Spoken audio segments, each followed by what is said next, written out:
Chapter 9:13. Bai Yun had already regained his senses. Even though the woman was very beautiful, Bai Yun was still suppressing his anger. Their medicine sect was a powerful force in the martial arts world. Now they were being obstructed from entering a rundown city? Who are you? Why are you interfering with the medicine sect's business? Bai Yun's expression was cold and his voice was even colder. Everyone please search for the most complete version. The fastest update. The woman in white gently stroked her sleeves, and a breeze blew past. The woman's voice was even clearer than the breeze. I am Wu Xan, a disciple of the tranquil sect of the outer martial arts world. Because the outer martial arts world convention is in a month's time, I came out of the mountains to gain experience. Coincidentally, I passed by here and saw that you, as martial artists, attacked ordinary people. Your attacks were even more vicious, and you even wanted to take someone's life. How could I not care about such evil deeds? The woman was very beautiful, very delicate, very intelligent, very perfect, but right now she was heartless. Her heart was free of dust, and she had no worries. She forgot about the past, forgot that she still had a name, Su Ruoro. However, Su Ruoro's nature hadn't changed.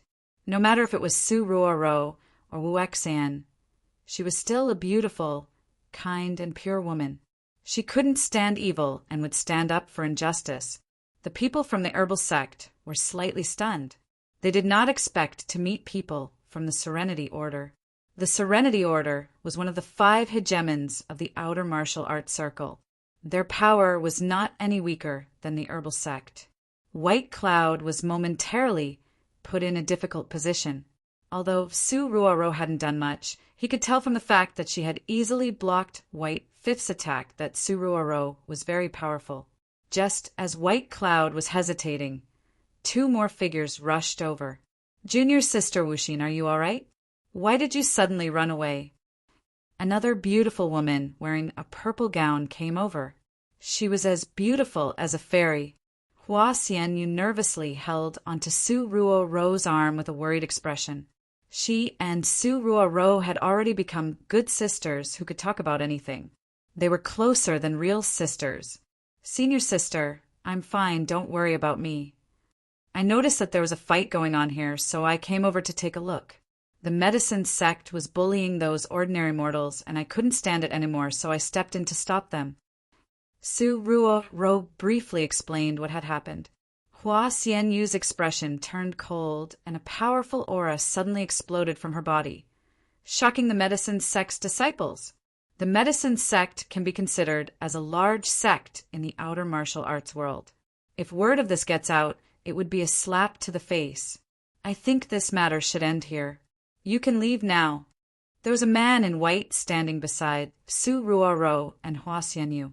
He was the genius disciple of Starlight Sect, Ling Fei. Not long ago, sect leader Jingxin had asked Ling Fei to bring Su Ruoro and Hua Xianyu out of the mountain to train and participate in the outer martial arts circle convention. He wanted Su Ruoro and Hua Xianyu to broaden their horizons. To cultivate the Tao, one must first cultivate one's heart. If one did not experience the various states of the world, how could one cultivate one's heart? The members of the phone group were dumbfounded when they heard the conversation between Su Ruoro and the herbal sect members. These people were dressed in the style of ancient people, and they kept talking about sex and cultivation. What mortals and ordinary people? Were these people sick in the head? Wasn't the spa a little too professional? The sense of immersion in these characters was absolutely great. If they were actors, they would all be best actors or best actors. The disciples of the herbal sect could already feel the immense pressure. Su Ruoro and the other 2 were all stage 8 inner chi martial artists. Their auras were so powerful that only Bai Yun, who was at the early stage of stage 9 inner chi, could withstand the pressure. Bai Yun was a stage higher than Su Ruoro and the other 2, so he was confident that he could lead the herbal sect's disciples to defeat them. However, if they really fought, it wouldn't be as simple as this fight. It would cause the 2 sects to fight and kill each other.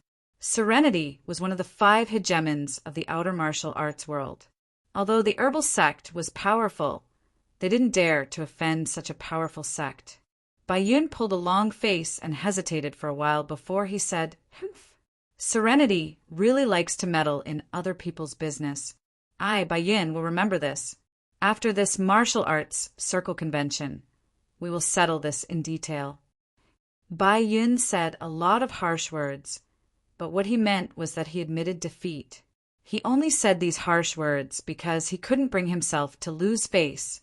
Su Ruo and the other 2 ignored Bai Yun and waited for him to leave. After saying these harsh words, everyone from the herbal sect glared at Su Ruo and left in a huff. Seeing the herbal sect leave, everyone from the phone group breathed a sigh of relief. Everyone had to admit that White Fifth was very powerful. However, everyone from the phone group was sure that there was something wrong with these people's brains. They even talked about the martial arts circle convention. This was truly speaking nonsense with a straight face. "Are you guys okay?" Su Ruo glanced at the phone group members on the ground. Her voice was calm and clear. She spoke to everyone in the same tone.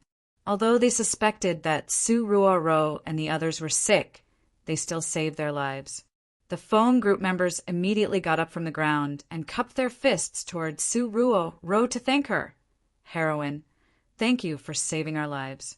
If the 3 of you want to enter Hero City, we can invite you to be our guests." The requirements to enter Hero City were extremely strict and complicated. Normal people couldn't enter even if they racked their brains. However, Su Ruo and the others were preparing to go to Devil Beast Mountain to gather herbs. They clearly weren't interested in Hero City.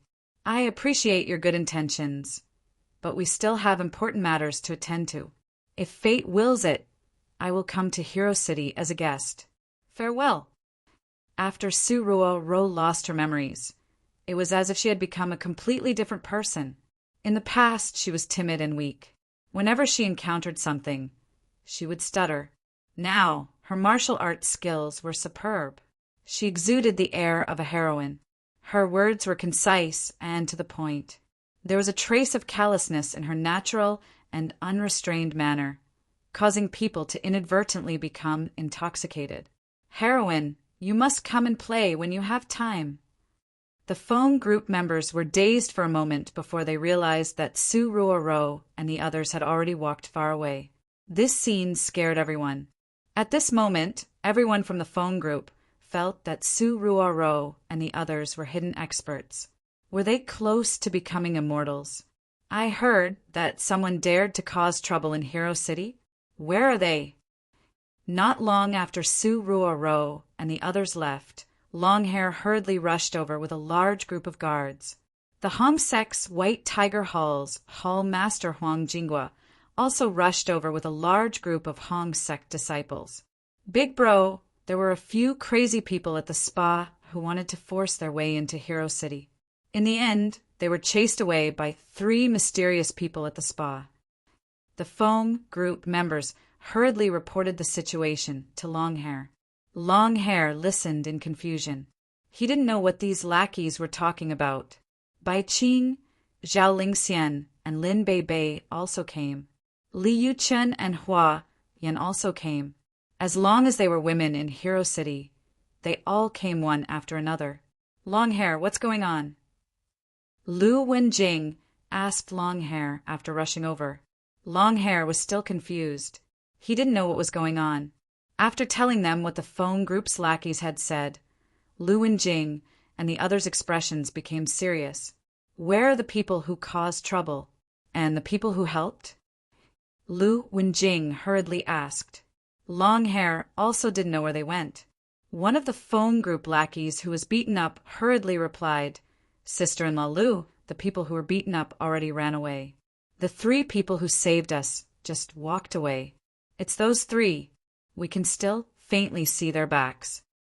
The women hurriedly looked towards Devil Beast Mountain. There were indeed 3 strangely dressed people walking forward. The girls looked at the silhouette that was getting further and further away, but they couldn't figure out what was going on. Li Yuqin, who was standing among the group of beauties, suddenly had a glint in her eyes. She stared at the silhouette of the girl in the white dress and felt that this silhouette was very familiar.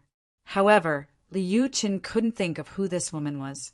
It was clearly too late to chase after the three people now. Lu Wenjing asked the phone group members to carefully describe what had just happened. After hearing the phone group lackeys recount, the women's and Longhair's expressions became more and more serious. The phone group's lackeys were mostly ordinary people. Even if they had heard of the existence of martial artists, they had never seen martial artists outside of the martial arts world. However, the women and Longhair had been with Qin Feng for a long time, and they all knew the differences between martial artists in China.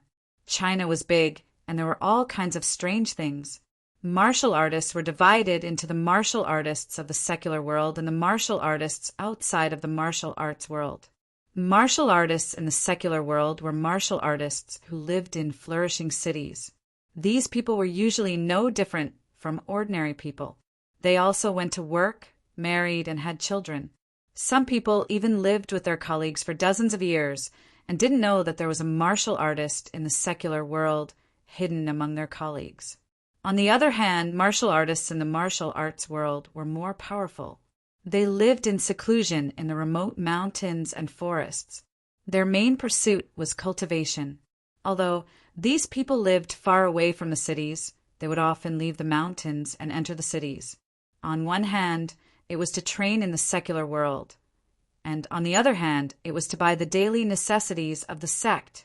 The women and Longhair were sure that this time the people who came were all from the martial arts world. This kind of big sect made everyone a little afraid. However, Huang Jingwu didn't care. Their Hong sect was considered half a martial arts world sect, and it was also one of the three sects of China. Their power was not much weaker than the big sects of the martial arts world. If some martial artists from the martial arts world came looking for trouble in Hero City, Huang Jingguo would tell head leader Impermanence to come and trample those bastards to death. Moreover, Hero City was Qin Feng's territory. If they really provoked Qin Feng, he could destroy an entire sect in the outer world by himself. Elder Bai Yin, I really can't take this lying down. Serenity is really something. They're just a busybody. The people from the herbal sect had already left, and White Fifth kept complaining along the way. However, Bai Yin's face was cold, and he seemed to be thinking about something. White Fifth, go back to the herbal sect and ask my elder brother to send more elite disciples to Hero City, Bai Yin suddenly said. White Fifth was stunned. Elder, what do you mean? Then I won't go with you to train. I still want to participate in the Martial Arts World Conference. I want to win the championship for the herbal sect. White Fifth was only a stage 6 inner chi cultivator. Even Bai Yin couldn't help but twitch his mouth when he said such big words. Hero City is the best place to set up a base. Go back and report to the sect leader and ask him to take over Hero City. I will continue to train with the rest of the disciples. When the time comes, we will meet at Hero City. After we take over Hero City, we can participate in the Martial Arts World Conference together. It turned out that Bai Yin was thinking about the plan along the way. White Fifth didn't dare to disobey Elder Bai Yin's order, so he quickly cupped his fist and replied, Okay, I will go back now. Elder, everyone be careful. Chapter 9:14. Ask the Hong sect for help. Cher had already joined the filming of Hedonist Sovereign. She had only been filming for a day, but she was already feeling unwell. Were they filming a youth idol drama? Wasn't this a stupid melodramatic movie? Cher was stunned by Zhang Kuke's Chinibu acting skills and personality. At the same time, she was mentally and physically exhausted by Qin Feng's constant requests for more sex scenes. If it wasn't for some personal reasons, Cher would have left a long time ago. She would rather die than act with these people. She couldn't even have fun with them. Snow wasn't the only one who felt helpless. Gu Shijia was even more anxious. Originally, manager Gu had planned to find a way to get rid of Qin Feng before Cher arrived. The scenes that Qin Feng had filmed over the past few days would be cut and res hot. But now that Cher was here, Chairman Gu still couldn't get rid of Qin Feng. Every scene they shot now cost a lot of money. When the time came, they would have to reshoot every scene, and the investment would double. Just thinking about it made Chairman Gu's heart ache. It was already the 4th day of filming. The crew and more than 20 supporting actresses were already in place. Zhang Ku was addicted to filming. The more she filmed, the more excited she felt. "Mr. Gu, what are we shooting today?" Zhang Ku looked at Mr. Gu excitedly. Manager Gu's heart was bleeding, but he still put on a smile and said, "Superstar Cuckoo, you have to read the script yourself. You have to act according to the script." Manager Gu was speechless at Zhang Kuku's character of always improvising on the spot. Zhang Kuku pursed her lips and grumbled, "I've been reading the script every night after dinner. I've been reading it until late at night. What's wrong? Did I not follow the script for the past 3 days?" Zhang Kuku spoke as if she was telling the truth, as if she had really studied the script. Mr. Gu rolled his eyes. He didn't know how to answer Zhang Kuku. "You didn't follow the script. You're acting out a completely different show," Mr. Gu said with a smile. "Ha ha! Big star Kiki acted really well. I was just casually saying. Today, we're going to film a scene of a hero saving a damsel in distress." Since they would have to reshoot the scenes later on, Mr. Gu did not want to argue with Zhang Kuku. All the women were speechless. Was it going to be a hero saving the beauty again? The scenes from the first 3 days were all about the hero saving the damsel in distress. How melodramatic was this script? President Gu could see everyone's reaction, and he felt a little awkward. However, people nowadays love to watch such melodramatic dramas. What could he do? Today's hero saving the damsel in distress is slightly different. In the past 3 days, the hero saved the damsel in distress by spraining his ankle, spraining his waist, or suffering from hand cramps. Today, there really is a villain. The protagonist is going to beat up the bully and win the damsel in distress. Mr. Gu said, Good. Let's get started then. Let brother Zhang Shuai chase away the bad guys and carry me back."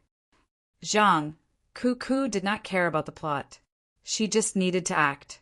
Cough, cough. Snow has more scenes today. The person Zhang Shuai wants to save is also Snow. Mr. Gu did not dare to let Zhang Ku act.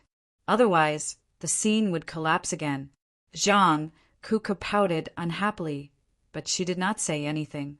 After all, Zhang Ku had snatched all the scenes from the other supporting actresses 3 days ago. It was not appropriate for her to snatch Snow's scenes since Snow was the female lead. Snow stood at the side listlessly. She was not looking forward to today's scene. Mr. Gu had been looking for an opportunity to chase Qin Feng away. His eyes darted around, and he suddenly came up with a brilliant idea. Hee. Today's scene is about beating up the bully. To make the plot more realistic, I plan to shoot this scene on Hong Kong's pedestrian street. I'll hire some extras to play the role of the bully. Mr. Zheng Shuai will beat up the bully and win Snow's heart. Just thinking about it makes me feel good. Manager Gu's suggestion was not bad, and everyone agreed. Hence, the group of people boarded a dozen or so MPVs and drove to Hong Kong's pedestrian street. Qin Feng and the women sat in the same car. Zhang Ku was the only one in the car who chattered nonstop like a little bird. Everyone else was looking at the scenery outside the car window and ignored Zhang Ku. Qin Feng purposely sat together with Snow. After a few days of observation, Qin Feng discovered that the Hedonist sovereign system could sense the existence of the sovereign superstar system whenever he was with Snow. Last night, Qin Feng purposely left Snow's side and went to a place 1 kilometer away from her. Thus, the Hedonist sovereign system could no longer sense the existence of the sovereign superstar system. The two of them sat together in silence. Ever since Shui suddenly asked him to leave that night, she didn't pay much attention to Qin Feng. Every time Qin Feng got close to her, he could feel that Shui Er was nervous and vigilant, as if she was constantly on guard against him. Mr. Gu was sitting in the lead car. He was making a call on his cell phone. Yo. Oh, it's you, Mr. Gu. Why are you calling me? A frivolous laughter came from the other side of the phone. Mr. Gu laughed and said, Brother Long, we're shooting a movie and we're in need of some extras. I wonder if you're willing to bring some people over to help out? The price is negotiable.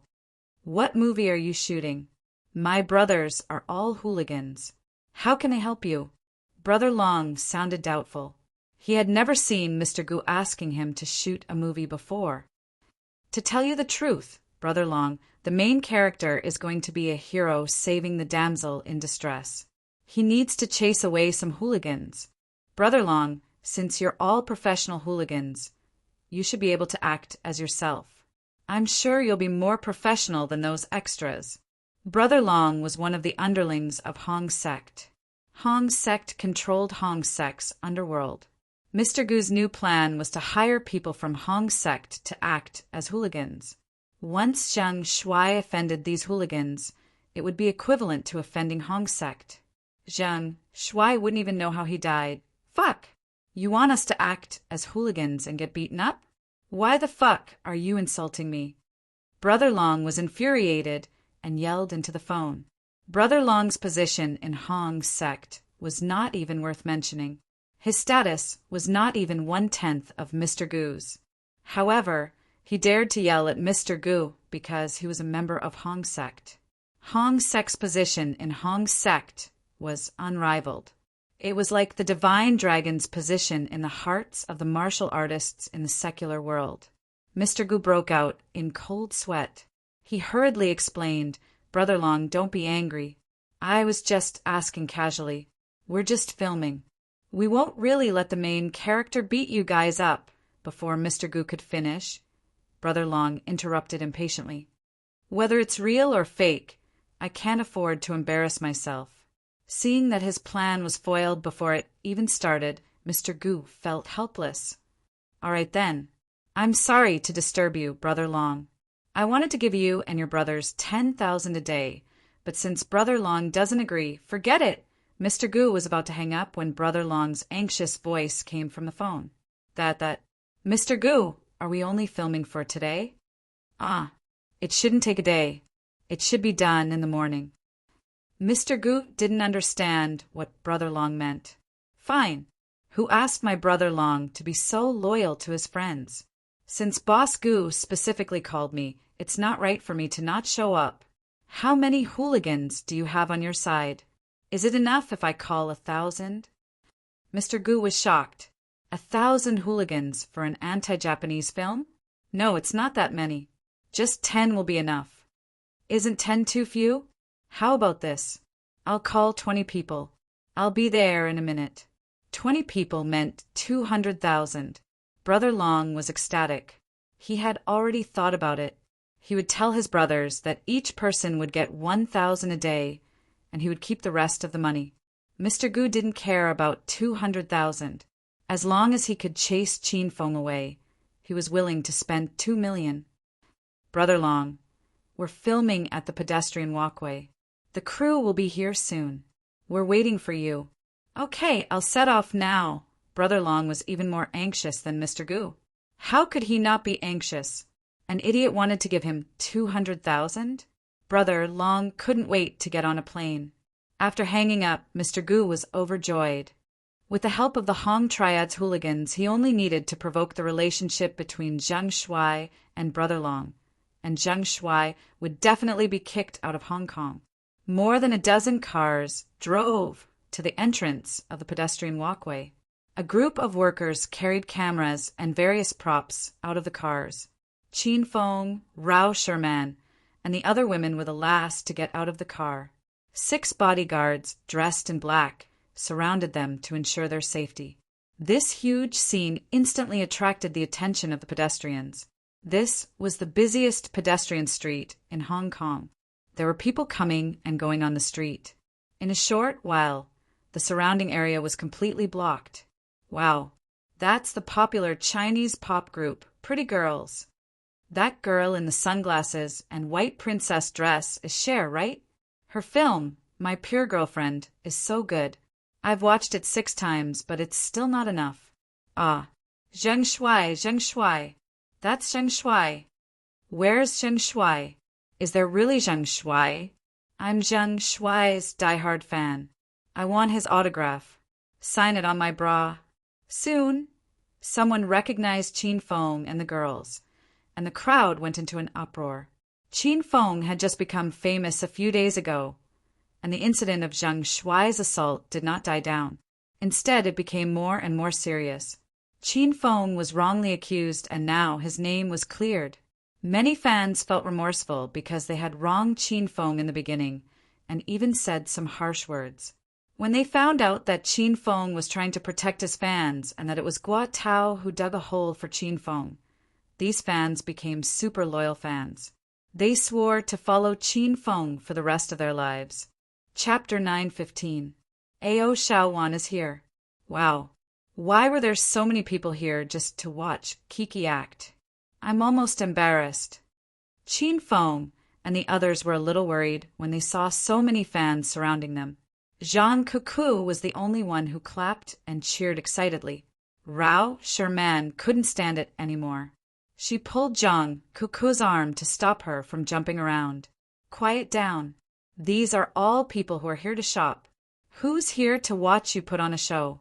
Do you still want to live? Zhang Cuckoo was displeased. She rolled her eyes at Rao Sherman. I know you're jealous that my acting is better than yours. If saying this will make you feel better, then continue. Zhang Cuckoo spoke with a straight face. Rao Sherman rolled her eyes. CEO Gu, are we really going to shoot it on pedestrian street? There are so many people. Will there be any safety hazards? Cher had already given up on Hedonist Sovereign's movie. Now that she saw so many fans gathered, Cher was even more worried. Manager Gu didn't expect the fans to be so crazy. In fact, most of them were Zheng Shuai's fans because the surrounding screams were all shouting Zheng Shuai's name. Although he was worried, Boss Gu had no other way out. He had already called Brother Long and arranged to film at the pedestrian street. If he were to leave now and Brother Long couldn't find Boss Gu when he arrived, he would definitely chase Boss Gu to House of Millions Media and hack him to death. Hee hee. Big celebrities, since you're all here, let's finish filming before you leave. These people are your fans. I believe they won't mess around. President Gu comforted everyone. Qin Feng and Zhang Cuckoo did not mind, but Rao Sherman and Shui Er were a little worried. However, they could not do anything since CEO Gu had spoken. Shui Er said helplessly, Then let's hurry up and leave as soon as possible. Mr. Gu tiptoed to look at the entrance and said awkwardly, Superstar Shui let's wait a little longer. Those gangster extras are on their way. When they arrive, we'll start filming immediately. After finding out that they still had to wait for someone, Cher was somewhat unhappy. In order to prevent any hidden dangers, Cher and the beautiful young lady duo hid in the car. However, Qin Feng didn't mind. He continued to stand outside and bask in the sun. The crew members had all become security guards, surrounding the perimeter and blocking the enthusiastic fans outside. CEO Gu kept looking around anxiously. Zheng Shuai, I love you. Let me in. Zheng Shuai is my husband. Zheng Shuai, are you going to film here? What kind of movie is this? I'll go to the cinema to support you. The fans did not disperse, even after a long time. Instead, they gathered more and more. Qin Feng did not put on any airs of a superstar. He stood outside and interacted with the fans from time to time. Hey, you're not allowed to go in. Get out of here. A slender and sexy beauty rushed into the protective circle while the crew wasn't paying attention. The assistant director immediately pointed at the woman and scolded her. Halfway through his scolding, Qin Feng slapped the assistant director's shoulder, numbing half of the assistant director's arm. Why the hell are you yelling at my female fan? Believe it or not, I'll send you flying with a kick. Qin Feng glared at the assistant director. A domineering aura exploded from his body, scaring the assistant director into running away. This scene caused the surrounding fans to go wild. The female fan who rushed in was so excited that she almost flew into the air and threw herself into Qin Feng's arms. "Zheng Shuai, I want your autograph." Ma Xinxin stood with Qin Feng outside. Seeing the female fan hugging Qin Feng so tightly, Ma Xinxin felt a pang of jealousy. "Sure, where should I sign it?" Qin Feng smiled. The female fan thought for a while and suddenly took off her jacket. Then she unbuttoned her shirt and said, "I'll sign it here. I won't bathe for a week, so you'll stay in my cleavage every day." Qin Feng looked at the white expanse under the sun and suddenly felt a little dizzy.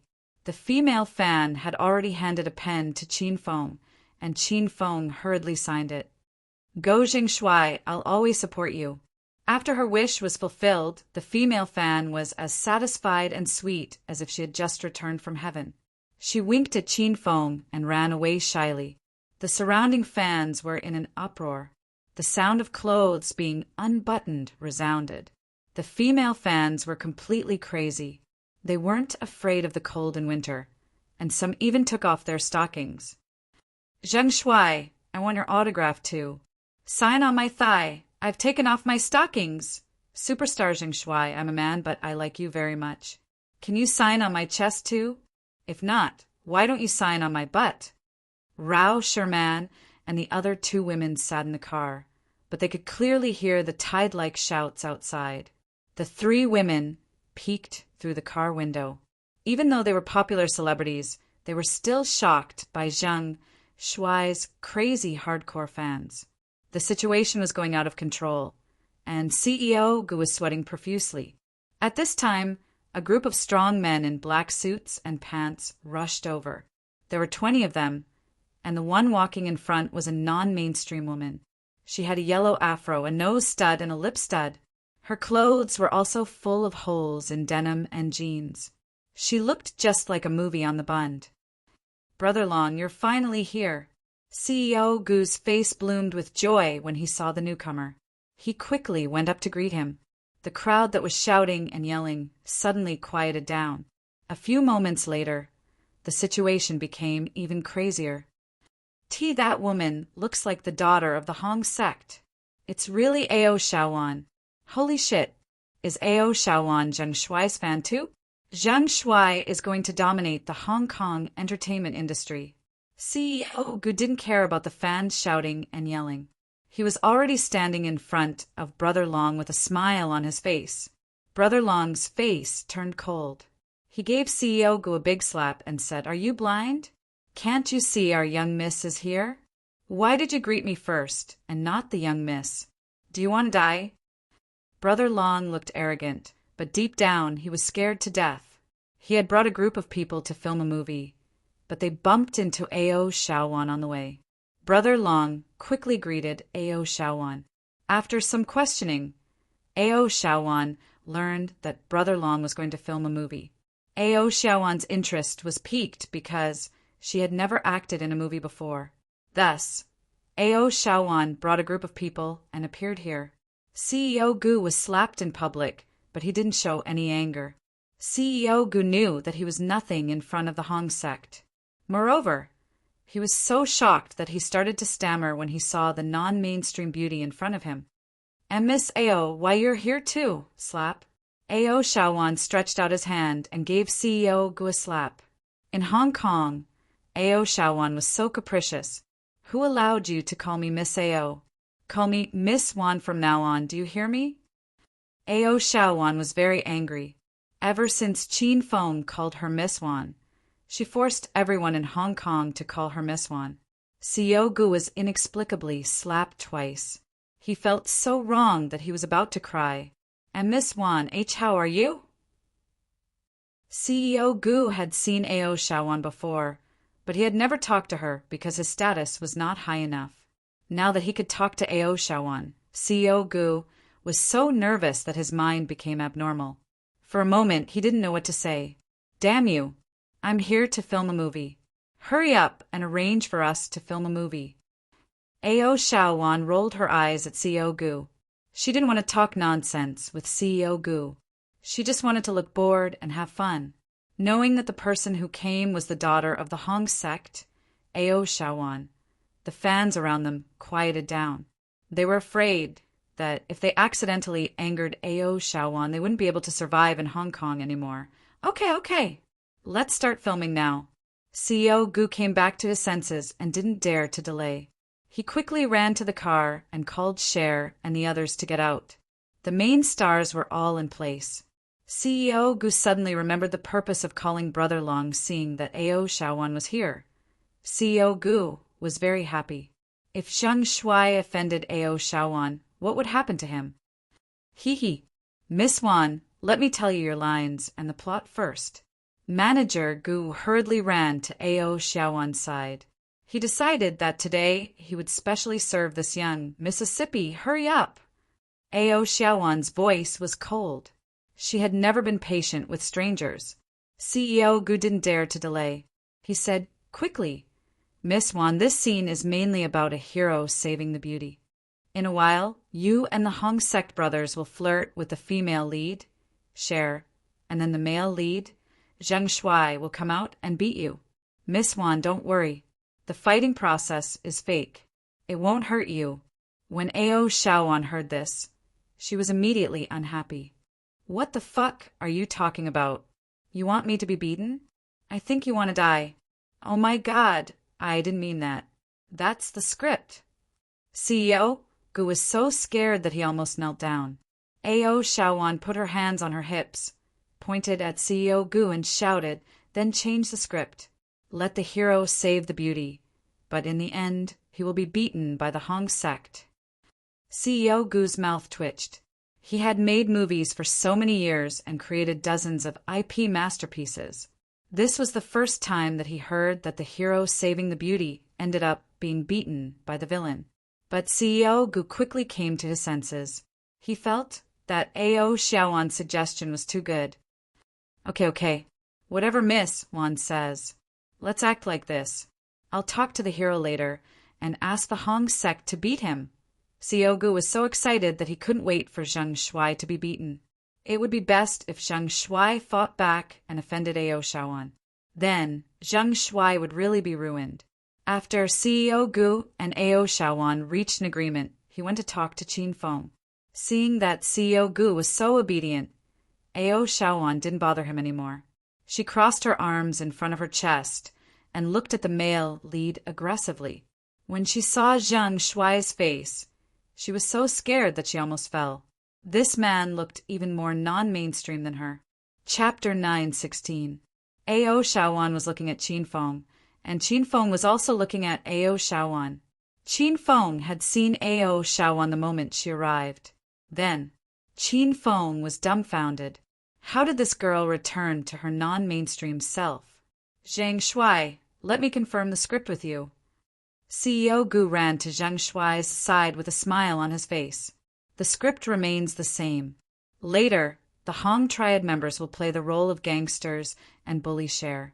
At the critical moment, thunder will rumble in the sky and you will appear to beat up those gangsters. Then, you will play the hero and save Cher. CEO Gu was in high spirits. Qin Feng did not know why he was so excited. Okay, I know how to act. I'm born with the ability to act cool. I don't need you to teach me. That's true. Oh, by the way, there's one thing that needs to be changed. Originally, it was supposed to be a fake fight, but after discussing with the people of Hong Triad, to make this scene more realistic, the Hong Triad brothers are willing to be beaten up. You can just beat them for real. It's not your fault if you injure them. I'll pay for their medical expenses and mental damage. Qin Feng did not know that CEO Gu had been slapped twice, so why was he so excited? But now he understood everything. After all this time, this old guy was still plotting against him. However, Qin Feng did not expose CEO Gu. He smiled and said, Okay, I got it. Since someone is giving me a free beating, it's not a problem for me to put in more effort, right? CEO Gu laughed so hard that his chrysanthemum blossomed. Haha, beat them. Just beat them to death. Anyway, I have a lot of money. I can settle it for you, even if you beat them to death. As long as the effect of this scene is achieved, everything is negotiable. Okay, with CEO Gu's words, I'm relieved. Qin Feng looked like he was taking it seriously. CEO Gu wanted to laugh but could not. His neck was red from holding it in. After setting up the plot of both sides, Mr. Gu quickly winked at the staff. Everyone was ready to start shooting. None of the onlookers dared to rush in, because Ao Shaowan was there to hold the fort. All departments get ready. Actors in position. Action. CEO Gu personally hit the clapperboard. His voice was full of excitement. The shooting had already begun. The camera was aimed at Ao Shaowan and the members of the Hong sect.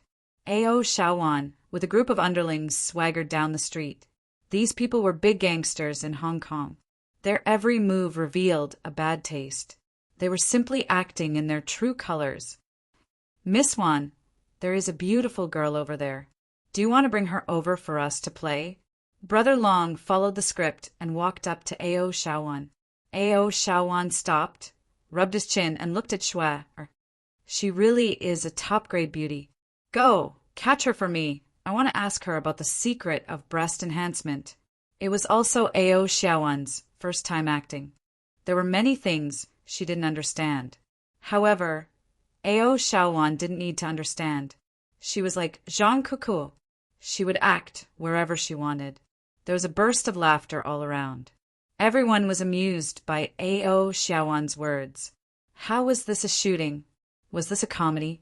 It was a little like Stephen Chow's nonsensical style. Chairman Gu's mouth twitched violently. He wanted to shout, "Cut!" but he didn't dare to. He could only watch helplessly as the scene was messed up. However, this was not important. Chairman Gu was waiting for Qin Feng to appear and offend the Hong sect and be chased out of Hong Kong. At that time, Chairman Gu would find a fresh meat in the film industry and reshoot Hedonist Sovereign. Oh right, he would also chase Zhang Cuckoo out of Hong Kong. W, what are you doing? Brother Long and his underlings had surrounded Shui, screamed in fear. Little beauty, don't shout. We're not bad people. Our big sister wants to talk to you. You'd better come with us, obediently. I don't want to go with you. Don't stop me, or I'll call the police. Shui acted very well. Her expression was on point, and her voice was trembling. Brother Long's face turned cold. He became impatient and said, "Bitch, I'm giving you face, but you won't listen to me? Don't blame us for taking action." Brother Long and his underlings laughed evilly. They extended their hands toward Shui. Shui was so frightened that she shrunk her body and cried for help. "Help! Is there anyone? Help me!" Bang! A loud explosion sounded. This was specially arranged by the film crew. They set up a small thunderclap that gave Qin Feng a fright. Qin Feng quickly regained his senses. He leaped into the crowd and held Shui's slender waist. He looked at Brother Long and his underlings and yelled, "You bastards! How dare you take liberties with a young woman in broad daylight? How dare you take liberties with a young girl? Today, I, the great hero Qin Feng, will teach you a lesson." Qin Feng held Shui in one hand and a sheathed long sword in the other. The film crew hurriedly used a fan to blow Qin Feng's hair. Qin Feng's fake hair fluttered even though there was no wind. The underlings of Hong's sect could not bear to look at Qin Feng's face. Ao Shaowan rushed forward because it was her turn. "You ugly monster! How dare you meddle in my business? I'll give you a chance to kowtow and admit your mistake. Otherwise, I'll teach you a lesson."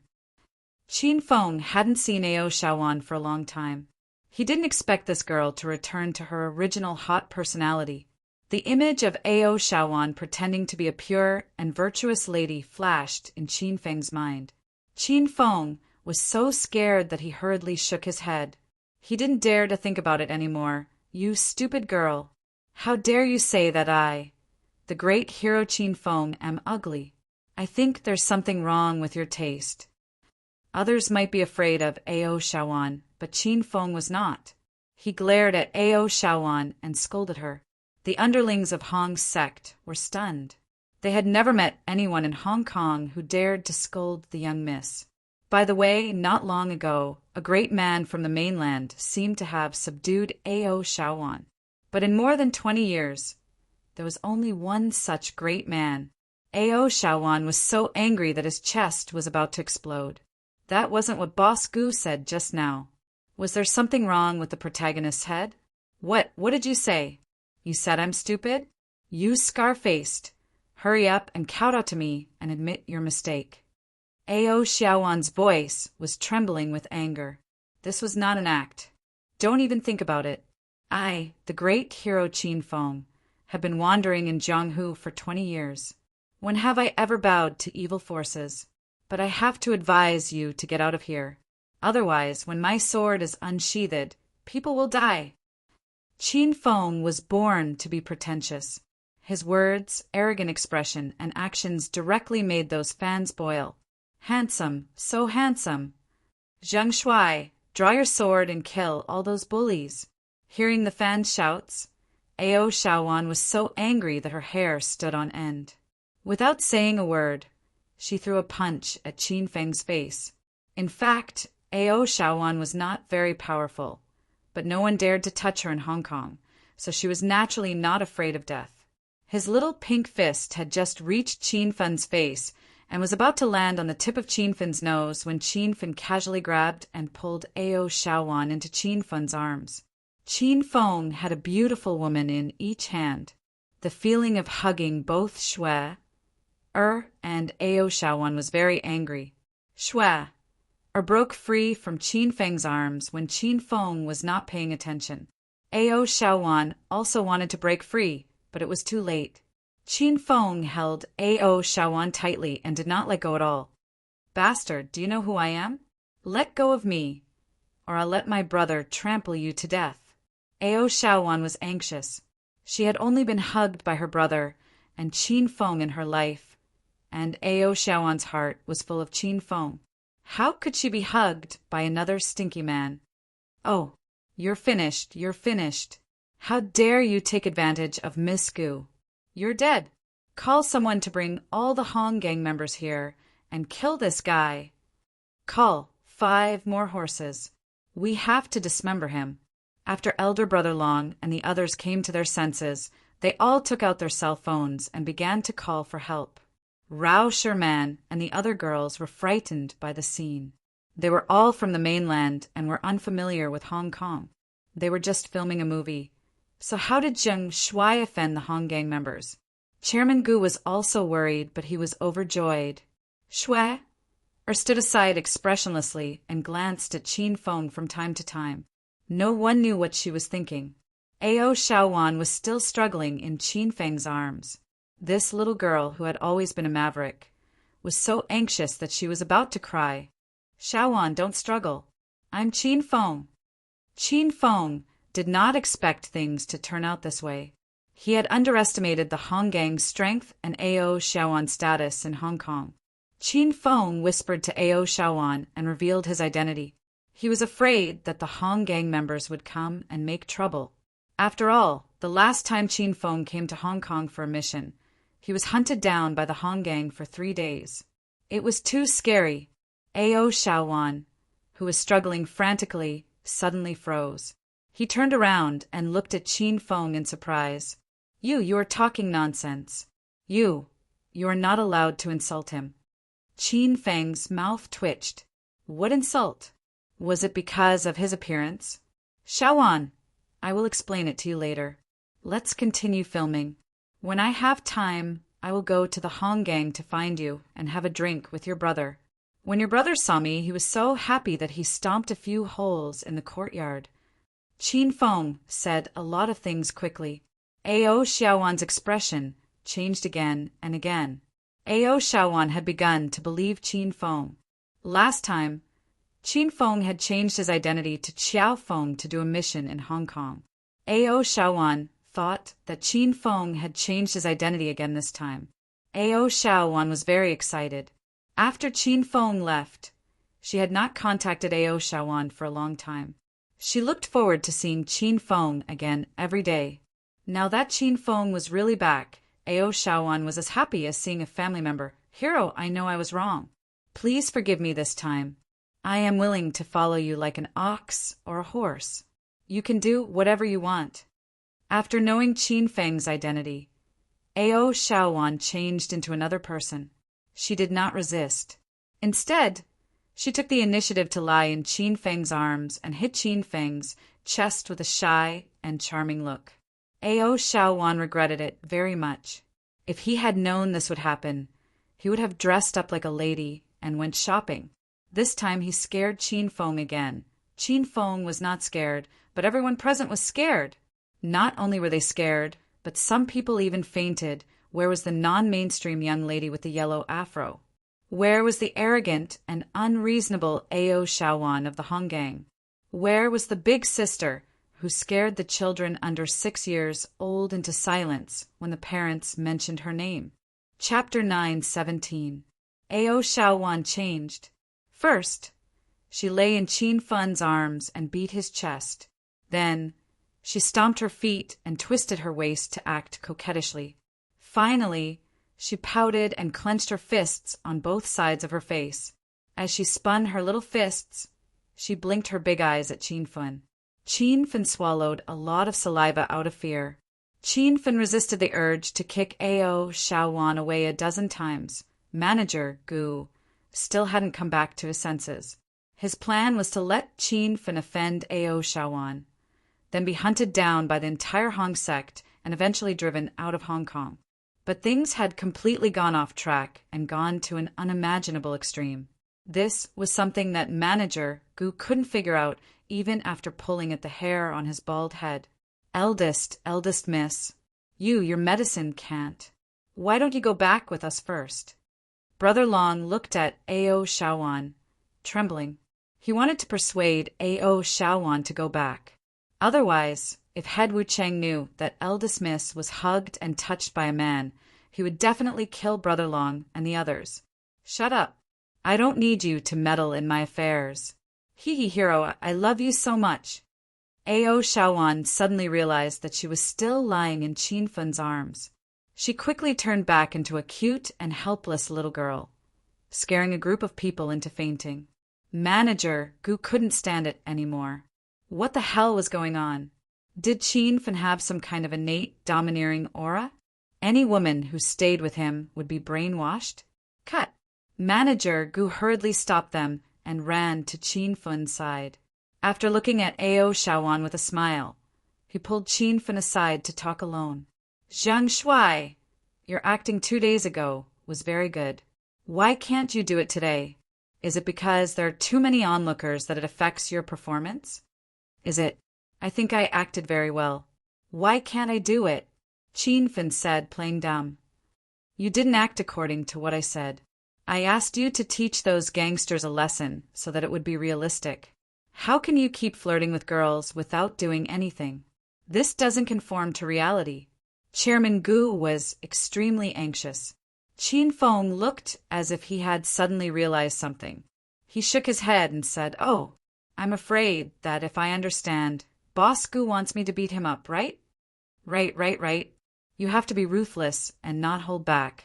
Otherwise, you won't be able to meet the standards I want, Manager Gu said seriously. Qin Feng chuckled as he walked back into the crowd. Chairman Gu also followed. Brothers of the Hong sect, Boss Gu has told me that he will beat you up during the show. Do you have any objections? Once Qin Feng spoke, Chairman Gu was so shocked that he almost fell to his knees. Chairman Gu usually said different things to deceive everyone. He didn't expect Qin Feng to say it out loud. Brother Long was immediately unhappy. He glared at Manager Gu and roared. Gu, what the hell are you talking about? That's not what we said on the phone. Hong Sek's daughter is here today. I will kill anyone who dares to touch her. Pa. Elder Brother Long wanted to flatter Ao Shaoan in public. Elder Brother Long felt that he had done a good job of flattering Ao Shaoan. Just as he was feeling proud of himself, Ao Shaoan suddenly rushed up and slapped him. Miss, why did you slap me? Brother Long was dumbfounded. Slap you? If you keep forcing me, I will chop you to death. Listen up, all of you. Zhang Shuai's words are my words. No, his words are more powerful than mine. If anyone dares to question Zhang Shuai's words again, I will cut him into pieces and feed him to the fishes. Ao Xiaowan's change was so fast that everyone was caught off guard. Brother Long covered his red and swollen face with his hands. He didn't blame Ao Xiaowan for slapping him. No one in Hong Kong dared to resent Ao Xiaowan. Brother Long felt wronged because why did Miss like Zheng Shuai? Apart from his name, which part of him was handsome? Brother Long felt that he was 100 times more handsome than Zheng Shuai. Why didn't Miss like him? Hee. Miss, you are right. Although Brother Long was unhappy with Zheng Shuai, he still put on a smile and said, Zhang Shuai, it's our honor to be able to act with a big shot like you. You can slap us as much as you want. We will be happy if you slap us. Ma Xin and the girls were speechless. What was he talking about? Why was Qin Feng so popular with women? What kind of woman would become an obedient little sheep in front of him? Could it be that this fellow's body was filled with wind essence oil? No, it was filled with knockout drugs. Yes, I can't let my brothers get beaten up for nothing. This is arranged by Chairman Gu, so I can't do anything about it. Chairman Gu has promised to pay for everyone's medical expenses and mental damage. If you guys are still not satisfied, why don't you give Chairman Gu a good beating? Hee, don't take it seriously. I'm just joking. Qin Feng said he was joking. However, judging from the expressions of the Hong sect gangsters, they didn't take it as a joke. Chairman Gu could feel 20 pairs of eyes glaring at him. He was so scared that he almost wanted to run for his life. Chairman Gu was dumbfounded and couldn't utter a word. Qin Feng shouted at the staff, Come. Everyone get into position. Let's reshoot the scene. The staff was ready to reshoot the scene. Chairman Gu quickly recovered from his shock. He wiped the cold sweat off his forehead and said, Zhang Shuai, I thought about it. Actually, everyone acted well in the first part. I don't think there's a need to reshoot it. Chairman Gu had been looking for a chance to drive Zhang Shuai away. He couldn't wait for Zhang Shuai to beat up the Hong sect gangsters. However, when the time came, Chairman Gu retreated without hesitation. What? You don't want to reshoot again? What do you mean by that? Are you trying to act like a big shot? Are you trying to make fun of us? Didn't you say that the movie wouldn't reach the standard of the movie if there were no fights? Why are you stopping now? Qin Feng's furious rebuke caused Chairman Gu to choke on his words. Ao Xiaowan was even angrier than Qin Feng when she saw that Chairman Gu had angered Qin Feng. Hey, my idol is talking to you. Are you mute? Believe it or not, I'll ask the Hong sect to go to your company and tear down your building. No one dared to doubt Ao Xiaowan's words. Chairman Gu was so scared that his legs trembled. He regretted coming up with such a bad idea. He had dug a pit and gotten himself into it. I was afraid that everyone would be tired if they kept replaying the scene. I was afraid that Zhang Shuai would be tired, Chairman Gu hurriedly explained. Ao Xiaowan thought about it and agreed. How could he let big brother Qin Feng be tired? Humph. At least you know what's good for you. Big brother Zhang Shuai, let's go rest. I'll take you to dinner, okay? We can go shopping. Ao Xiaowan took the initiative to hold Qin Feng's arm. She used to shout when talking to others, but when talking to Qin Feng, her voice was so soft that it made people's hair stand on end. Hee. Okay. Since Miss One has something to do with Zheng Shuai, you guys can go and have fun. I'll give Mr. Zheng Shuai a day off and pay him as usual. Chairman Gu wiped away the cold sweat on his forehead and finally felt relieved. If Zheng Shuai really beat up the people of Hong sect, would he still want to live? Ao Xiaowan clapped happily. Qin Feng suddenly said with a cold face, Since I'm a professional actor, I can't be afraid of hardships and tiredness. Before the movie reaches the standard I want, how can I settle for the second best? This is an insult to my acting skills and quality. Ao Xiaowan was startled, but her reaction was extremely fast. Before the smile on Chairman Gu's face faded, A.O. Shaowan slapped him. How dare you insult Big Brother Zheng Shuai's acting skills and quality? Do you want to die? Chairman Gu's eyes were filled with tears. She felt so wrong that she almost cried. When did I insult Zheng Shuai? Didn't you just say that you want to take Zheng Shuai shopping and dinner? Wan, Miss Wan. You don't want to go with Zheng Shuai. Before Chairman Gu could finish, A.O. Shaowan jumped up and slapped Chairman Gu on the forehead. You shut up. I didn't say anything just now. I want you to continue filming until Big Brother Zheng Shuai is satisfied. A.O. Shaowan's face changed faster than turning the page of a book. Chairman Gu was completely speechless. Under A.O. Shaowan's strong pressure, Chairman Gu didn't dare to resist and reluctantly began to shoot again. Action. In the new take, Qin Feng made a dazzling appearance. The staff of the task force released another small thunderclap cannon, but this time, Qin Feng was prepared. He completely ignored the loud sound of the firecracker and leaped to the front of the people of Hong's sect. You bastards! How dare you molest a young woman in broad daylight? Watch how powerful I, Hero Qin Feng, am.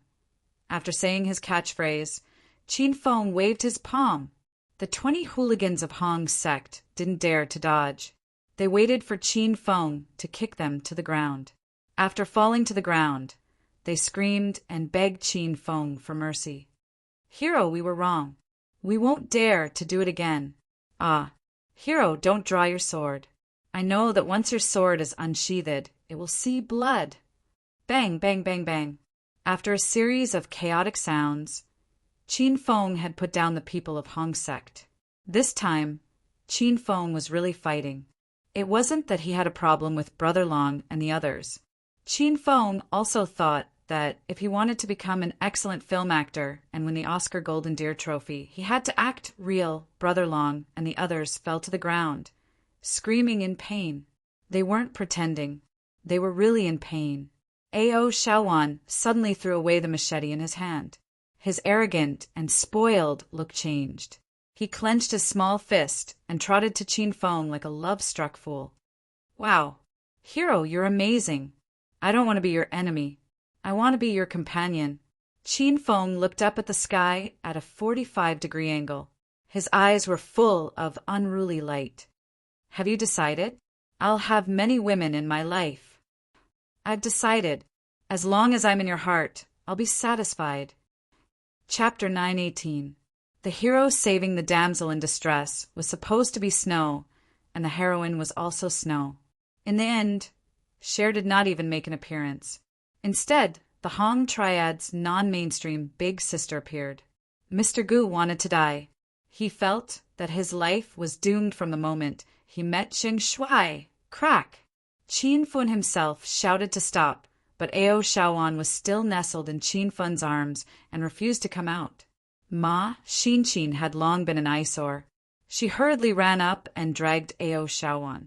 Hey, the show is over, hurry up and leave. As a girl, don't you think it's embarrassing to be hugging a man in the middle of the street? A.O. Shaowan was stunned for a moment, and then her temper flared up. Hey, who are you talking to? You're saying I'm indiscreet? You bitch! I won't let you leave Hong Kong today. A.O. Shaowan's temper was very explosive. He picked up the machete on the ground and was about to start fighting. Ma Xin was not afraid of A.O. Shaowan. Ever since Qin Feng taught her how to fight, Ma Xin felt that she was invincible. Shaowan, stop! Qin Feng called out to A.O. Shaowan. A.O. Shaowan immediately threw away the machete, got into Qin Feng's arms, and began to act like a spoiled child again. Qin Feng had a headache. He was almost schizophrenic because of A.O. Shaowan. Shaowan, this is my manager. You're not allowed to argue with her. A.O. Shaowan glared at Ma Xin. It was clear that she was still a little unhappy, but she didn't dare to go against Qin Feng's words. She nodded her head in grievance and said, Xin, I'm sorry for what happened just now. Ma Xin was stunned for a moment. She really couldn't figure out what attracted Ao Shaowan to Qin Feng. He was able to subdue the daughter of the Hong sect within minutes. At this moment, Zhang Cuckoo also ran over. She was very depressed that she did not have a role in the scene. Feeling depressed, she also quarreled with Ao Shaowan. Qin Feng had just stopped the conflict between Ma Xinxin and Ao Shaowan when Ao Shaowan picked up the machete on the ground, ready to fight Zhang Cuckoo. Zhang Cuckoo had always been a big-breasted but brainless person. She also picked up a large machete, but she did not use it to fight Ao Shaowan. Zhang Cuckoo struggled to put the saber on her neck. She glared at Ao Shaowan and shouted, "Throw away the saber in your hand, or I'll die in front of you." Ao Shaowan was instantly dumbfounded. Even a woman like her had lost to Zhang Kiki. The fans were still watching the scene. The scene of the women fighting for Zhang Shuai's affections fell into everyone's eyes. They felt that this scene was even more exciting than the previous scene. Many of them were so shocked by Zhang Cuckoo's last words that they almost peed their pants. Many people laughed, but CEO Gu was crying. He was about to die of depression. Ever since they met Qin Feng, he and Guo Tao had thought of all sorts of ways to chase Qin Feng away. He found one of the 4 young masters of Hong Kong, Lu Hai, and in the end, Lu Hai recognized Zheng Shuai as his big brother. Then, Guo Tao filmed a video to frame Zheng Shuai, and in the end, Zheng Shuai was furious. Guo Tao was beaten up and even opened the door. Now he wanted to use the Freemasons to chase Zheng Shuai away, but in the end, the young miss of the Freemasons took a fancy to Zheng Shuai. Boss Gu didn't even have the energy to complain. He suddenly felt a deep sense of despair. He felt that he wouldn't be able to chase Zheng Shuai away. The movie Hedonist Sovereign, which he had invested over 1 billion yuan into, had been completely wasted. However, Boss Gu was not in the mood to think about these problems because he suddenly found himself surrounded by Brother Long and more than 10 people. Hee, be Brother Long, it's really hard on you guys. Don't worry, I won't mistreat you. I'll pay you double the money. Slap. As soon as Boss Gu finished speaking, Brother Long gave him a big slap. Money my ass. Do you think we're beggars?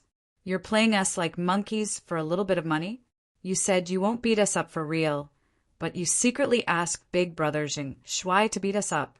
Gu, you're really something. Why didn't I realize you're this kind of person? Brothers, give him a good beating. The Freemasons of the Freemasons were beaten up badly by Qin Feng, so they vented all their pent-up anger on Boss Gu. Boss Gu rolled on the ground in pain, but no one cared about him. Today's filming was over, so Qin Feng and the other celebrities had nothing to do. However, they couldn't leave in a short period of time because the fans had surrounded them. Unless Qin Feng and the girls stepped over the heads of the fans, they wouldn't be able to leave. Zheng Shuai, is that a movie or a TV series? It's so funny. It's just like Stephen Chow's Ridiculous Style. I must watch it when it's done. Everyone was asking Qin Feng about the movie that was being filmed. This was a great opportunity for free publicity. Qin Feng and the girls enthusiastically introduced the movie to everyone. Haha. Dear fans, I, the pretty girls, and Cher are currently filming the movie Hedonist Sovereign. At this rate, it should be released at the end of the month. When that time comes, I hope that everyone can take care of us and help the box office of Hedonist Sovereign skyrocket. The crowd was noisy, but Qin Feng's voice seemed to have a penetrating power and fell into everyone's ears. Zheng Shuai was the most humble celebrity they had ever seen. As a female fan of Zheng Shuai, she felt extremely proud and secure. Didn't the assistant director teach a female fan a lesson not long ago?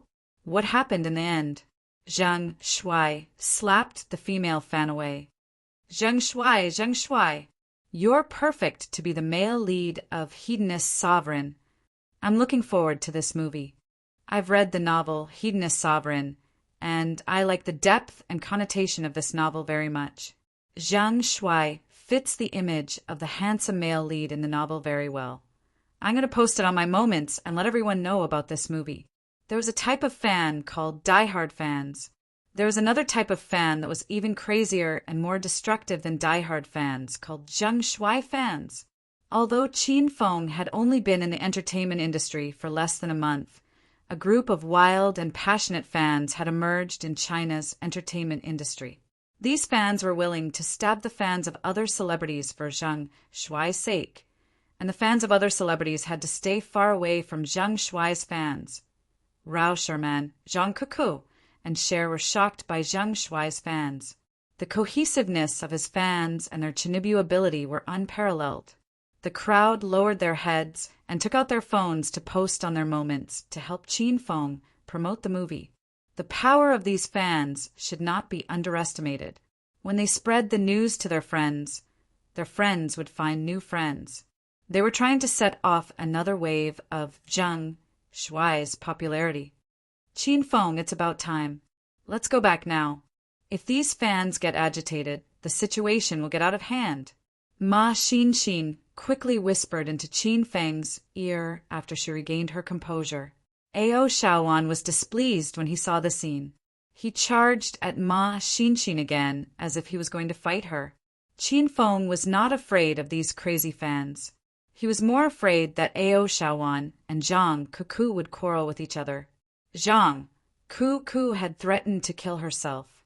Who knew what kind of stupid thing she would do next time? Miss Wan, we've cut off that idiot's hair. Do you want to teach him a lesson? Brother Long led a group of Hong triad members to Ao Shaoan's side. Everyone hastily turned to look at Chairman Gu, and they were instantly stunned. Boss Gu's long and elegant hair had been cut by Brother Long until he was bald. He wasn't completely bald because Brother Long's hair-cutting skills were limited. There were patches of baldness on Boss Gu's head as if he had been chewed by a dog. Chairman Gu's face was swollen, and there were footprints all over his body. However, he did not care about the pain on his body at all.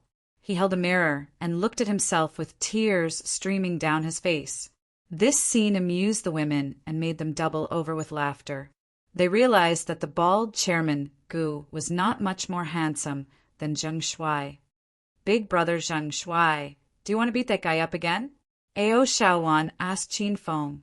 Qin Feng looked at Chairman Gu, who seemed to have changed into a different person. He could not help but lament the viciousness of these women. Chairman Gu had been tortured to this extent, but Ao Shaoan still wanted to beat him up. Qin Feng ignored Chairman Gu and left with the group of women. The fans were seething with excitement. They followed Qin Feng wherever he went. Many fans rushed over to take photos with Qin Feng or take advantage of the chaos to take advantage of Qin Feng. However, there seemed to be an invisible air current around Qin Feng. Once the fans got within 5 meters of him, they couldn't go any further. After Qin Feng's repeated persuasion, Ao Shaoan finally followed Brother Long and the others back to the Hong Sek's base. Qin Feng brought the women back to Hong Kong International Hotel. The fans were blocked by the hotel's security guards. However, the fans were so crazy that the hotel had no choice but to close the door. Qin Feng and the women had already gathered in Rao Sherman's room. However, Cher went back to her room as soon as she returned to the hotel. She had been a loner these days and did not like to hang out with Qin Feng and the others. In the room, Zhang Kuku was jumping around on the sofa.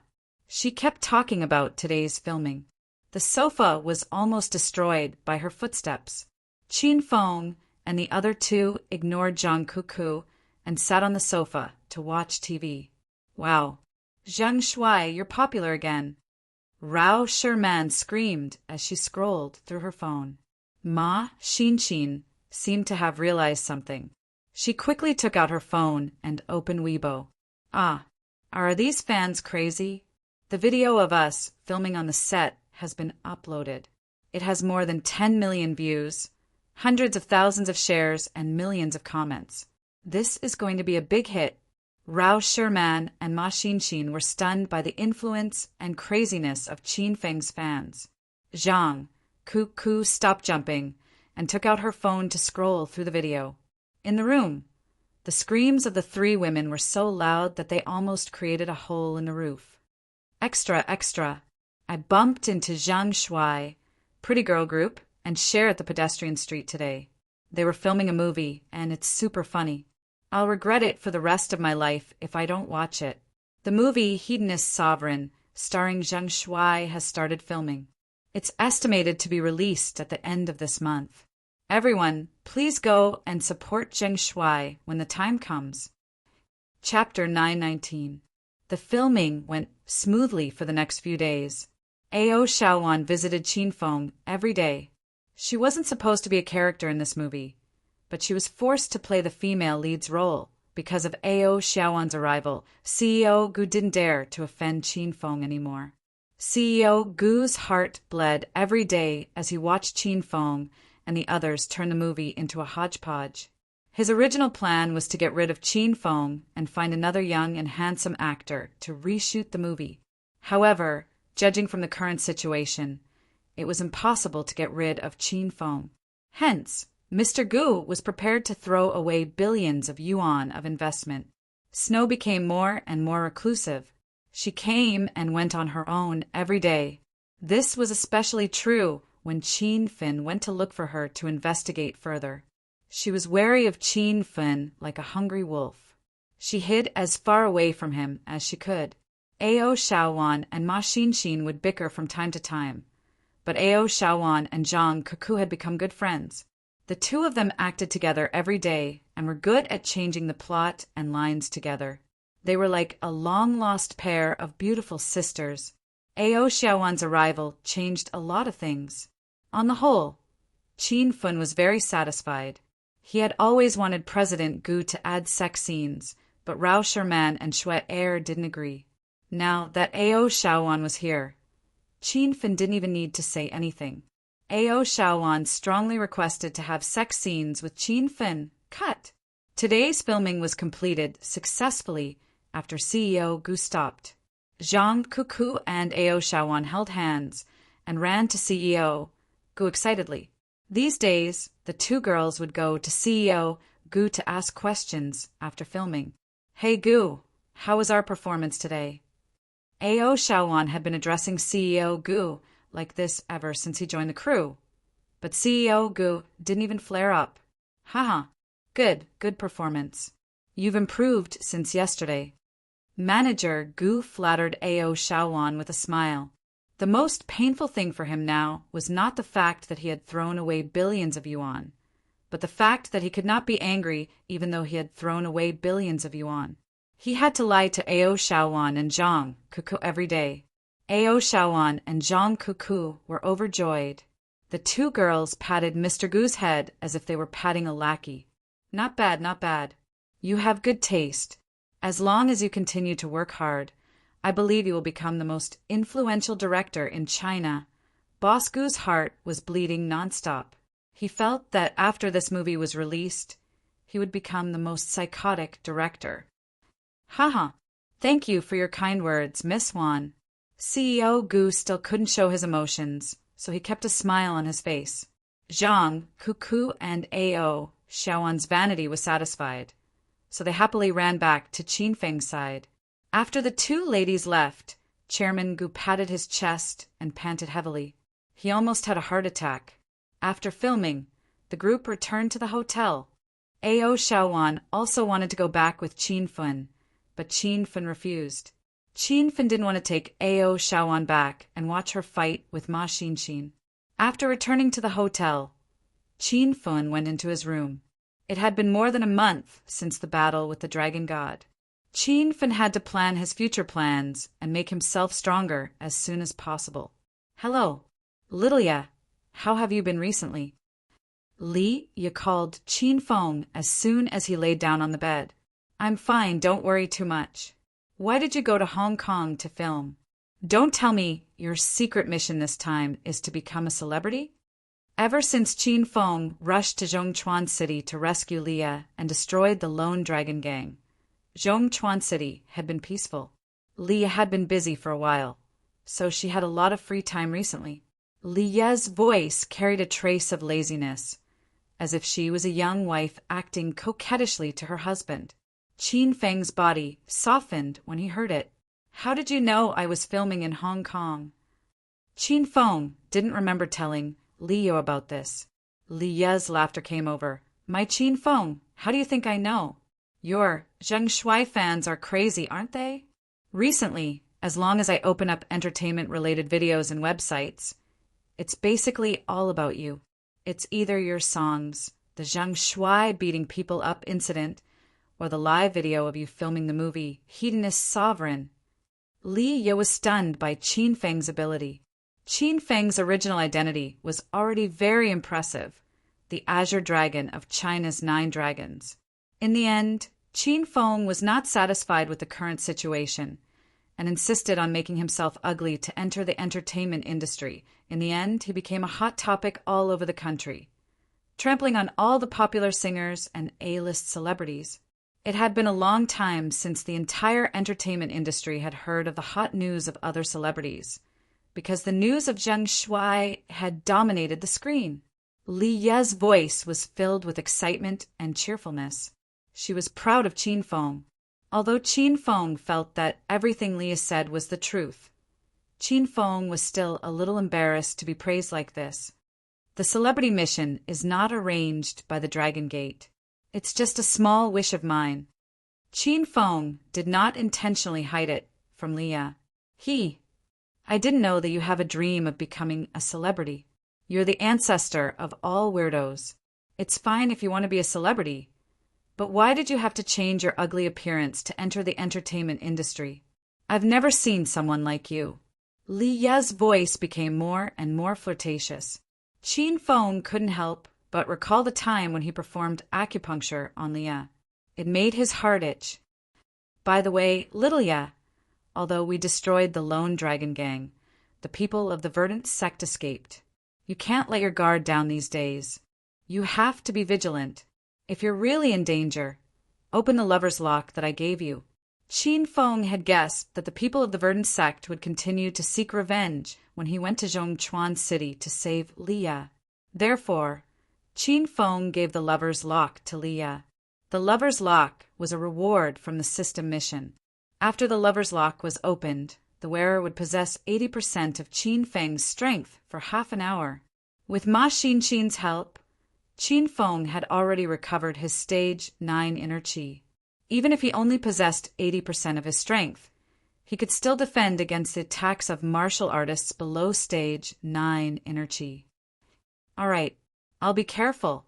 You have to take care of yourself too. Come and find me when you're free. I'll let you sleep on the bed tonight. Li Ye's voice became softer and softer. Finally, she shyly hung up the phone.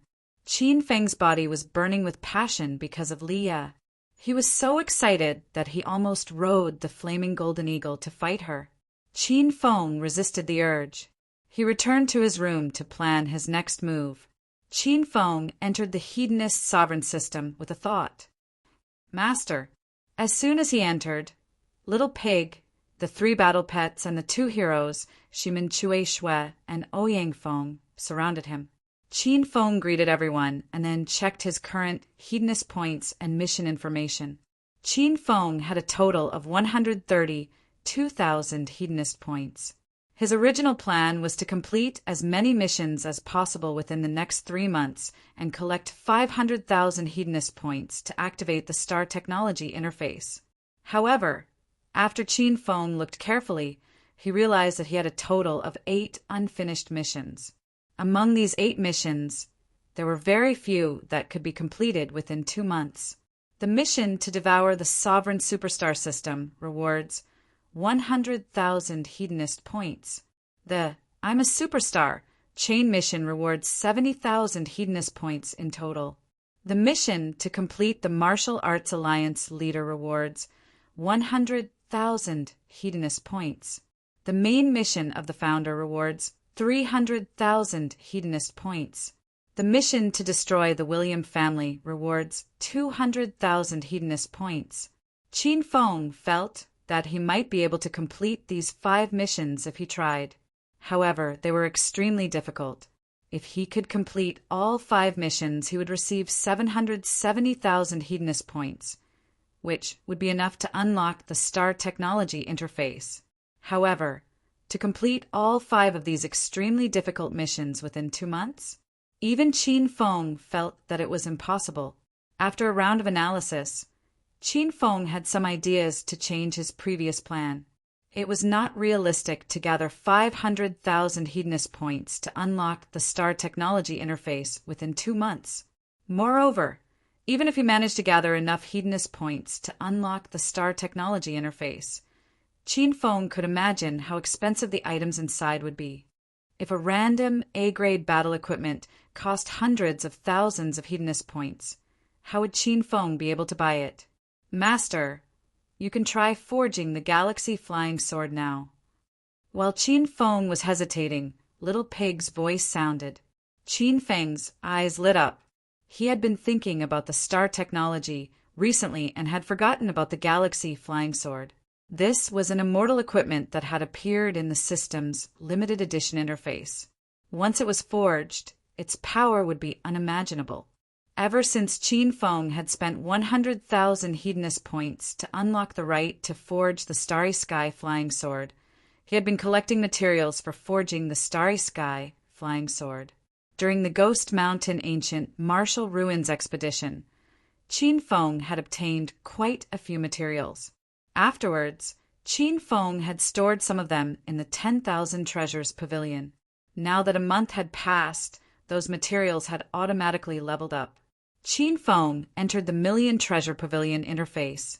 Before he challenged the Dragon God, Qin Feng spent 50,000 Hedonist points to upgrade the Million Treasure Pavilion from a 1-star to a 2-star Million Treasure Pavilion. The 2-star Million Treasure Pavilion could now store grade 2 spirit pills, orange grade spiritual equipment, and some high-grade materials.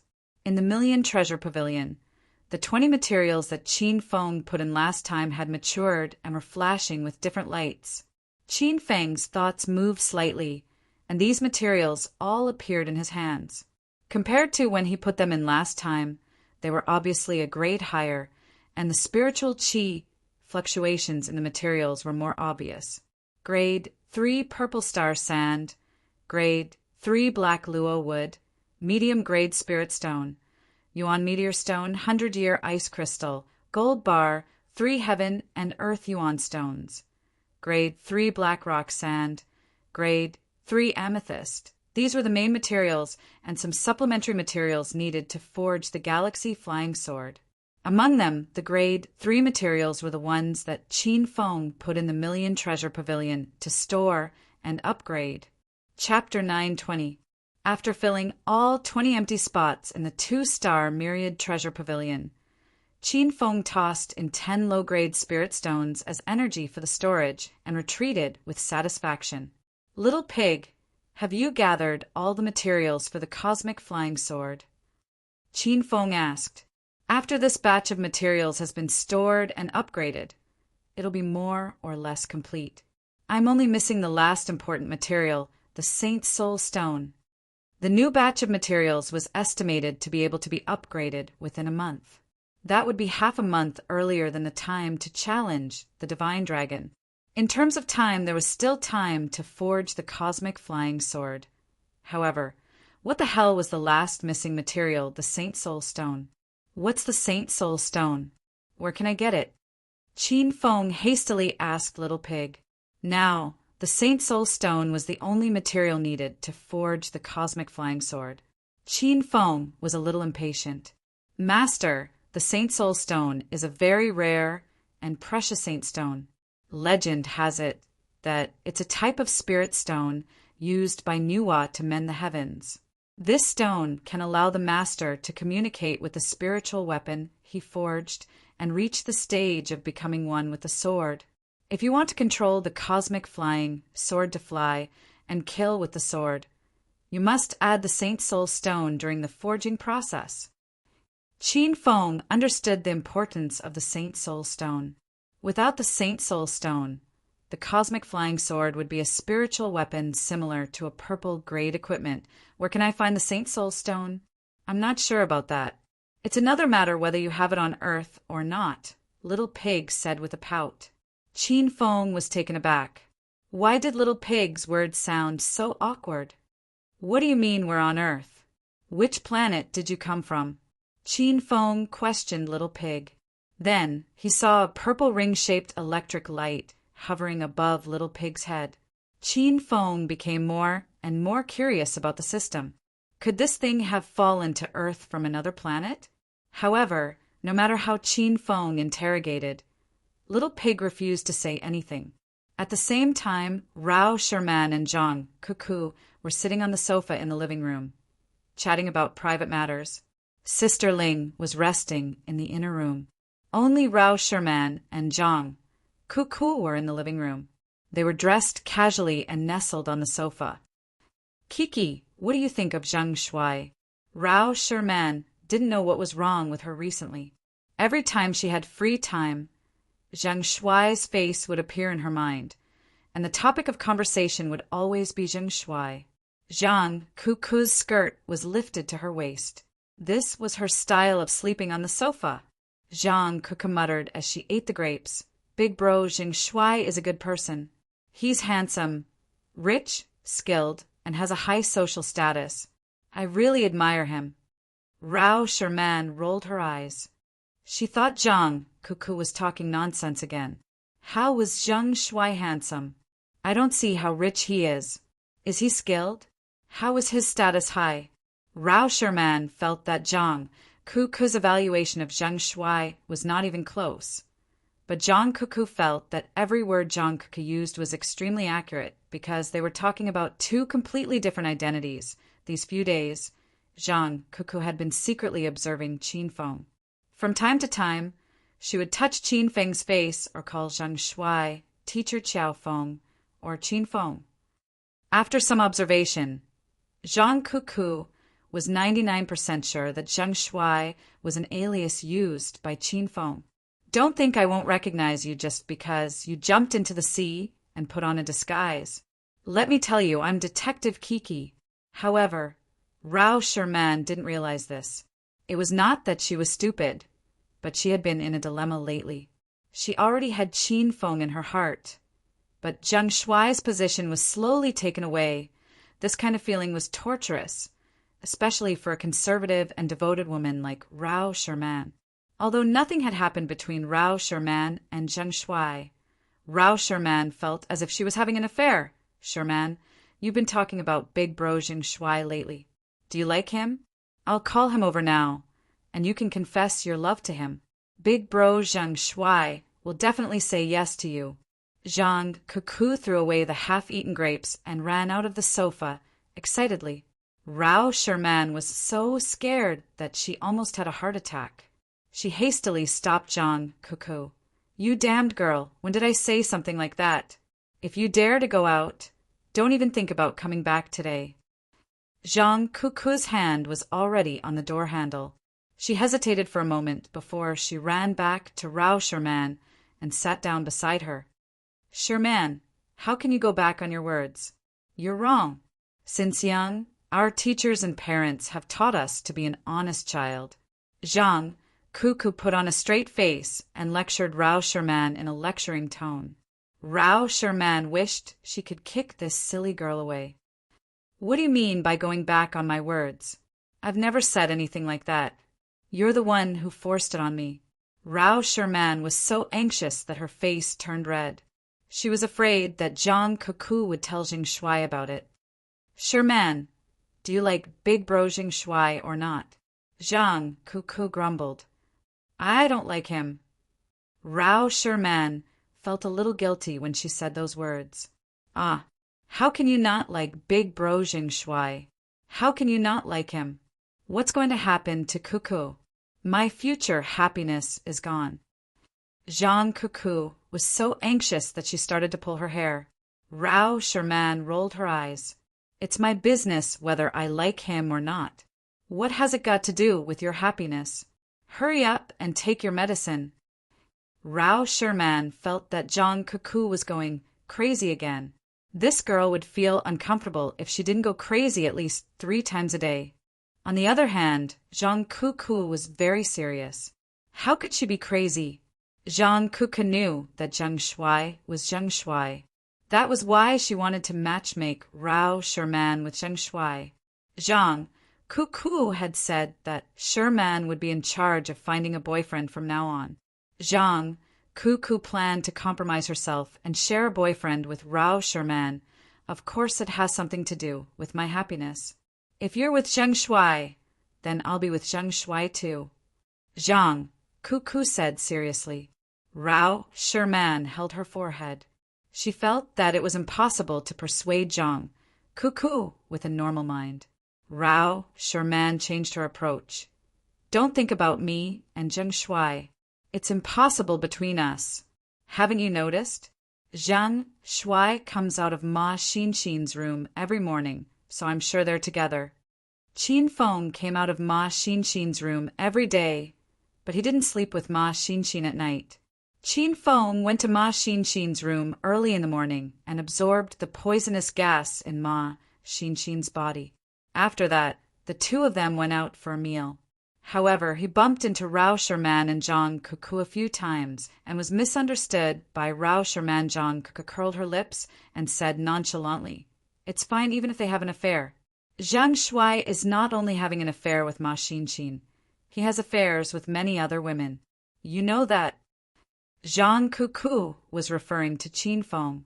She knew that Qin Feng had affairs with teacher Chang Xian, Hua Yan, Lu Bingbing, and even Dongfang Qingxue when she went to Provincial Capital University for her concert. Rao Sherman was on the verge of a mental breakdown. She wished she could pry open Zhang Kuku's brain and see what was inside. Rao Sherman could not understand Zhang Kuku's words, so she decided to ignore her. I'm going to take a shower now. You can continue your crazy ramblings. Rao Sherman was drenched in cold sweat after being interrogated by Zhang Kuku. The sound of running water could be heard from the bathroom. Zhang Kuku sat on the sofa and rolled her eyes. Suddenly, she took out her phone and made a call with a smile on her face.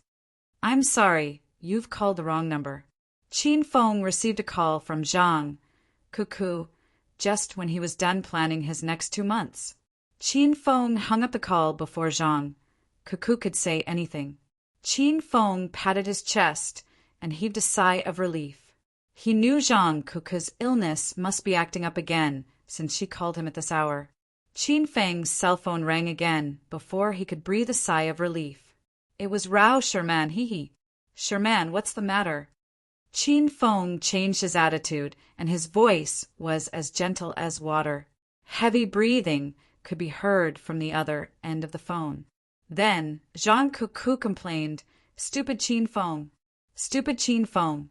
Why did you hang up on me the moment you answered my call? Why did you try to please Sherman after you answered her call?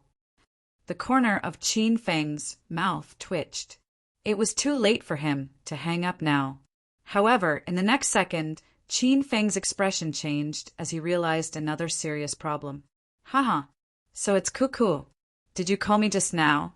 I don't know. Also, who were you scolding just now? Qin Feng? Who's that? Zhang Kuku blurted out Qin Feng's name out of excitement. Since Qin Feng refused to admit it, Zhang Kuku stopped calling him by that name. Stop pretending, Zheng Shuai. You answered my call and said I called the wrong number. Did you forget to save my number? How could you do this? You're discriminating against me. I can sue you in court.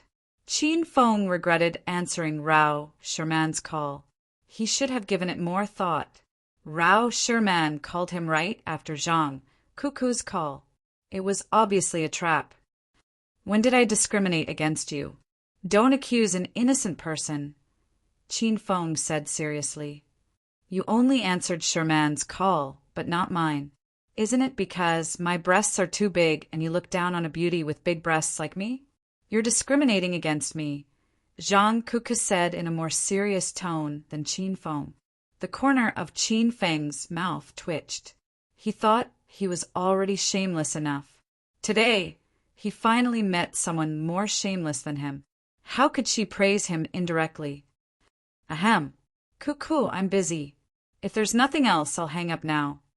Oh, so you're busy. Go ahead then. Sherman asked me to invite you to play games with me. I'll reject her on your behalf. Huh? I almost forgot. I'm done with my work. Are you guys in your rooms? I'll go and find you guys now. Zhang Cuckoo gritted her teeth when she heard the busy tone on the phone. What's wrong with Qin Feng's eyes? How am I worse than Sherman? Chapter 9:21. Zhang Cuckoo was infuriated. The consequences of her anger were terrifying. In a fit of rage, Zhang Cuckoo took off her spaghetti-strap dress and paced back and forth in her underwear. Zhang Cuckoo planned to ask Qin Feng whether her breasts were big or not. Barely half a minute after Qin Feng hung up the phone, Zhang Cuckoo heard the sound of the door ringing. Ayo. Sorry, wrong room. Holy shit, Kiki, are you guys having a lingerie show? As soon as the door opened, Qin Feng was so scared that he prepared to leave. He saw a woman in only her underwear standing at the door and thought he knocked on the wrong door. However, when he took a closer look, he realized that it was the crazy Zhang Cuckoo. Zhang Cuckoo didn't mind being stared at by Qin Feng at all. She even puffed out her chest on purpose. She wanted to show off the most prominent part of her body and let Qin Feng know her advantage. Big brother Zheng Shuai, coming quickly. It's not good to let others see me like this. In any case, Zhang Cuckoo still had a bottom line. She was only willing to let Qin Feng look at her, but no other man could. Qin Feng stood at the door and hesitated for a long time. Qin Feng didn't dare to enter. He was afraid that this was another trap set by Zhang Cuckoo. He couldn't understand this woman's thoughts at all. Brother Zheng Shuai, come in quickly. Zhang Cuckoo's voice was seductive, and she struck a sexy pose.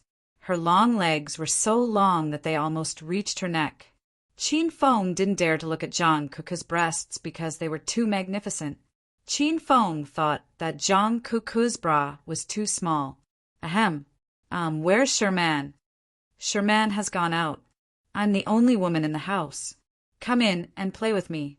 Zhang Cuckoo winked at Qin Feng and waved at him. That scene was weird to Qin Feng. I suddenly remembered that there's something I need to deal with. I'll come back later. He didn't dare to stay in the same room with Zhang Cuckoo. He was afraid that Zhang Cuckoo would push him down. Aya, I'm just teasing you. Sherman is here too. Come on in. Zhang Kiki complained angrily. What was wrong with Qin Feng's eyes? He doesn't even want a big-breasted beauty like me for free? Was there something wrong with this man? If he wasn't sick in the head, then his lower body was sick. Cuckoo, it's winter. Hurry up and put on your clothes. Don't catch a cold. Qin Feng couldn't help but shift his gaze between Zhang Cuckoo's perky buttocks and chest. Zhang Cuckoo was comforted by Qin Feng's passionate gaze. She giggled and said, There's an air conditioner in the house. What are you afraid of? Why don't I take off my bra too? Ayo. Kiki, can you stop scaring me? What do you need my help with? I'll promise you everything, okay? Qin Feng was so scared that he almost knelt down. This woman couldn't have installed a camera in the room, taken off her clothes to seduce him, and then accused him of rape, right? Zhang Cuckoo pouted unhappily. She suddenly pounced on Qin Feng and said, Then watch TV with me. I want to ride on your neck. Qin Feng was really scared. He ran to the bathroom like a wisp of smoke. He planned to hide in the bathroom for a while and come out when Rao Sherman came. Kiki, I'm having a stomachache. I'll go and squat for a while before accompanying you. Qin Feng had already rushed to the bathroom door. Zhang Cuckoo was so scared that she screamed. Ah, Zhang Shuai, don't go in. Rao Sherman is taking a bath inside. Qin Feng was stunned at the bathroom door, but he quickly regained his composure. He was sure that Zhang Cuckoo was lying to him. He would never fall for her little tricks. Sherman is taking a bath? That's great. I'll accompany her. Qin Feng grinned as he opened the bathroom door. Zhang Cuckoo was stunned by Qin Feng's words. She thought Qin Feng was a great gentleman, but it turned out that he was so wretched when he revealed his fox's tail. Qin Feng stood at the bathroom door with one of his feet dangling in the air. He was completely dumbfounded when he saw the scene in the bathroom. Rao Sherman is really taking a bath. Didi, get out of here. Close your eyes. Rao Sherman's shriek came from the bathroom. Zhang Cuckoo covered her ears because it was too scary. Qin Feng did not react to it because he was too captivated by the beautiful scenery in front of him. Zheng Shui, save me. It was evident that Rao Sherman had just finished her bath. Her body was covered with sparkling water droplets, and the floor was also wet. Rao Sherman slipped and fell into Qin Feng's arms. Qin Feng did not think too much. He instinctively extended his arms and hugged Rao Sherman's body tightly. Her skin was smooth and her fragrance assailed his nostrils. He felt like he was dreaming. Dee, hurry up and carry me to my room. I am cold. Rao Sherman's body was shivering. Qin Feng didn't know if she was shivering because of the cold or fear. When Qin Feng regained his consciousness, he couldn't help but peek at Rao Sherman in his arms. Rao Sherman's skin was as fair as snow with a tinge of pink. Her face was even more beautiful than a lotus flower. She was definitely a stunner. Qin Feng calmed himself down. Now was not the time to act recklessly. He hastily pulled a bath towel and draped it over Rao Sherman. Then he carried her to the sofa in the living room. Qin Feng, why you peeped at Sherman while she was bathing? Why, you're too shameless. Zhang Cuckoo glared at Qin Feng with righteous indignation. Rao Sherman did not even care about Zhang Cuckoo's name. She was so embarrassed that she wished she could dig a hole and hide in it. I'll go to my room. Don't peep. Rao Sherman immediately ran to her room after lying down on the sofa. When she passed by Zhang Cuckoo, she almost tripped again. Cuckoo, what are you doing? Hurry up and put on your clothes. Rao Sherman reminded Zhang Cuckoo before she ran back to her room. She didn't care whether Zhang Cuckoo was willing to put on her clothes or not. The living room suddenly became quiet. Qin Feng and Zhang Cuckoo stared at each other. The atmosphere became strange. Cuckoo, did you trick me on purpose? Qin Feng was so angry that his nose became crooked. He knew that Zhang Cuckoo was up to no good, but he didn't expect that he would still fall into this girl's trap. Zhang Cuckoo felt wronged. She didn't trick Qin Feng. She warned Qin Feng that there was someone in the bathroom. It was Qin Feng who barged into the bathroom. You pervert. You're the one who peeped at Sherman bathing, and you put the shit on Cuckoo's head. Cuckoo's head is for arranging flowers. Zhang Cuckoo pouted and glared at Qin Feng. Qin Feng carried Zhang Cuckoo and threw her on the sofa. You still don't want to admit it? Let's see how stubborn you can be. Qin Feng pressed Zhang Cuckoo's shoulder with one hand and scratched her flat belly with the other. He finally found a way to subdue Zhang Cuckoo. It turned out that this girl was afraid of tickling. Zhang Cuckoo was so amused that tears rolled down her cheeks. She struggled on the sofa with all her might. The sofa cushion and sofa cover were kicked away by Zhang Cuckoo, but Qin Feng refused to stop. Do you admit that you tricked me? When Sherman comes out later, you'll have to admit your mistake to her and clear my name. Qin Feng said sternly. Haha, I didn't do anything wrong. It's your lust. Haha, stop it now. Cuckoo's stomach is hurting from laughing so hard. You're a bad woman. If you don't want to confess, I'll increase your punishment. To prevent Zhang Cuckoo's slender legs from kicking, Qin Feng clamped her legs between his legs. Then he pressed Zhang Cuckoo's shoulder with one hand and increased the strength of his other hand. Zhang Cuckoo's legs could no longer kick, and her upper body was restrained by Qin Feng. She was laughing so hard that she couldn't speak even if she wanted to confess. W, what are you guys doing? Jing Shui, let go of Cuckoo. Rao Sherman walked out of the living room. She was dressed in conservative black pajamas. When she saw the scene unfolding in the living room, She was so shocked that her eyeballs almost popped out of their sockets.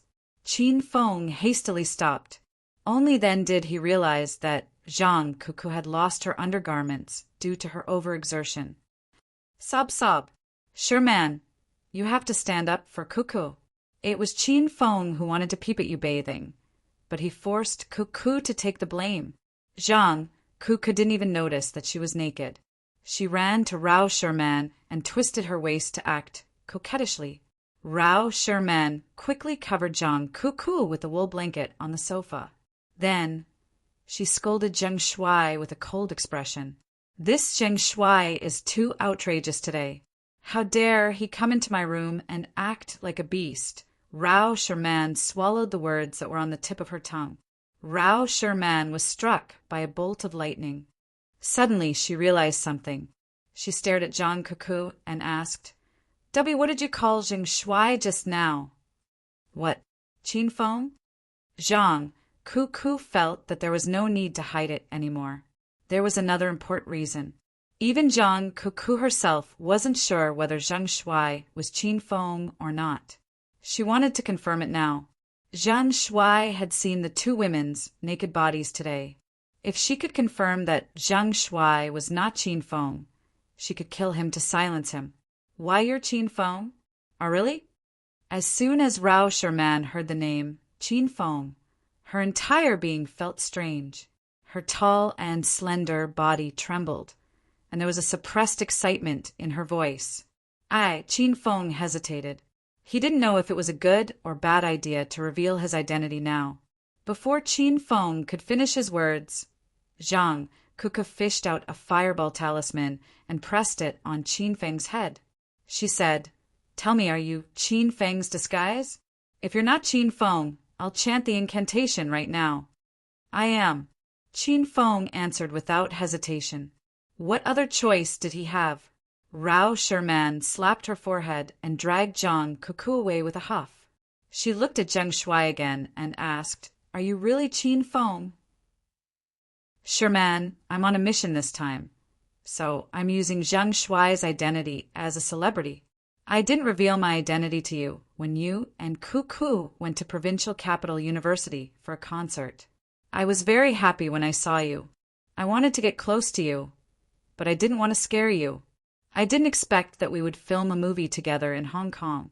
Rao Sherman's body trembled more and more violently after Qin Feng said a lot of sweet nothings. Rao Sherman had forgotten how long it had been since she last saw Qin Feng. They had not seen each other since she went to Acropolis City for the opening of Cloud City, Hua Manor Phase 2. Chapter 922. Rao Sherman had always missed Qin Feng because Qin Feng meant a lot to her. When Rao Sherman was very young, it was Qin Feng who encouraged her to pursue her music career. Both of them reunited in Hong Kong after half a year of separation. At this moment, Rao Sherman was so excited that she couldn't speak. No wonder he admired teacher Chiao Feng, and no wonder he had a favorable impression of Zheng Shuai. It turned out that both of them were Qin Feng. "Haha, I told you Zheng Shuai is Qin Feng. Hurry up and change your face." Zhang Cuckoo was so excited that she danced with joy. Now, Qin Feng and Rao Sherman could be together, and she could share Qin Feng with Rao Sherman Zhang. Cuckoo had reached the age to talk about marriage. However, she didn't like dating and had never found a man that she liked. On the other hand, Zhang Cuckoo had a good impression of Uncle Chiao Feng, so she decided to let Qin Feng take advantage of her in the future. The reunion of lovers was supposed to be a beautiful scene, but Qin Feng's face darkened after hearing Zhang Cuckoo's words. "Do you think I'm an opera actor who can change my face whenever you want? I can't. Can you stop rubbing your feet against my pants? My pants are torn." Qin Feng glared at Zhang Cuckoo. Zhang Cuckoo pouted and stood on the sofa. She was a head taller than Qin Feng. She stuck the fireball talisman on Qin Feng's forehead and said, "I don't care. Hurry up and change your face, or I'll chant a spell." Qin Feng almost fainted from anger. Rao Sherman quickly pulled Zhang Cuckoo away. After listening to Qin Feng's words, Rao Sherman believed that the Zhang Shuai in front of her was Qin Feng. This was because only Qiao Feng knew some things about Provincial Capital University. Not long ago, Qin Feng had announced 3 identities, and one of them was Qiao Feng. Sherman, you're getting more and more beautiful. Qin Feng and Rao Sherman ignored Zhang Kuku. Qin Feng took a step forward and embraced Rao Sherman. Rao Sherman's delicate body trembled. She was so nervous that her heart almost jumped out of her throat. It had been a long time since she was hugged by a man. Her heart raced as if it was her first love. Rao Sherman didn't struggle. She slowly calmed down. Qin Feng's warm embrace made her forget all her worries. Both of them were a golden couple. Moreover, they had not seen each other for a long time. Qin Feng slowly moved his face closer to Rao Sherman and kissed her. Big brother Qin Feng, do you think Cuckoo is pretty? Qin Feng was 1 centimeter away from kissing her when he suddenly felt someone kick his butt. No. Qin Feng turned around and glared at Zhang Cuckoo before he kissed Rao Sherman. Nonsense. Everyone said that I'm pretty. Zhang Cuckoo kicked Qin Feng again at this critical moment. Nonsense. Good, good, you've grown prettier. Feng, is it because your nose is higher, your eyes are bigger, and your chest is perkier? Qin Feng had no choice but to let go of Rao Sherman's slender waist. He realized that Zhang Cuckoo was deliberately causing trouble. Qin Feng's Lin's man's Qin Feng had Feng. Zhang Qing Feng Shan, Kufeng had Feng's Feng by Feng's Kufeng. Zhang Cuckoo pouted and kicked Qin Feng's legs. I don't want to go back to the house. I want to stay here. We still have business to attend to. It's not convenient for you to stay here. Qin Feng chased Zhang Cuckoo away. Why is this girl so blind? The sofa over there is spacious. Go ahead and do it. Don't worry. I won't say a word, and I won't tell anyone. Rao Sherman was embarrassed to death by Zhang Cuckoo's words. The desire in her heart vanished. She held Zhang Cuckoo's arm and sat on the sofa. Qin Feng, let's watch TV. Rao Sherman said shyly, Okay. The Teletubbies are here. Let's watch it together.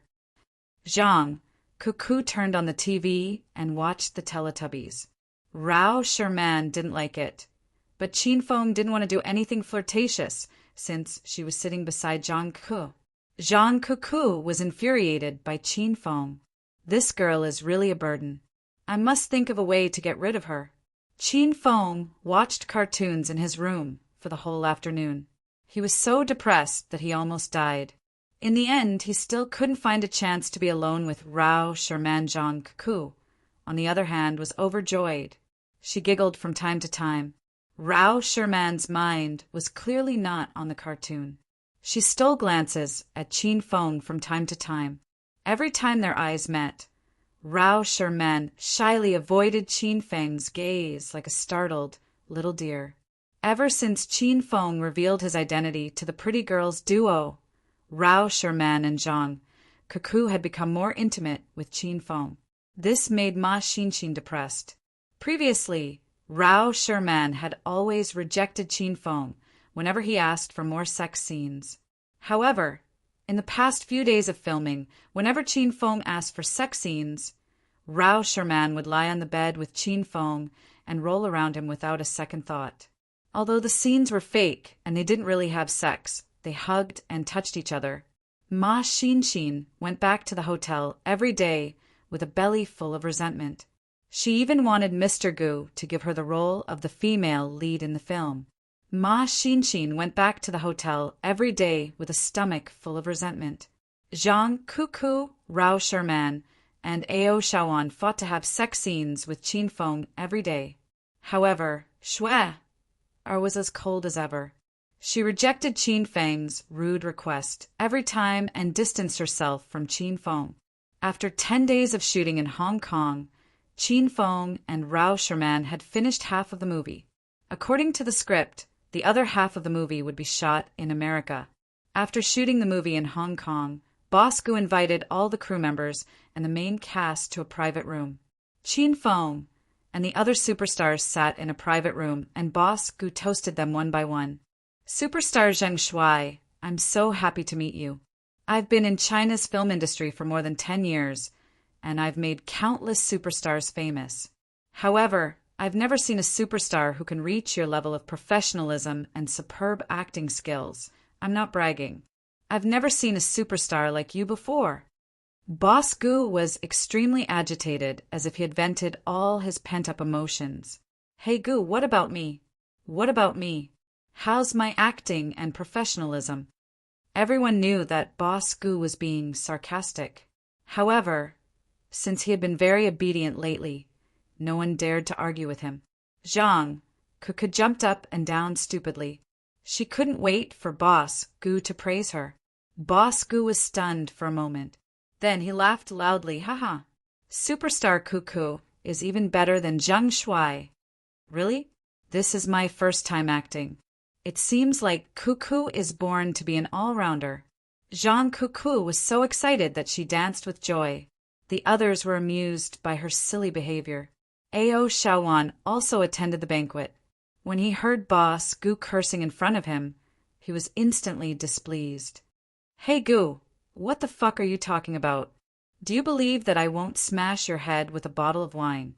Boss Gu drank some wine and wanted to vent his anger. However, just as he raised his voice, he was frightened by Ao Shaowan's roar. Hee hee. Miss Wan, I am sorry. I was just too happy, so. You can't do that even if you're happy. Only Big Brother Zheng Shuai can curse. No one else can, not even me. Ever since Ao Shaowan met Qin Feng, she went to the set every day and spoiled Qin Feng. Later on, everyone in the set was afraid of offending Qin Feng. They had to use honorifics when speaking to Qin Feng and think carefully about every word they used. Boss Gu grumbled in his heart and muttered, Didn't you curse when you scolded me just now? Ao Shaowan sat back down and jumped up angrily. She slammed the table and glared at Boss Gu. What are you muttering about? When the fuck have I ever said such vulgar words? Boss Gu was so scared that she swallowed her saliva and said with a smile, and no. Ao Shaowan sat back down with satisfaction. She immediately took Qin Feng's arm and leaned on his shoulder like a little bird. She said sweetly, Big Brother Zheng Shuai, what do you want to eat? I'm going to feed you. Boss Gu couldn't stay any longer. He ran to the private room of the working group to show off. In that room, he was the boss. Rao Sherman and Ma Xinxin were also stunned by Ao Shaowan's changing behavior. They ate a few mouthfuls of food and couldn't eat anymore. Xue Er stood up and left halfway through her meal. She had been a loner recently, so everyone was used to it. But this time, when Xue Er walked to Qin Feng's side, she suddenly stopped. Mr. Zheng Shuai, are you free tonight? Come to my room later. I want to have a private chat with you. Xue Er left after saying that. When Ao Shaowan came back to his senses and wanted to fight with Xue Er, he found that Xue Er was gone. Zhang Kuku and Ao Shaowan started to badmouth Xue Er. Rao Sherman and Ma Xinxin were a little unhappy, but they hid it in their hearts and didn't say it out loud. Qin Feng put down his chopsticks and leaned back in his chair. He had lost his appetite and was thinking about the reason why Xue Er suddenly asked him to go.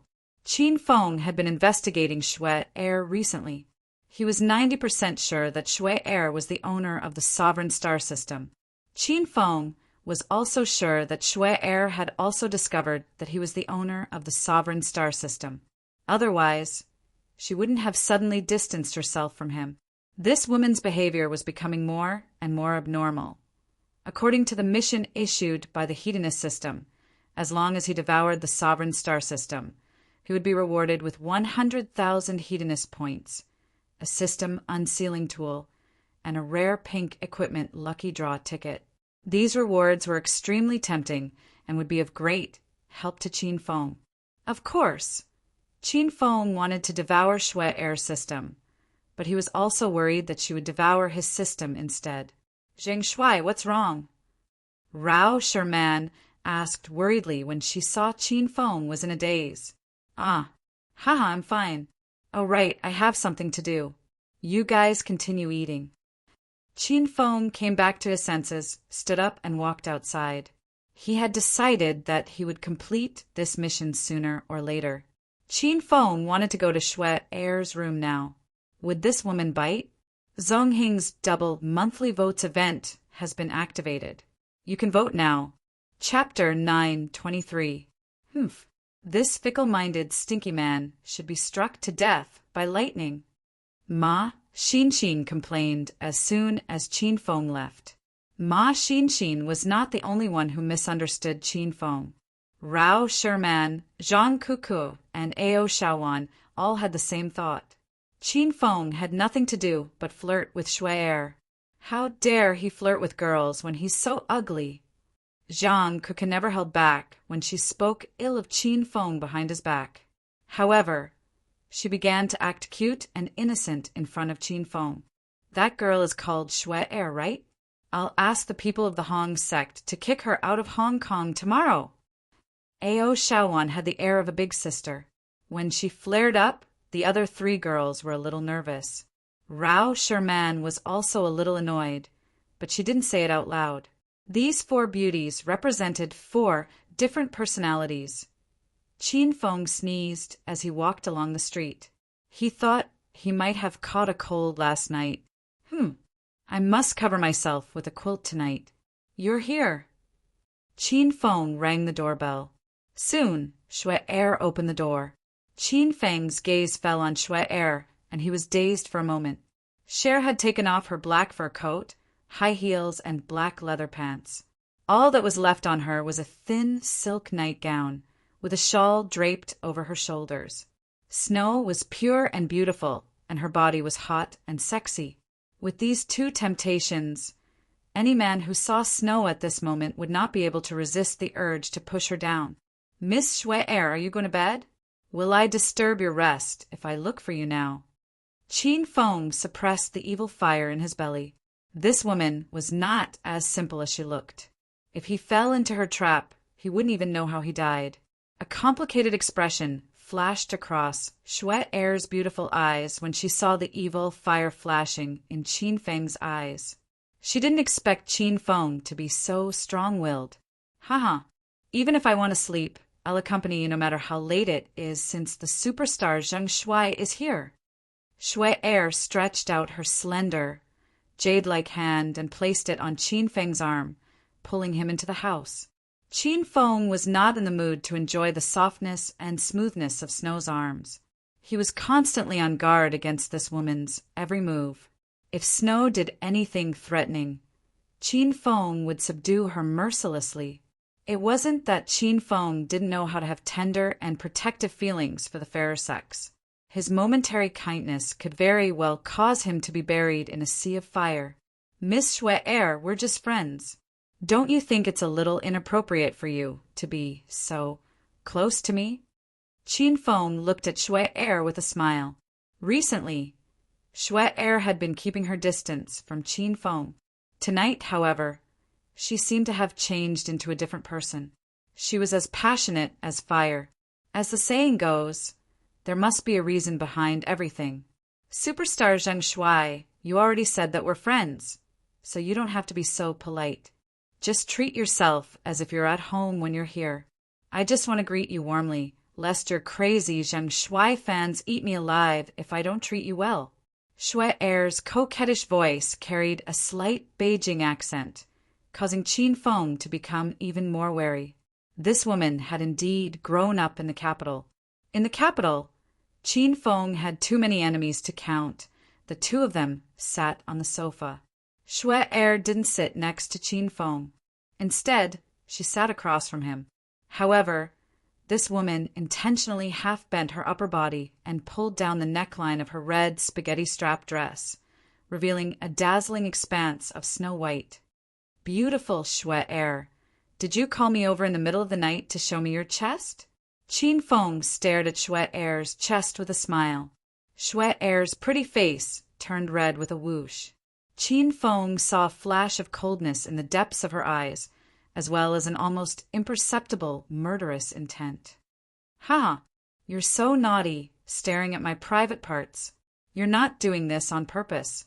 Otherwise, I wouldn't have the nerve to look." Qin Feng was trying to think of a way to infuriate Shui-Er. "Then there's no point in just looking. Why don't you feel it?" Shui-Er's beautiful, starry eyes shone with a demonic light. Qin Feng put on a pig face and pretended to lose his soul. "How do I feel it? You're so annoying. How else can I feel it? Just a touch or a kiss will do." Shui-Er was as shy as a little girl in love for the first time. However, most people couldn't see the coldness hidden within her. Then can I suck it?" Qin Feng's mouth was wide open, and his saliva was dripping out. A deep sense of disgust flashed through Shui-Er's eyes. She was on the verge of exploding. However, she quickly maintained her seductive expression and said shyly, Then you have to be gentler." "No, otherwise it'll hurt." Qin Feng was taken aback. He said excitedly, "Do you want to kiss me?" "Sure. Gentler." Just as Shui-Er finished speaking, Qin Feng's dragon claw reached out. Shui-Er shrieked in pain, and tears welled up in her eyes. What are you doing?" Shui-Er was enraged. She slapped Qin Feng's pig trotter away. "Didn't you tell me to kiss you? I'm going to touch you first.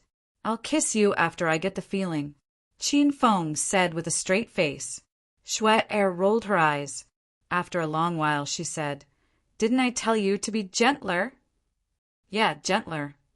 Qin Feng looked at Shui-Er as if she was an idiot. "Did you touch the wrong spot?" Shui-Er was stunned for half a minute. She finally understood what Qin Feng was talking about. Shui-Er was so angry that her snow-white skin flushed red. "You're a singer, and I like music as well. Let me play a song for you." The atmosphere froze for a moment. Then, Shui-Er walked to the corner of the living room. She opened the curtains and placed a guzheng behind it. I didn't expect the beautiful Shui-Er to know how to play the guzheng. Qin Feng looked at Shui-Er with a smile, but he was already on high alert. Shui-Er did not speak. She sat down in front of the guzheng with a cold expression. She plucked the strings with her index finger, and a beautiful melody reverberated in the room. Thump, thump, thump. This was a very beautiful song, but Qin Feng had never heard it before. In fact, the melody was a little strange. It didn't sound like a song of this era. It had a deep and distant feel to it. Shui-Er seemed to have transformed into another person as she played the guzheng. Her aura changed subtly, and the light in her eyes became more bewitching. Her long hair fluttered even though there was no wind. It was as if a white-haired witch was playing the soul lullaby. That's right, the melody was called the soul lullaby. Qin Feng sat on the sofa. When the song started playing, he felt an invisible force pulling him in. Qin Feng entered an illusory space. He was the only person inside. He couldn't hear the sounds of the outside world. His mind kept reverberating with the tune of the soul-luring song. Qin Feng realized that he had been tricked. He tried his best to bring his consciousness back to reality, but Qin Feng found that it was all in vain. No matter how hard he tried, he couldn't get rid of the demonic voice in his head. The soul lullaby was a demonic tune. It was a high-level offensive skill of the demon race. Other demonic tunes included the lion's roar, 1,000-mile voice transmission, and the tsunami roar of the black tortoise. Recently, Qin Feng had been thinking about Shui-Er's attack style. That was because Snow's body didn't emit any energy waves. She wasn't even a martial artist, so how could she defeat him? Now, Qin Feng understood that Shui-Er used demonic tunes to attack him. This soul lullaby was probably a high-level skill Shui-Er obtained from the Sovereign Superstar system. However, it was too late by the time Qin Feng realized this. Even though Qin Feng had put up a lot of defenses, he didn't expect Cher to use this method to trick him. Qin Feng felt his consciousness fading away. He couldn't even control the basic movements of his limbs. If Shui Er tried to harm Qin Feng or devoured his hedonist sovereign system, Qin Feng wouldn't be able to fight back. Master, wake up. You can't fall asleep. Master, focus. Don't listen to that woman's demonic tunes. Shimin Chue Shui and Ouyang Feng's anxious screams suddenly resounded in Qin Feng's mind. However, he could only hear them. He couldn't answer them, and he couldn't pull himself back to reality. The flaming golden eagle and glacial snow mastiff also sensed danger. The two spiritual beasts roared angrily, trying to use their roars to wake their master up. Master, hurry up and use demon sound roar. Qin Feng felt his eyelids getting heavier and heavier. Just as he was about to close his eyes, Little Pig's shriek reached his ears. Qin Feng's eyes lit up. He suddenly remembered the demon's sound roar. Roar! Qin Feng used all his strength to roar. However, his roar was as soft as a mosquito's. Qin Feng didn't give up. He roared again and again. The information about the demon's sound roar flooded Qin Feng's mind. The unfamiliar information made Qin Feng's head hurt roar. Qin Feng opened his mouth and let out a low roar like a dying dog. Roar, roar. This time, Qin Feng roared like a tiger coming down the mountain. Qin Feng felt his body quickly regaining its senses. His consciousness also became clearer. The scene in front of him was no longer a void under the starry sky. The sofa, the television, the floorboards, and the floor-to-ceiling windows all became clear. Roar! Qin Feng suddenly stood up and regained control of his body. Qin Feng roared with all his might. The entire room seemed to shake slightly, and the floorboards made creaking sounds.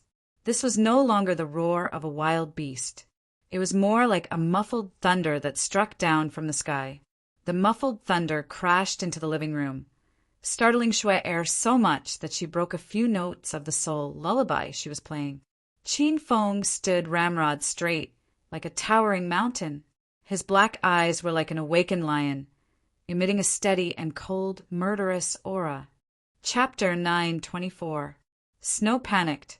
She was a master of the zither, calm as still water. She could play a song fluently and smoothly. However, after Qin Feng's demonic roar appeared, it completely disrupted Shui's state of mind. Her fingers became stiff, and her tune was cut off. The demonic tune became disorganized and lost its original power. Qin Feng glared at Snow like a starving beast glaring at a plump sheep. Qin Feng's demonic roar did not stop. Instead, it became more and more ferocious. Rumble! The roar was as loud as thunder. It was as if the divine dragon in the sky had been angered and let out a dissatisfied roar. The clear night sky was suddenly filled with dark clouds, as if a thunderstorm was coming. Clang, clang, clang. The zither in front of Shui suddenly snapped, and the strings snapped one by one. One of the strings struck Shui's tender hand, and a few drops of blood dripped down. Snow, you're finally exposed. Qin Feng's voice was filled with uncontrollable excitement. Snow, who had been in an advantageous position, was now in a disadvantageous position. She was so frightened that her delicate body began to tremble. Do not hurt me, I beg you. Snow looked at Qin Feng pitifully. Shui, this is a society where the weak are prey to the strong. Don't blame me. When you tried to harm me just now, you didn't hold back at all. Qin Feng's voice was filled with a devilish quality. It was like the voice of a demon king. I only wanted to hypnotize you. I didn't want to kill you. Snow tried to defend herself, but Qin Feng did not believe her. It's too late to say that now. You're the first person I've met who has a system. I'm actually quite close to you. You should know that there aren't many systems on Earth. People like us are even rarer than martial artists, pharmacists, and spiritual beast masters. Then please spare me this time. I can give you a lot of benefits. Snow was so frightened that she fell on her butt and hid in a corner. Previously, she had received a notification from the Supreme Superstar System that there were other systems nearby. This was the first time Shui Er had encountered another system after obtaining the system. At the time, she had been even more shocked and afraid than Qin Feng. During this time, Shui Er had been investigating Qin Feng. In the end, she confirmed that Qin Feng was the owner of the Hedonist sovereign system. The Hedonist sovereign system was many times more powerful than the sovereign superstar system, and so Shui Er began to distance herself from Qin Feng, on guard against him. Originally, the two of them did not have any grudges against each other. In fact, they were strangers who had never met before. However, due to personal reasons, Cher had no choice but to get close to Qin Feng. She knew that she could not defeat Qin Feng, so she could only use the soul-luring song to control him.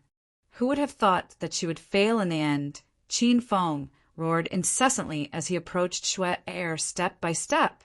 The penetrating power of the demonic roar was extremely strong. Not only this room, but the entire Hong Kong International Hotel was filled with the tune of the demonic roar. Demon Sound Howl was a reward given to Qin Feng for completing the I'm a Superstar side quest. According to the system's introduction, Demon Sound Howl was a secret demonic cultivation technique. It was similar to the lion's roar technique. Once the Demon Sound Howl was released, low-level martial artist consciousness would be disrupted and they would lose their ability to fight. When ordinary people heard the demonic roar and their consciousness was disturbed, they would release their instincts and do what they most wanted to do in the depths of their hearts. In the banquet hall of the hotel, Rao Sherman and the other women hadn't left the banquet yet. A series of strange noises drifted into their ears. The women's expressions gradually became absent-minded, and their originally bright and clear beautiful eyes became abnormally empty. Ha ha ha. That's right, I, Ao Shawan, am Hong Kong's #1 big sister. Who doesn't like it? I'm going to fight him to the death with my machete. Ao Shawan suddenly picked up a chair beside her and rushed to the private room where Chairman Gu and the others were seated. Rao Sherman looked as if she was sleepwalking. She slowly stood up and sang her favorite song, Because of You. Zhang, Kuka seemed to have gone mad. She jumped onto the dining table, grabbed the chicken drumstick and steak on the plate, and started wolfing them down. Ma Xin suddenly ran in circles in the empty private room. As she ran, she gritted her teeth and said, I want to lose weight. I want to lose weight. A series of smashing and screams came from the private room next door. Ao Shaowan swung the chair and violently beat Chairman Gu. After Chairman Gu heard the demonic roar, he even took off his pants. He grabbed 2 beautiful staff members of the director team and was about to have sex with them. In the end, he was chased around the room by Ao Shawan and was so scared that Chairman Gu's pants were wet. In the lobby on the first floor of the hotel, a group of beautiful receptionists were all lying on the ground. They received hundreds of guests every day, and their faces were stiff from all the smiling. After releasing their instincts, they just wanted to sleep. A group of security guards chased the lobby manager and beat him up. Usually, these security guards were scolded by the manager. Now, it was time for them to release their instincts and release their resentment. Above the 10th floor was the guest room area. Every floor's corridors were filled with undulating screams. These guests were originally here to book a room and fight. At this moment, all of them were wild and more ferocious than beasts Shui Er's room. Shui Er was also affected by the demonic roar. Her eyes began to blur, and her reaction after releasing her instincts was beyond Qin Feng's expectation.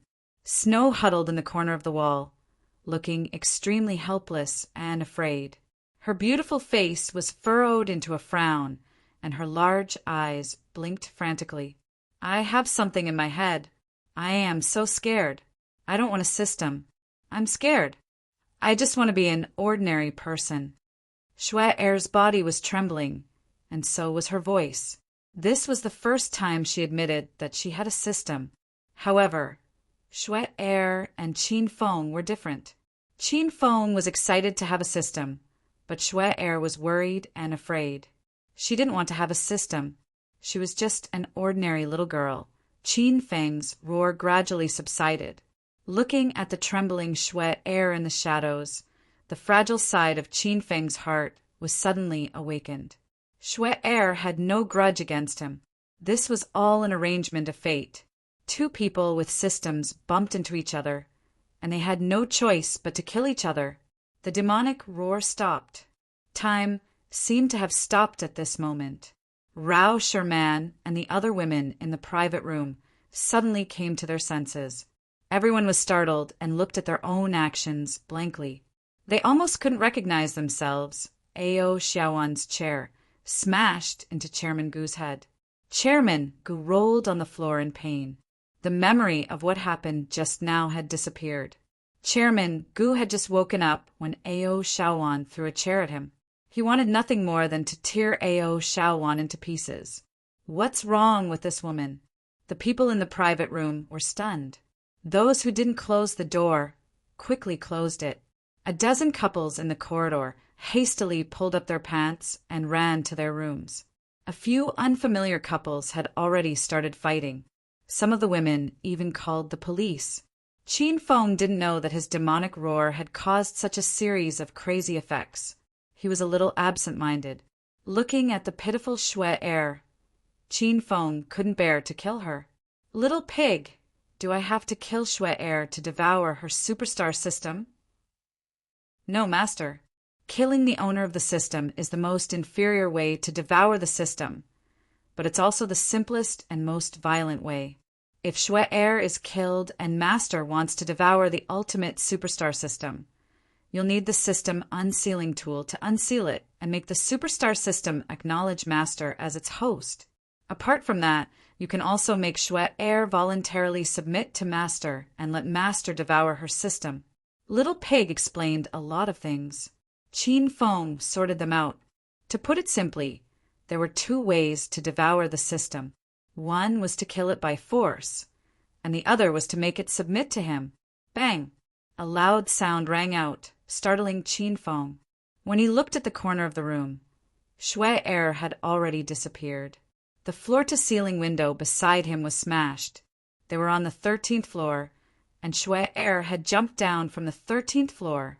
Qin Feng hurriedly rushed to the window. Although it was the 13th floor and it was night time, Qin Feng could see clearly with his night vision goggles. A pile of glass shards fell to the ground. There was no blood, and Shui Er was nowhere to be seen. This woman actually escaped. Little Pig, locate Shui Er for me. Qin Feng's eyes were ablaze with fire. He regretted not killing Shui Er earlier. Master, it'll cost you 200,000 hedonist points. Little Pig said. Qin Feng only had 13,200 hedonist points. He was shocked by the cost of locating Shui Er. Why is it so expensive? Master, as the owner of the sovereign star system, Shui Er must have spent a lot of hedonist points to conceal herself. Therefore, if you want to locate her, you'll need to spend a lot of hedonist points to break the concealment formation on her body. Little Pig explained. Qin Feng looked at the boundless night sky and punched the frame of the floor-to-ceiling window.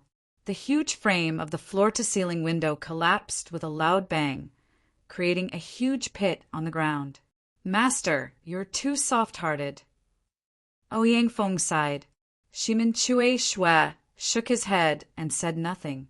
These two heroes were existences who killed without batting an eyelid. They felt that their master was too kind. You can't say that.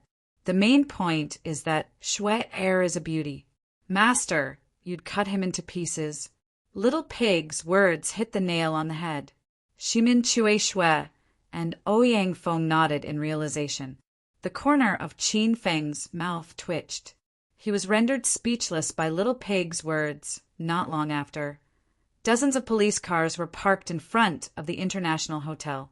The alternating red and blue lights dazzled everyone's eyes. Rao Sherman and the girls ran to Shui Er's room and knocked on the door. Are you all right, Zheng Shui? I think something strange happened, just now. After Qin Feng's demonic roar disappeared, everyone regained their senses. The first thing the four girls did was to look for Qin Feng. Zhang Kuku ran around the room like a giant mouse the moment she entered the room. Then, she ran to the living room and yelled, "Shit, shit! Zhang Shuai has raped and killed Shuai. He even dismembered her body and flushed it down the toilet." The girls rolled their eyes. They were completely speechless. This woman must have watched too many horror movies. Qin Feng knocked Zhang Kuku's head and said sternly, "Shuai suddenly left due to an urgent matter. I don't think she'll be back." Since Qin Feng had discovered Shuai's identity as the system, he believed that Shuai would hide from him in the future. Naturally, she would not come back. Rao Sherman and the girls nodded doubtfully. Zhang Kuku ran to the empty floor-to-ceiling window and looked at the empty floor beneath her feet. She was so frightened that she started to scream. "Ah, shit! Shit!" Shuai refused to submit to Zheng Shuai, so Zheng Shuai pushed Shuai down the stairs.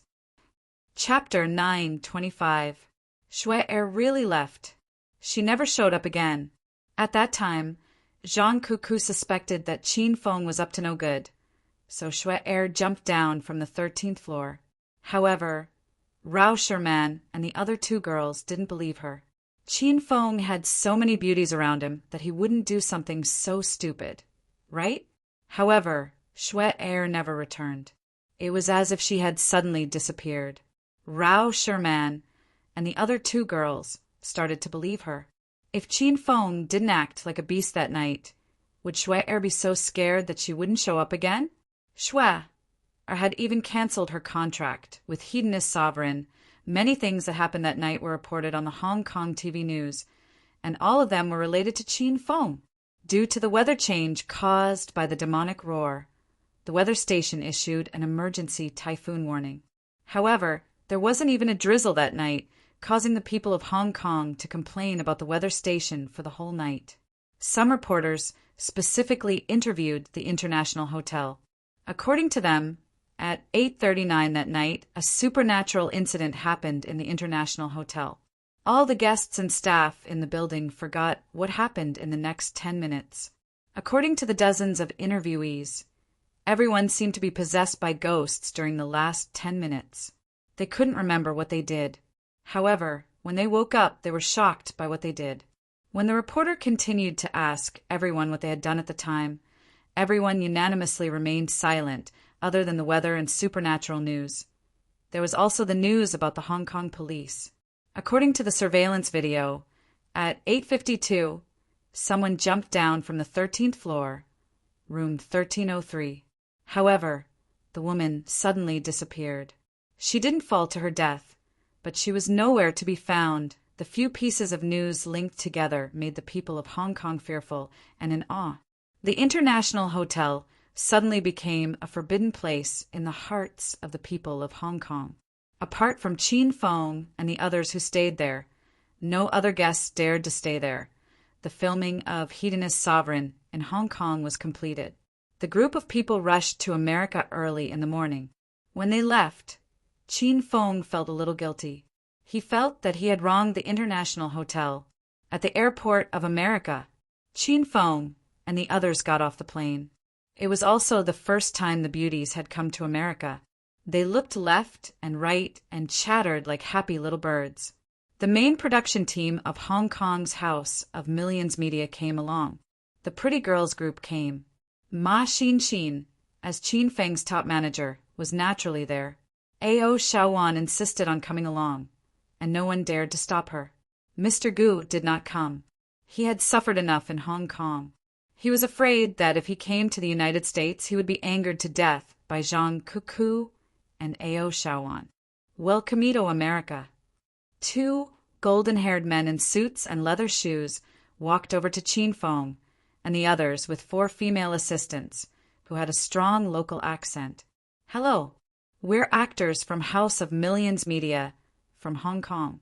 We're going to shoot a movie in America for half a month.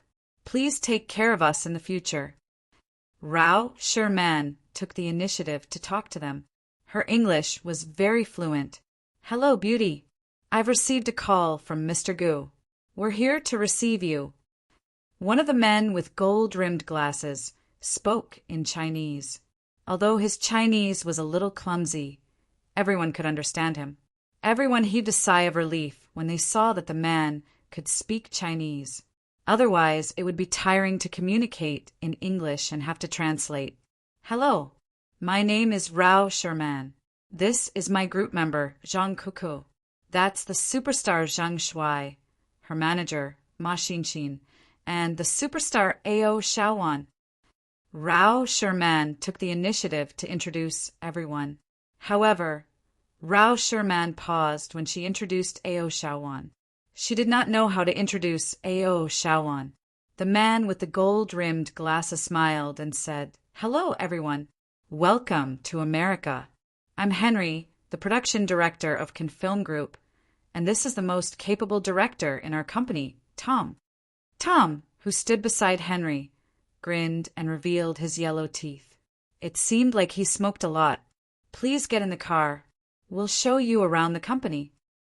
After the introductions were over, Chin Fong and the women boarded a commercial vehicle, while the staff of Hong Kong's Media of Millions boarded another van. Henry and Tom were at the back of the group. Both of them were elegant and gentlemanly, but now they had a wretched smile on their faces as they stared at the buttocks of Rao Sherman and the other beauties. "Director Tom, these Chinese chicks are very hot." Henry, who wore the gold-rimmed glasses, rubbed his chin and smirked. "They're not only hot, they're the best. I've been a director for more than 10 years, and I've worked with hundreds of Chinese female stars. I can count the number of people who can compare to these 4 chicks with one hand." Tom's eyes were glowing as he spoke. "Hee, then we're in luck this time. I like the chick in the white cheongsam. Her name is Sherman, I think. And her teammate, she has a childish face and huge breasts. I'm excited just by looking at them." Henry had already chosen his targets. Tom grinned and said, "All right, you can have those too. I'm interested in the other 2. Look at that chick named Xan. Her butt is so big. I'm sure the sound she makes when she's having sex is very rhythmic. That chick 1 has an air of arrogance about her. Haha, we'll have a lot of fun tonight." The 2 of them looked at each other and laughed. Their eyes were filled with wickedness. Tom and Henry only cared about the 4 beauties. They did not mention Chin Fong at all because they thought nothing of him. After the women boarded the BMW, Henry and Tom boarded the other BMW. The motorcade slowly drove toward America's Can Film and Television Group. "Wow. Sherman, look. That's Jason Statham. He's filming on the street." The beauties in Chin Feng's car screamed incessantly. Through the car window, Zhang Kuku saw a movie being filmed on the street. The main character was her favorite hunk, Statham. She was so excited that she climbed onto Chin Feng's lap and wiggled her buttocks excitedly. "Those European-style buildings are so beautiful. I like them." Ma Xinxin clapped her hands happily as she watched the flying castles. Ao Shaowan preferred the people who were rapping and dancing on the street. Rao Sherman was relatively quiet. She stared blankly at the unfamiliar city. Chin Feng's eardrums were about to burst because of Zhang Kuku's screams. He picked her up and threw her to the side. Zhang Kuku pouted and yelled unhappily, "Hey, why did you throw me away? I can't even see my Statham. You broke my thigh." Chin Fong was also very displeased. Rao Sherman and the other 2 girls stopped looking out of the car window. 6 pairs of eyes were fixed on Chin Feng's crotch. "Is my thigh going to break? Will it be okay there? This is related to everyone's sexual happiness in the future. Ahem. Don't worry. The important part is fine." Chin Fong saw through the women's thoughts and hastily clarified himself. "Pervert. Shameless." The 3 women rolled their eyes at Chin Fong. They would never admit their true thoughts, even if they were beaten to death. Chin Fong didn't feel bored at all since he was accompanied by beautiful women in the car. After a while, the car stopped in front of a magnificent palace. The women got out of the car. Zhang, Cuckoo, and Ao Shaoan were running around. Their screams could be heard everywhere. Rao, Sherman, and Ma Xinshin were taking pictures of each other. Wow! Is this the office of Can Film Group? It's as gorgeous as the White House. Zhang Cuckoo ran to Qin Feng's side and jumped around with her arms around him.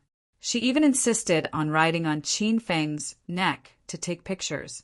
However, Qin Feng rejected her flatly. The other two cars arrived one after another. The staff of Hong Kong's Media of Millions, Henry and Tom, got out of the car. Ladies, welcome to the office of Can Film Group. Let's go in and have a look. The director of production, Henry, walked to the women. He spoke elegantly and behaved like a gentleman. It was impossible to tell that he and Tom were playing dirty tricks behind their backs. The group followed Henry and Tom into the palace-like office building. The interior was decorated in European and American style. The intricate plaster lines and the splendid wall decorations were a few grades higher than the building of Hong Kong's Media of Millions. Dear friends from afar, allow me to introduce Can Film Group to you. Henry and Tom led the way. The 4 female assistants who were supposed to receive them at the airport had already gone to work. Rao Sherman and Zhang Cuckoo were Chinese superstars. They had been in China's entertainment industry for a long time and had been to a few famous film and television companies in China. However, the development of China's film and television industry was not as developed as America's. It was evident from the culture of Can Film Group. Can Film Group was huge. Even after walking around for a whole morning, they still couldn't see the whole building. Qin Feng and the group even met a few Hollywood superstars in the company. Some of them were male stars that Zhang Cuckoo liked very much. Zhang Cuckoo asked them to take pictures with her and even asked them to pose with her in some weird and idiotic poses. She almost drove the Hollywood superstars crazy. Ladies, it's getting late. Our company has booked a hotel for you. I'll bring you to the hotel now. I'll invite all of you to have dinner tonight. I hope all 4 of you can come. After they were done with the company, Henry and Tom brought everyone to the hotel. The hotel was only 1 kilometer away from Can Film Group. It only took a few minutes to get there. Chapter 9:26. Sherman, this hotel is so nice. It's specially designed to serve us. Aren't you afraid of being intercepted by fans and paparazzi? Zhang Cuckoo danced with joy after learning about the nature of the celebrity hotel. Do you think this is China? Who knows you? Don't worry.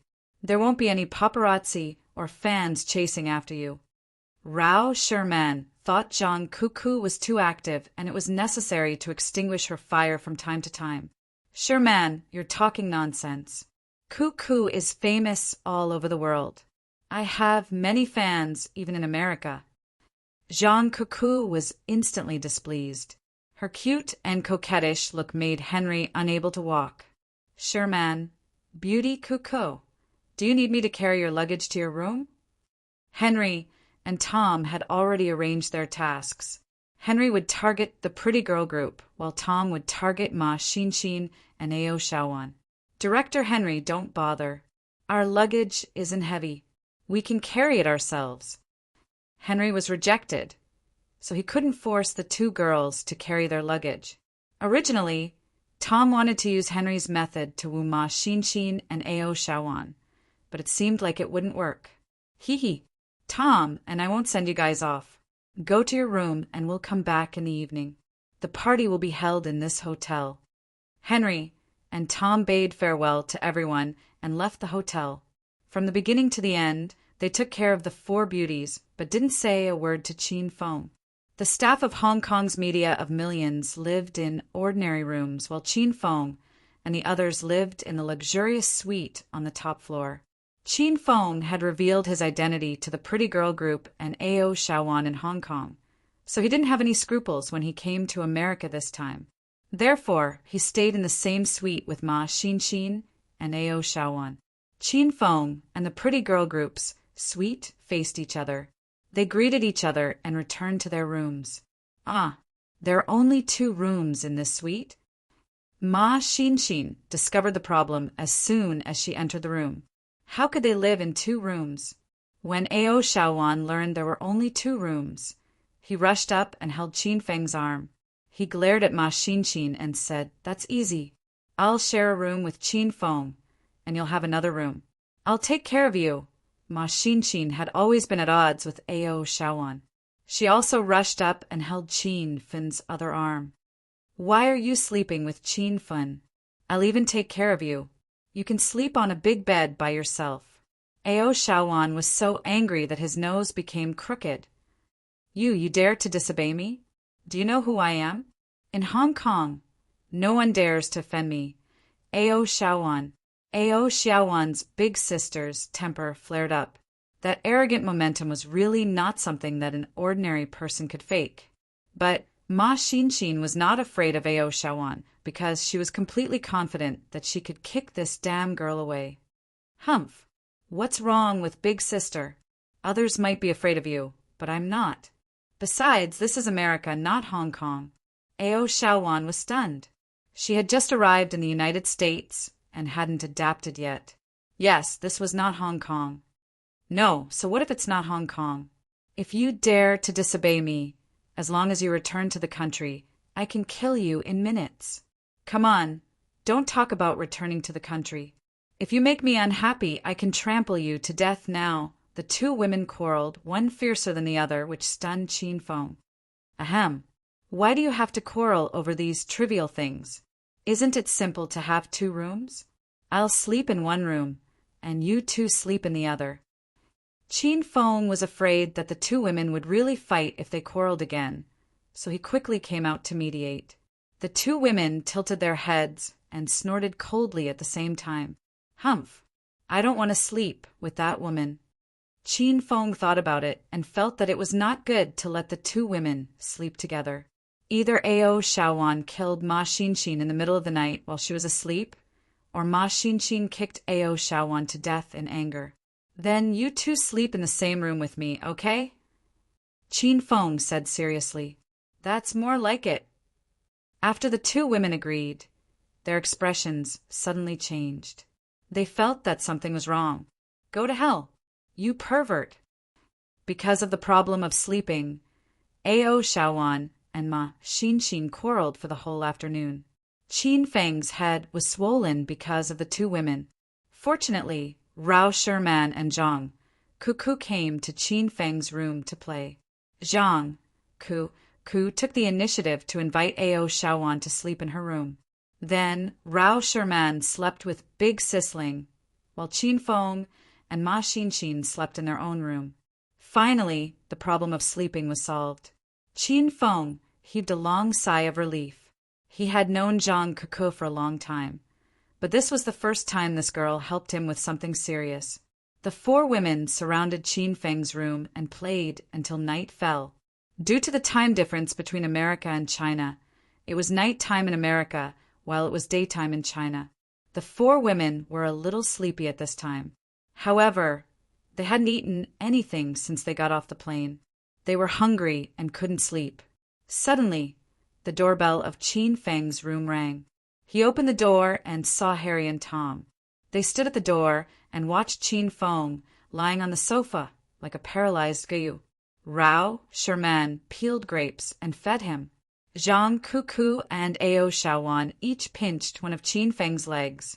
The scene stunned Harry and Tom. Are all Chinese beauties like this?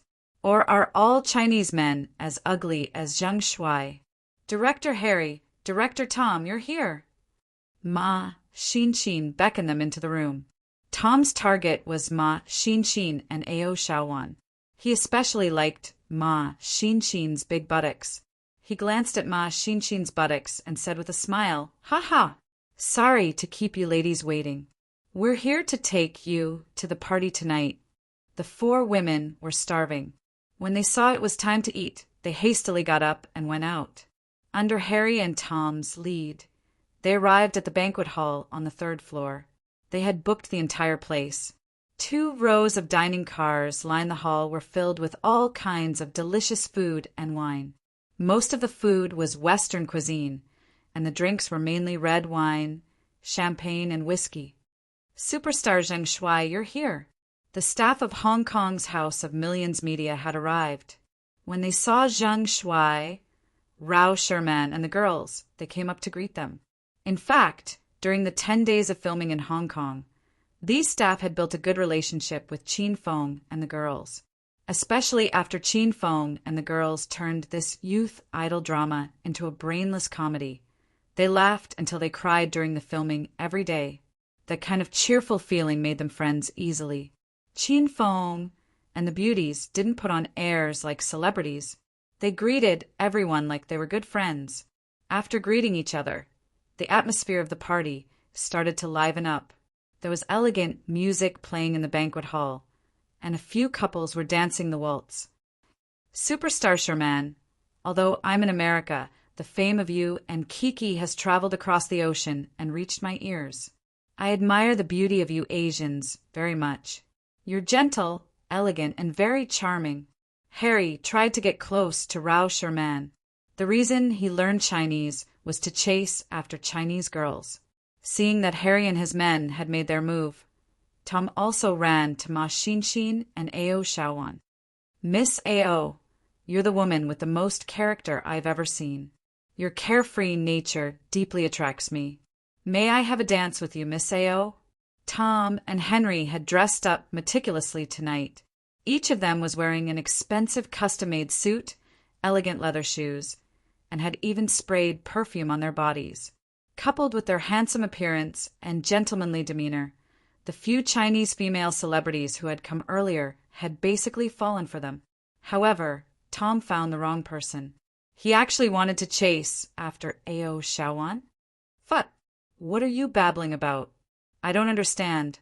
Although Tom could speak Chinese, his level was not good. Ao Shaowan was also impatient, so he didn't have the patience to listen to Tom carefully. He directly waved his hand as if he was shooing away a fly. What? Miss Ao, what did you say? Ao Shaowan spoke quickly. Tom was dumbfounded. Although Tom didn't understand what Ao Shaowan was saying, from her tone and attitude, it seemed to be cursing. How could this woman curse for no reason? Are you deaf? I told you not to talk to me. Can you not talk to me? Ao Shaowan's beautiful eyes widened, and Tom was so scared that he took 2 steps back. Tom pricked up his ears and almost became a cat, but he still didn't understand what Ao Shaowan was saying. You talk and I talk? Tom's mind was full of the word talk, but he didn't know what to say. Hee. Miss Xinxin, can I invite you to dance? Seeing that Ao Shaowan's communication was blocked, Tom reacted very quickly. He turned around and began to chat with Ma Xinxin. Because Tom and Harry had pretended to be polite in front of the 4 beauties, and the 4 women came to shoot this time to ask the film group of the United States for help, Ma Xinxin didn't want to make their relationship awkward. Director Tom, I'm really sorry, but I don't know how to dance. Ma Xinxin smiled and politely refused Tom. Seeing that Ma Xinxin's temper and patience were much better, Tom was very happy. That's not a problem. I can teach you. Tom felt that Ma Xinxin had a chance, so he stretched out his hand to hug Ma Xinxin's slender waist. Ma Xinxin was startled. She thought that these foreign men were really more open. How could they fight with just a few words? They were just like Qin Feng. Ma Xinxin was a little unhappy, but for the sake of her face, she could only smile and take a step back. Hee. Director Tom, I really don't know how to dance. You'd better find someone else. Ma Xinxin covered her mouth and giggled. This was just an apologetic way of refusing, but Tom didn't think so. He was a little elated. He thought that Ma Xinxin was shy, and this woman obviously liked him. Miss Xinxin, don't be shy. I'll teach you how to dance the waltz. It's very easy. Tom took another big step forward and reached out to hug Ma Xinxin again. Ma Xinxin was really angry this time and pushed Tom casually. However, Ma Xinxin was not the Ma Xinxin of the past. She had learned to use inner qi, but she was not proficient in controlling it. Ouch. Chapter 9:27. Ouch. That was a terrible cry, enough to make one's heart ache to hear it. Everyone stopped talking, and the couples who were dancing also stopped. Everyone's eyes were focused on Tom. Isn't he the director of Film Group? Why is he lying on the ground? Oh, Americans love hip-hop. Director Tom is going to do a hip-hop dance. Clap, clap, clap. There was a round of enthusiastic applause. Everyone was looking forward to Tom making a big windmill. That would be so cool. However, after a while, Tom didn't dance at all. He seemed to be in pain and depressed. Director Tom, are you okay? Henry was flirting with Rao Sherman. When he saw Tom lying on the ground, he stopped flirting and hurried over to help Tom up. Tom gritted his teeth in pain. He felt as though his bones were about to fall apart. Tom regretted his decision. He felt that he had chosen the wrong target. One was arrogant like a big sister, while the other was born with godly strength. All these Chinese celebrities seem to be freaks. Director Tom, are you okay? The floor is too slippery. Otherwise, you wouldn't have fallen. Ma Xinshin was taken aback. She didn't expect that she would push Tom so hard that he would fall to the ground. However, Ma Xinshin would never admit that she was the one who overthrew Tom. She was afraid that Film Group would cancel the collaboration before the shooting of the American film started. Tom suffered a loss. His excuse of slipping and falling was a good one. Otherwise, he would be embarrassed enough if everyone knew he was overthrown by a woman. Haha, I am fine. Thank you for your concern, Miss Xinshin. The floor is really slippery. Director Henry, can you help me to a corner to rest? I'll be fine after some rest. Tom was in so much pain that he couldn't walk. He couldn't flirt with girls anymore. All he wanted now was to go to a corner to rest. After helping Tom to a quiet corner, Henry hurried back. He still wanted to flirt with girls. Miss Sherman, something happened to my friend just now. I'm so sorry. May I have a dance with you? Henry kept pestering Rao Sherman. At first, Rao Sherman politely rejected him, but now she didn't waste time and ran to Qin Feng. Zhang Shuai, would you like to dance with me? Sure. Qin Feng had long since discovered that Harry and Tom were up to no good. At this moment, he hugged Rao Sherman's slender waist and glared at Harry complacently. Harry almost vomited in disgust when he saw Rao Sherman taking the initiative to dance with Qin Feng. There was definitely something wrong with this Chinese beauty's taste. Hee, Miss Kiki, how are you adjusting to your new life in America? Just let me know if you need anything. After Rao Sherman left, Henry started to pester Zhang Cuckoo. Zhang Cuckoo stood in front of the row of dining cars with a watermelon in each hand. She nibbled on the watermelon and looked at Henry like an innocent bystander. Are you sure that you can just ask if you need anything? Of course. It's my honor to be of service to Beauty Coco. Henry's words and actions were filled with gentlemanly air. Okay. Hurry up and get someone to move these 2 rows of dining carts to my room. Don't let anyone else eat.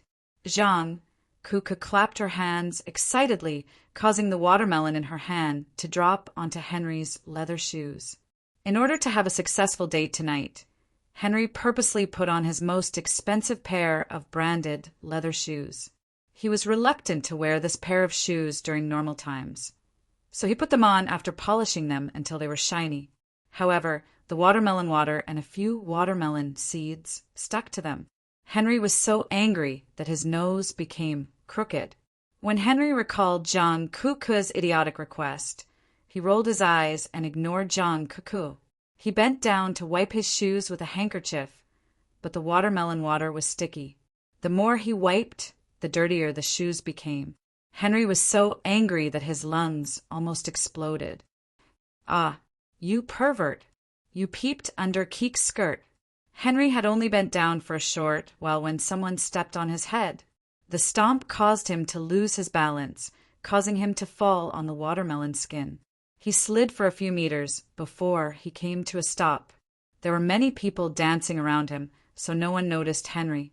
Everyone was startled when they felt something soft when they stepped on him. "Ah, Director Henry W., what are you doing?" A scream came from the crowd, and they finally saw Henry lying on the ground. There were a lot of footprints on Henry's handsome black suit. These footprints were understandable. After all, those who had stepped on Henry's body knew it. However, there was a small footprint on Henry's head, which was puzzling. How much hatred did this person have for Henry? "Director Henry, are you all right?" Several representatives from film and television came to attend the party. They quickly gathered around Henry.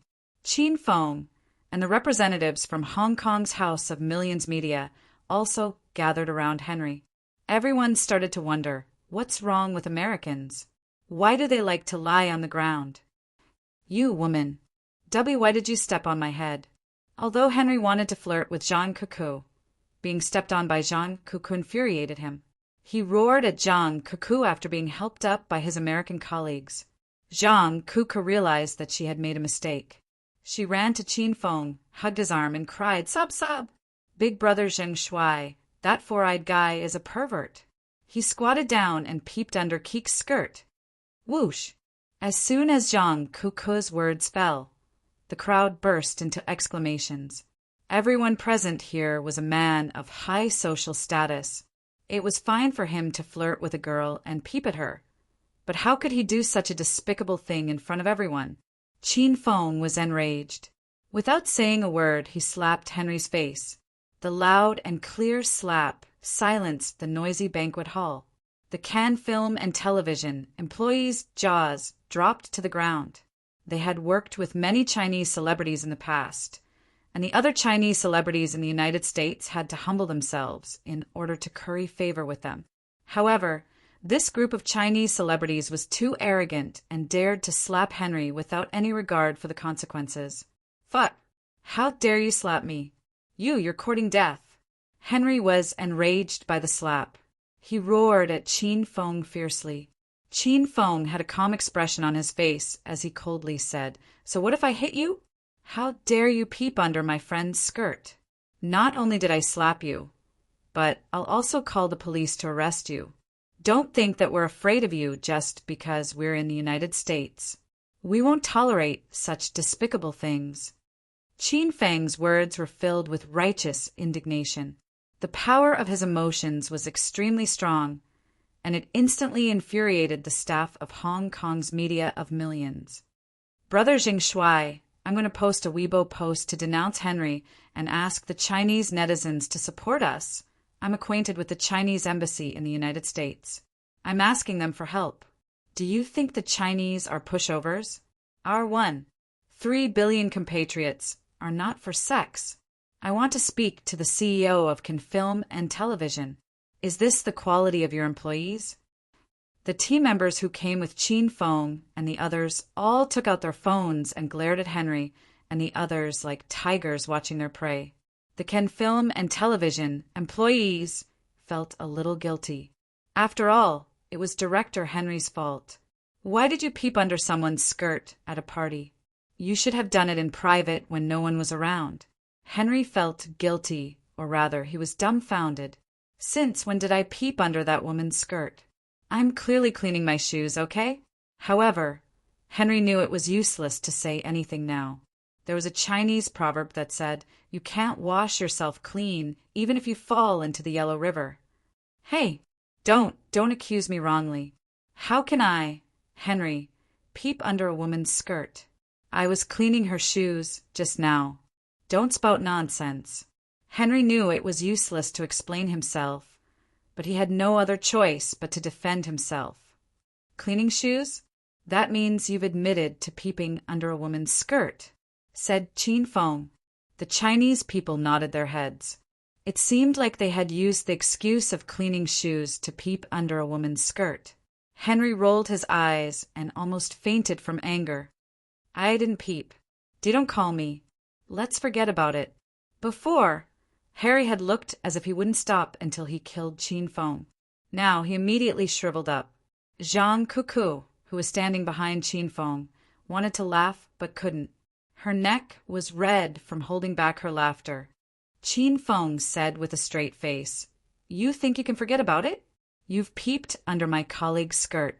You should apologize to her." Henry was so angry that his vision darkened. He was the victim. So why did he have to apologize to her?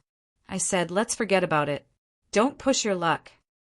Henry glared at Qin Feng angrily as if he was ready to shed all pretense of cordiality. Before Qin Feng could speak, the people from Hong Kong's House of Millions media were unhappy. "Why are you so fierce? It seems like we have to call the police. My acquaintance from the Huaxia Embassy in the U.S. is my cousin." Henry was depressed, but he still took the initiative to admit his mistake. "Miss Cuckoo, I'm very sorry. I didn't mean to peep under your skirt. I was cleaning my shoes and accidentally saw it. I hope you can forgive me." "I won't accept it." As soon as Harry apologized, Zhang Cuckoo pouted her lips and rejected him. Henry felt dizzy and he could faint at any time. The farce finally came to an end. The Cannes Film and Television employees carried Henry to Tom's side to rest. Henry and Tom looked at each other, and an indescribable sadness flashed across their eyes. Henry and Tom had stopped their bickering, but the party was finally heating up. Zhang Cuckoo, who was holding back her laughter, laughed so hard that her intestines almost fell out. Qin Feng became the most sought-after man of the night. Rao Sherman and the other three beauties fought to dance with Qin Feng. In the end, the four of them agreed that each of them would dance with Qin Feng for 15 minutes before the next person would dance with them. It was a pretty good agreement, but Qin Feng wanted to ask them if they had thought about his feelings. Did they really think that he was not tired just because he was good in bed? Chapter 9:28. It was said that loneliness was a one-man party. However, Henry and Tom did not agree with this saying. Loneliness was a two-man party. Henry and Tom could not bear the sight of the paired men and women in the banqueting hall dancing to the slow, pleasant music. Based on what? How could that ugly Chinese man, Zheng Shuai, flirt with four girls all by himself? Do you think you're a big shot? Let's have a match if you have the guts. Tom and Henry were extremely depressed. They were here to flirt with girls, not to be the third wheel. "Director Henry, that man named Zheng Shuai is very annoying. Should we teach him a lesson?" Tom couldn't stand it anymore. He gritted his teeth and said to Henry. Henry hated Qin Feng even more than Tom. He was slapped by Qin Feng, and half of his face was still swollen. "Humph. Of course, we can't let that arrogant, ugly, and lowly bastard get away with it. But let's not do anything tonight. After all, I just had a small conflict with him. If he gets beaten up, I'll be the one to blame. We have more important things to do tonight." Henry had regained his senses. He knew what was important and what wasn't. Tom's eyes glowed green when he said that. However, the green light soon disappeared. "Sigh. Those four Chinese girls are circling around Zheng Shuai. They don't seem to be interested in us." This matter made Tom and Henry extremely depressed. What exactly did the four women like about Zheng Shuai? Since normal methods won't work, let's play some tricks. Henry looked at Tom with a smile. Tom immediately smiled knowingly. "Director Henry, do you have medicine with you?" It wasn't the first time Tom and Henry had flirted with superstars. They knew very well what kind of people they were. Henry looked around to make sure no one was paying attention to him. Then he took out a bottle of medicine surreptitiously and said, "This is a new product sent by a Thai friend 2 days ago. It's called Super Black Widow. It said that if a sow eats one, it will squeal for the whole night." Henry didn't need to explain further. Tom understood everything. What would happen if he gave one to each of the four beauties? Haha, that's good. Tonight, I'm going to ravage that hot girl. Let's see if he still dares to talk to me so fast in the future. Tom glanced at A.O. Shaowan in the crowd, and his eyes flashed with a hint of a smirk. Henry glared at Jean Cuckoo and said through gritted teeth, "How dare you step on my head? I'll press your head and play with it for the whole night." With the Super Black Widow in hand, Tom and Henry regained their confidence. The two of them continued to discuss tonight's strategy. When they were almost done, they pushed a dining cart with 7 wine glasses and walked towards Chin Fong. "Haha, friends who have come from afar. There has been a small misunderstanding earlier. Please forgive us. Tom and I have specially come to propose a toast to you, hoping to resolve the conflict." Harry pushed the cart to everyone's side.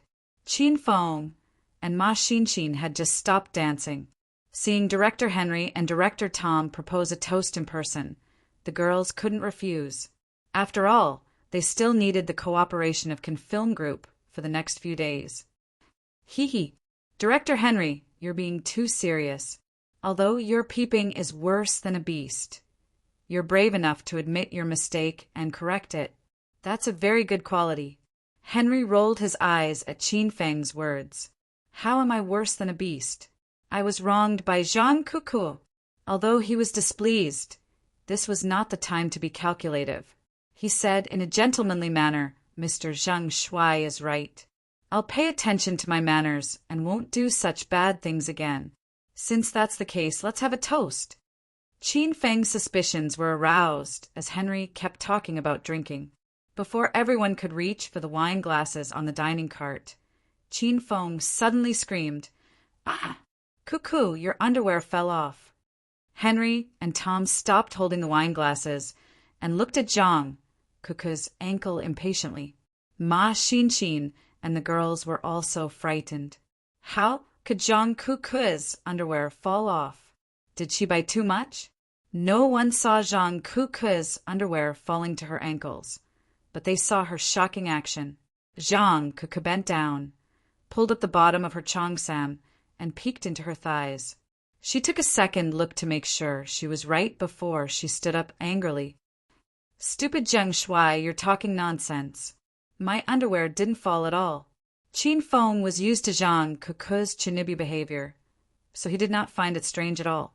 While everyone was focused on Zhang Cuckoo's ankle, Chin Fong had already exchanged the 2 wine glasses on the dining cart with the 2 glasses in front of Henry and Tom.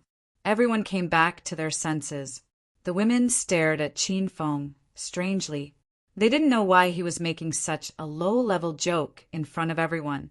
Tom and Henry hurriedly averted their gazes, afraid that the women would discover them peeping at Chin Fong. Then they glanced at Chin Fong contemptuously and muttered, "Childish!" "Hee. I'm sorry, Kiki, I was mistaken." Chin Fong patted Zhang Cuckoo's head and comforted her. Then he looked at everyone and said, "Since Director Henry and Director Tom are here to propose a toast, let's have a toast." Chin Fong raised his wine glass, and the women followed suit. They were here because of Chin Feng's order. Zhang Cuckoo pouted and looked unhappy. It was hard to tell if she was angry at Chin Fong or Harry. If she was angry at Henry, he would have exploded in anger. After all, he was the victim here. Henry and Tom were extremely excited when they saw the 4 women raising their wine glasses. The 2 of them drugged Chin Fong and the 4 women's wine glasses.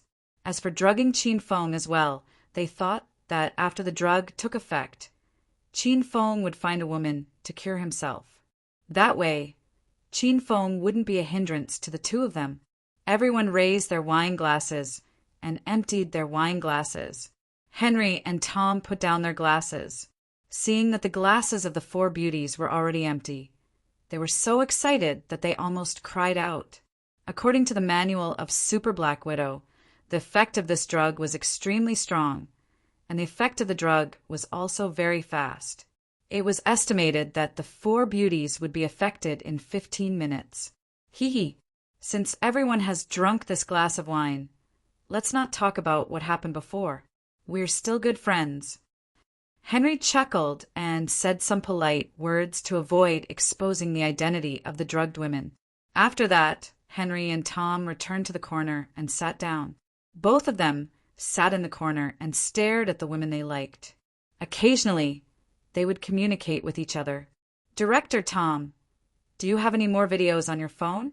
Send me some of them. I'll play them tonight to liven things up. Henry smiled vulgarly. Tom's smile became even more vulgar. As a director, Tom had a lot of videos. Moreover, these videos were not the kind that could be downloaded from the internet. They were all videos taken by the celebrities that Tom had slept with before. Tom took out his phone and fiddled with it for a while. Then he gave Henry a knowing smile and said, "Okay." Henry hastily accepted the video and realized that it had 12 gigabytes of memory. Henry was dumbfounded. After the four women finished their drinks, they began to dance with Chin Fong. Although Chin Fong appeared to be engrossed in the waltz with the beauties, he was secretly observing Tom and Henry. When he saw the two of them whispering to each other in the corner and smiling vulgarly from time to time, Chin Fong was even more certain that they had drugged the wine. Since they had drugged the wine, Rao Sherman, the other three women, and even his glass of wine must have been drugged. Chin Fong only swapped 2 glasses of wine for them. In other words, among the 5 of them, 3 of them had drunk the wine that was drugged. Chin Fong was dancing with Zhang Cuckoo. Occasionally, he would glance at Rao Sherman and the other 2 women. He mainly wanted to observe their reactions. After all, Chin Fong had no idea what drug Henry and Tom had drugged them. "Hey, how can you do this? You're always distracted when you dance with me. You even peek at Sherman and the other women. You're pissing me off." Zhang Cuckoo soon realized that Chin Fong was not paying attention when he was dancing. She was so angry that she bumped her chest against Chin Fong. Chin Fong felt that he was almost bounced off. "Ah, why am I not paying attention? Didn't I touch her but while we danced? I'm very serious." Although Chin Fong was serious, his eyes were still peeking at Rao Sherman and the other 2 women. Zhang Cuckoo was really angry. She felt that among the 4 women, Chin Fong was the one who cared the least about her. He even purposely avoided her. Zhang Cuckoo couldn't figure out why. All right. You're not paying attention. I don't want to dance with you anymore." Zhang Cuckoo pushed Chin Fong away and stormed toward the washroom in a huff. Chin Fong paid no attention to her and sat beside the 3 women. "Huh? Why did Cuckoo leave?" Rao Sherman asked. She said she had to go to the washroom. Chin Fong casually made up an excuse. "Ah, that's great. Big brother Zheng Shuai, let's go dance." Ao Shaoan hastily pulled Chin Fong. She couldn't let go of such an opportunity. Ma Xinshin was instantly displeased. She glared at Ao Shaoan and yelled, "Hey, don't you know the rules? Even if Zhang Cuckoo doesn't dance, Sherman will be next. Why are you snatching her?" "Snatching her is my business." Sherman didn't say anything. "Why are you making a fuss? Big butt." Ao Shaoan and Ma Xinshin quarreled with each other after exchanging a few words. Chin Fong and Rao Sherman were used to it. Ma Xinshin's eyeballs almost popped out when she was called a big butt. You yellow-haired little girl. What did you call me? Big butt? Is there something wrong with your head?" Ma Xinshin was furious. Chapter 929. Why you called me a yellow afro? Why your eyes grew on your butt? When did I dye my hair yellow? When did I have an afro? What does afro mean? This is the first time I've heard of this word. Ao Shaoan rolled his eyes. When he said this, he was obviously a little unconfident. After learning that Zhang Shuai was Chin Fong, Ao Shaoan's yellow afro was gone the next day. Now he had a head of long black hair that fell over his shoulders. From time to time, he would tie his hair into 2 ponytails, which scared Chin Fong and the beauties. Pretend. Keep pretending. You're a non-mainstream afro. Ma Xinshin pursed her lips and deliberately angered Ao Shaoan. Why you have a big butt? Ma Xinshin stamped her feet angrily. She felt the ground shake. So what if I have a big butt? Women with big butts can have sons. Can you? If you want to have a son, then have one. It has nothing to do with me, Ao Shaoan retorted. Of course it has nothing to do with you. It has something to do with Zheng Shuai. He said he liked sons. Ma Xinxin stared at Ao Shaowan triumphantly. Rao Sherman suddenly looked at Qin Feng and stared at his face with a strange look. Qin Feng was embarrassed.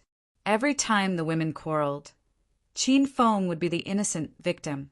Qin Feng simply ignored Ao Shaowan and Ma Xinxin. As long as they didn't tear each other's hair and fight, it would be fine. Little pig, is there a universal antidote in the system? Qin Feng was concerned about the serious matter. Rao Sherman, the women, and himself were probably poisoned. He had to detoxify the poison first. Master, you don't have to buy an antidote. You can detoxify the poison directly with your inner qi. You can also detoxify the other women. As for Ma Xinxin, Master doesn't need to care about her. She has the body of all poisons. No poison or medicine will work on her. After listening to Little Pig's advice, Qin Feng had already started to circulate his inner qi to detoxify himself. The detoxification process was very simple. He only needed to let the inner qi circulate once in his body. The poison and waste in his body would also circulate. Then he could go to the toilet and detoxify himself. Sherman, give me your hand. Qin Feng took care of his body in a few minutes and then looked at Rao Sherman beside him. Rao Sherman was slightly stunned. Then her pretty face began to blush. But she didn't refuse Qin Feng. She didn't even ask the reason and directly gave him her hand. Qin Feng held Rao Sherman's small hand. It was smooth and soft to the touch. Waves of inner qi entered Rao Sherman's body. Rao Sherman wasn't prepared at all. She suddenly let out a coquettish cry, which tickled Qin Feng's heart. After Rao Sherman, Qin found that Ma Xinxin and Ao Shaowan were still. In the beginning, the two of them were arguing about a big butt and a non-mainstream yellow-haired girl. Now, they were arguing about the explosion of the universe and the Milky Way galaxy war. Qin Fen didn't know how they got so far away. Xiao said, Xiao Xiao. Qin Xiao. Ayu. Xiao. Zheng Shuai. Why are you touching her hand? I also want to be touched. Ma Xinxin stared at Qin Feng angrily. She was a little unhappy. You don't need to touch. You're fine. Ma Xinxin had the body of 1,000 poisons, so Qin Feng didn't need to give her inner qi. But Ma Xinxin didn't understand Qin Feng's intention. She immediately complained, What do you mean I don't need to touch? I want to be touched. Ma Xinxin pouted and began to act coquettishly. Qin Feng couldn't take his eyes off her charming appearance. Okay, I'll touch you. Sit down. Ma Xinxin and Ao Shaowan sat on Qin Fen's left and right. Qin Fen held each of their hands and began to circulate qi to the two women. Ao Shaowan was an ordinary person. When she felt the cold inner qi enter her body, she had the same reaction as Rao Sherman. She couldn't help but pout coquettishly. Ma Xinxin was already a stage for inner martial artist, so she had inner qi in her body. When she saw Qin Feng touching her hand just to channel inner qi, she was confused. Okay, sit here obediently. I'm going to the washroom. After dealing with Rao Sherman and the other two women, Qin Feng went to find Zhang Kuku. He hadn't done that girl yet. Director Henry, quick, look. That annoying Zheng Shuai has left. Tom shouted excitedly from the corner. Harry also noticed that Qin Feng had left. The two of them sat in the corner and observed Qin Feng's every move. That brat seems to have gone to the washroom, Henry said. Who cares where he went? It's time for us to start. It's been 10 minutes. Tom looked at the three beauties sitting in the crowd with an impatient look. The Super Black Widow will be effective in 15 minutes. Let's wait for 2 more minutes. Don't let 1 or 2 minutes spoil the whole thing. Harry had a steadier temperament, so the two of them kept staring at the three women, paying close attention to the three beauties' every move. Qin Feng arrived at the door of the men's washroom. Before he entered, he was suddenly pulled into the women's washroom. Qin Feng instinctively wanted to fight back. His hand fell on the woman's head, but he stopped abruptly. Cuckoo, are you crazy? Let go of me. Qin Feng glared at Zhang Cuckoo angrily. Is this woman still mad at me? Is she trying to get back at me by dragging me into the women's washroom? Big brother Qin Feng. Hug Cuckoo. Zhang Cuckoo raised her head slightly. The light in her beautiful eyes dimmed. She opened her mouth slightly and licked her lips with her pink tongue. She looked extremely alluring. Don't try to trick me. I won't fall for it. Seeing Zhang Cuckoo's lustful expression, Qin Feng was 100% sure that this woman was trying to set him up. This was the women's washroom. If a woman came in, she would kick him out like a pervert. No, no, no. I want a hug and a kiss. Zhang Cuckoo refused to let go of Qin Feng. She even used all her strength to pull Qin Feng into the washroom cubicle. Qin Feng had to hand it to Zhang Cuckoo. When this woman acted like an idiot, even Qin Feng was afraid of her. Tat, tat, tat. Suddenly, the crisp sound of high heels came from outside the washroom. Qin Feng was startled. He quickly pulled open the cubicle door and pushed Zhang Cuckoo into it. Cuckoo, don't shout. Otherwise, I'll fall out with you. Qin Feng could already guess what Zhang Cuckoo would do next. However, to his surprise, Zhang Cuckoo did not seem to be trying to trick him. She opened her mouth and stuck out her tongue. She kept rubbing her face against Qin Feng's face as if she wanted to kiss him. Qin Feng's face darkened. He pressed Zhang Cuckoo's head with one hand to prevent her face from coming closer. Zhang Cuckoo seemed to be in pain. She started to whimper. Kiss me. Quick, kiss me. Qin Feng hastily covered Zhang Cuckoo's mouth with his hand. He was afraid that the woman who just entered the washroom would find out what she was doing. Zhang Cuckoo couldn't speak anymore. She started to squirm in Qin Feng's arms, but she couldn't break free from Qin Feng's grip. Qin Feng heaved a sigh of relief when he felt Zhang Cuckoo in his arms gradually calming down. The woman outside had left the washroom. Qin Feng looked at Zhang Cuckoo and was so shocked that he almost fell to the ground. Cuckoo, what are you doing? Zhang Cuckoo was wearing a black cheongsam. Her skirt was pulled up to her waist. Qin Feng was sure that Zhang Cuckoo's underwear was still on her body. I want. Zhang Cuckoo's words were unclear and her eyes were lifeless. Qin Feng could tell that Zhang Cuckoo had been drugged. Had she drunk the wine? Judging from Zhang Cuckoo's condition, Henry and Tom must have drugged her.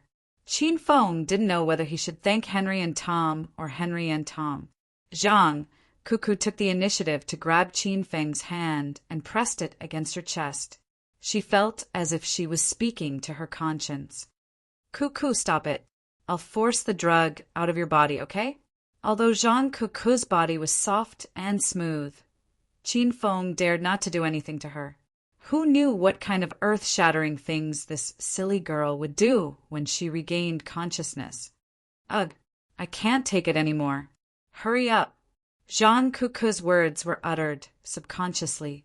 Her face was filled with resentment, and she began to nudge Qin Feng with her body. Qin Feng was tormented by Zhang Cuckoo's long legs. Suddenly, Zhang Cuckoo stood on the toilet bowl and sat on the lid of the cistern. She wrapped her legs around Qin Feng's waist and mumbled, I'm not taking off my underwear. It's so troublesome. Qin Feng was dumbfounded. He did not move and allowed Zhang Cuckoo to unbuckle his belt. Director Henry, they're moving. The three girls are moving, Tom yelled excitedly. Even his choice of words was a little shocking. It seems like they're going to the washroom. Haha, this is a good opportunity. I love to have sex in the washroom. Henry was also excited. Both of them quickly got up and headed to the washroom. When they arrived at the washroom, they bumped into Rauscher Man and the other two girls. Hee, three beauties, come to the washroom. Haha, what a coincidence. We're also here to use the washroom. Henry and Tom greeted the three girls. Henry purposely looked at his watch. It had been 15 minutes since the three girls started drinking. This was the time when the drug of the Super Black Widow was at its strongest. Could it be that the three girls were suffering and wanted to relieve themselves in the washroom? Rao Sherman and the other two girls stopped at the washroom's entrance. They looked at Henry and Tom with a strange gaze. Are these two sick? Why the hell are they greeting me at the washroom's entrance? Okay, let's go in. Rao Sherman was the most sensible one. Although she was a little unhappy, she still gave a simple reply to Henry and Tom. Hee, since it's such a coincidence, why don't we go together? Chapter 930. Rao Sherman and the other two women were stunned. They even suspected that there was something wrong with their ears. Otherwise, how could Director Henry say such shameless and vulgar words? Hey, what did you just say? You want to go to the bathroom with us? Ao Shawan was a hot-tempered woman. She dared to say anything when Chin Fin was not around. She had the personality of a non-mainstream delinquent. Ao Shawan's tone was obviously questioning. Perhaps Henry, as an American, couldn't tell, but he thought Ao Shawan was asking for his opinion. Henry was so happy that he couldn't close his mouth. He rubbed his hands and said with a smile, "Of course, let's go to the bathroom together. Director Tom and I can also help you three beauties with your physical needs."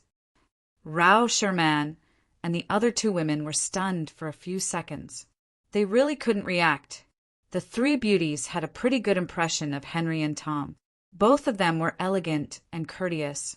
Even though they invited everyone to dance tonight, this was a very common etiquette in the West. So Rao Sherman and the other two ladies didn't think too much about it. But now Henry actually said such explicit words. Was this person drunk? Director Henry, what nonsense are you talking about? Why would we mess around with you in the bathroom? Rao Sherman was so angry that her face turned red and her voice trembled.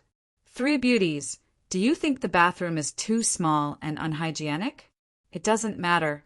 I've already booked a presidential suite with Director Tom. We can do it separately or together. Henry's brain was full of sperm. He thought according to his own ideas and didn't understand the real meaning of Rao Sherman's words. Tom couldn't wait any longer. Seeing Henry chatting with the beauties for a long time, he was a little impatient. He directly reached out and wanted to hug Ao Shawan. This hot and arrogant little beauty was Tom's favorite. You motherfucker! How dare you molest me? I'll make you a eunuch! Ao Shawan wasn't someone to be trifled with. Although she wasn't as strong as Ma Xin, she was more decisive and hot-tempered than Ma Xin. Without waiting for Tom's hand to touch his body, Ao Shawan kicked Tom so hard that he screamed in pain. Fuck! Broken! My balls are broken! Tom covered his crotch and howled. Henry still couldn't react. Didn't these women drink Super Black Widow's wine? Why is there no reaction at all? Could it be that Asian women's orgasms were too low and needed a few more pills? Henry couldn't understand it at all. He didn't have to think anymore because Ma Xin kicked him in the stomach. You two bastards, you want to pick up the three of us? Dream on. These women, who were as obedient as cats in front of Chin Fong, became fiercer and fiercer when they were assaulted by other perverts. After being kicked, Henry curled into a ball and smashed into the sink behind him like a cannonball. Rumble. The ceramic sink immediately shattered.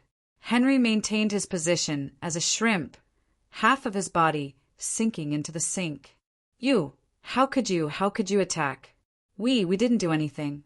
Tom screamed for a while and finally managed to squeeze out a sentence. However, as soon as he finished speaking, Ao Shawan kicked him again. This girl must have practiced splits when she was a child.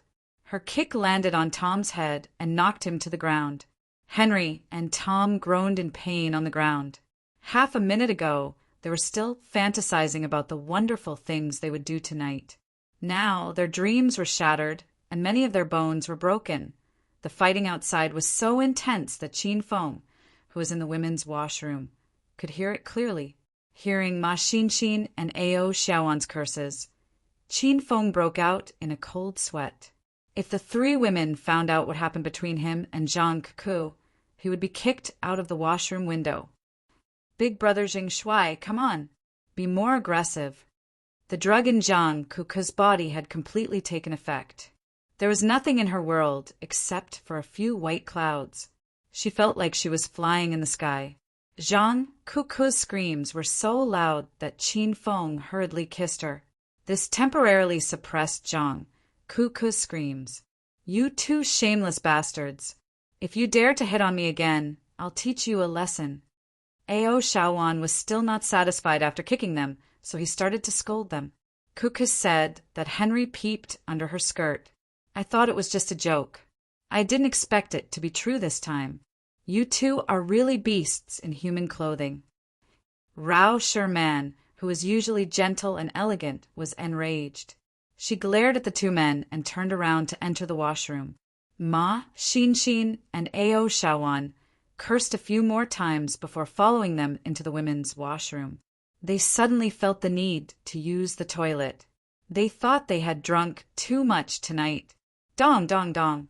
The three women were startled when they entered the women's washroom. Loud noises came from one of the cubicles at the entrance of the women's washroom. The wooden cubicles made loud banging noises.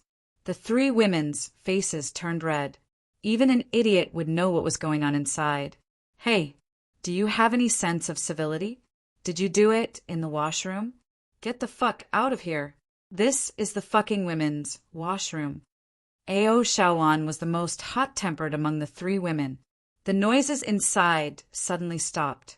Qin Feng was speechless. These three women really came to the washroom. After a short pause, the banging noises started again. Qin Feng was extremely depressed. This time he really didn't move. It was Zhang Cuckoo who had gone crazy. She wished she could melt into his body. Io, are you unwilling to accept it? How dare you compete with me? I'd like to see what you're up to. Get the fuck out of here. Ao Shaowan rushed to the washroom and started kicking the door. Qin Feng was so scared that his heart almost jumped out.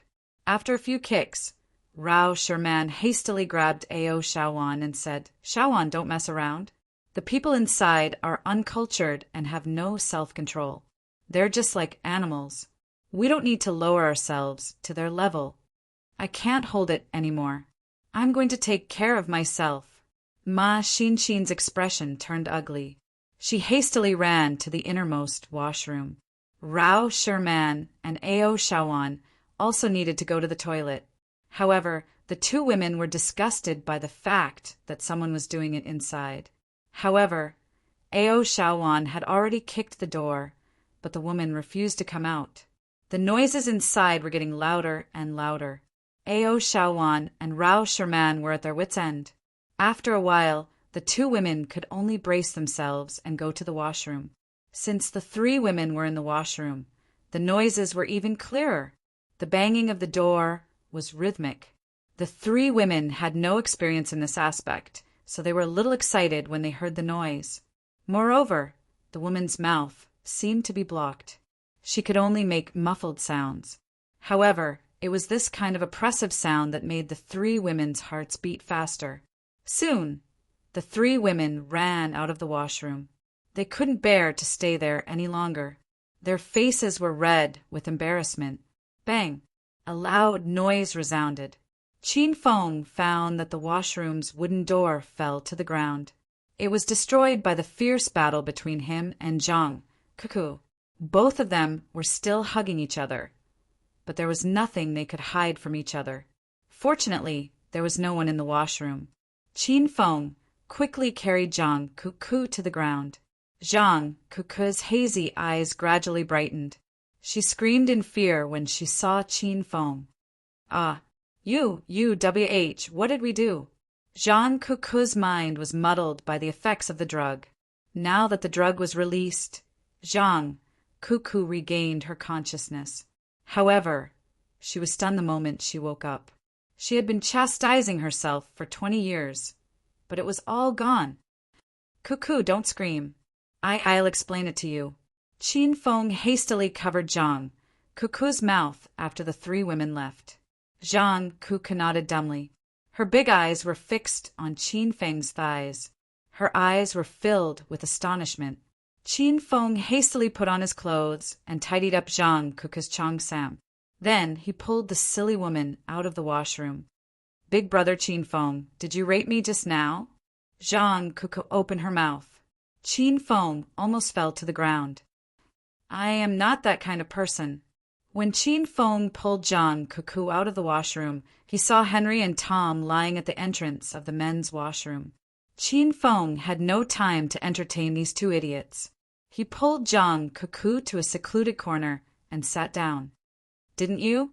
Then I'm going to the hospital for a checkup. I don't think I have it anymore. Zhang Cuckoo's face was still red. She pouted and acted like a spoiled child. Qin Feng almost pushed her again. Cuckoo, it's better if you don't go to the hospital for a checkup. The truth is, you drank the drugged wine, and your animal instincts kicked in, and you pushed me down. Qin Feng pretended to be the victim. Although Zhang Cuckoo was a Chinibyu, she was not stupid. On the contrary, Zhang Cuckoo was the smartest among the four beauties. Otherwise, Qin Feng would not have fallen into her trap so many times.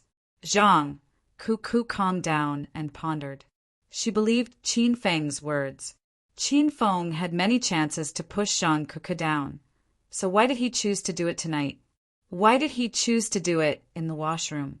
This was all very illogical behavior. Big brother Qin Feng, I'm sorry. Please don't tell Sherman about this. Zhang Cuckoo suddenly grabbed Qin Feng's hand and begged him after she figured out the truth. Qin Feng was dumbfounded. Ah, don't tell Sherman? Qin Feng asked instinctively. Of course I can't tell her. Just promise, Cuckoo. At most, Cuckoo will do her best to satisfy you whenever you want it. Zhang Cuckoo looked at Qin Feng earnestly. Qin Feng was still in a daze. He wanted to beg Zhang Cuckoo not to tell Sherman and the others about this. Qin Feng had made up his mind. In order to seal Zhang Cuckoo's mouth, he would fulfill whatever Zhang Cuckoo asked for. He would even give her 100 fireball talismans. Chapter 931. Qin Feng didn't understand Zhang Cuckoo's behavior because he didn't understand her mind. Zhang Cuckoo had already made up her mind. She would let Rao Sherman look for a boyfriend and share a boyfriend with Rao Sherman. When Zhang Cuckoo found out that Zhang Shuai was Qin Feng in Hong Kong, she was certain that Qin Feng was Rao Sherman's boyfriend, which meant that he was her boyfriend. Therefore, Zhang Cuckoo had no scruples in front of Qin Feng. Let Qin Feng do whatever he wants, let him have his way. However, Zhang Cuckoo was the mistress and Rao Sherman was the mistress. Rao Sherman hadn't even slept with Qin Feng, but Zhang Cuckoo had accidentally pushed Qin Feng. How was he going to face his good sister Rao Sherman in the future? You're not going to tell Rao Sherman? Why didn't you tell Ma Xin and Ao Shaowan? Qin Feng still found it hard to accept Zhang Cuckoo's behavior. He was even worried that Zhang Cuckoo would come up with another vicious move to take revenge on him. Zhang Cuckoo shook her head like a rattledrum. She said, seriously, big brother Qin Feng, you must listen to Cuckoo. You can't say a word even if you're beaten to death. This was what Qin Feng hoped to see the most. However, when such a good thing really happened, Qin Feng couldn't accept it. Why won't you tell me? Qin Feng wanted to probe further. Suddenly, Zhang Cuckoo sat on the sofa beside Qin Feng. She hugged Qin Feng's arm tightly and said, coquettishly, Big brother Qin Feng, I just don't want to tell you. But, big brother Qin Feng, did you have fun just now? Why don't we do it again in the corridor? Lie down and I'll satisfy you. Zhang Cuckoo deliberately changed the topic and tempted him with her beauty. Cough, cough. No need. Then I'll kiss you now. Sneaking around is the most exciting thing, Zhang Cuckoo said as she placed her face on Qin Feng's thigh. Qin Feng was so scared that he almost had a heart attack. Was there something wrong with this woman? Was he suffering from masochism or post-trunk schizophrenia? Cuckoo, it's fine if you don't want me to tell you, But you have to tell me the reason. Qin Feng patted Zhang Kuku's shoulder and made her sit beside him. Zhang Kuku looked at Qin Feng awkwardly and said in an aggrieved tone, Sure, Man likes you too. She was the one who met you first. But I was the one who did it with you first. If Sherman finds out about this, she'll be very sad. Zhang Kuku was so anxious that she cried. Qin Feng had known Zhang Kuku for a long time, but this was the first time he saw her so serious about something. Qin Feng could tell that Zhang Kuku cared a lot about Rao Sherman's feelings.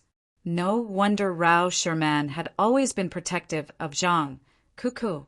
No matter what Zhang Kuku did or how offensive she was, Rao Sherman would always be the first to stand up for her.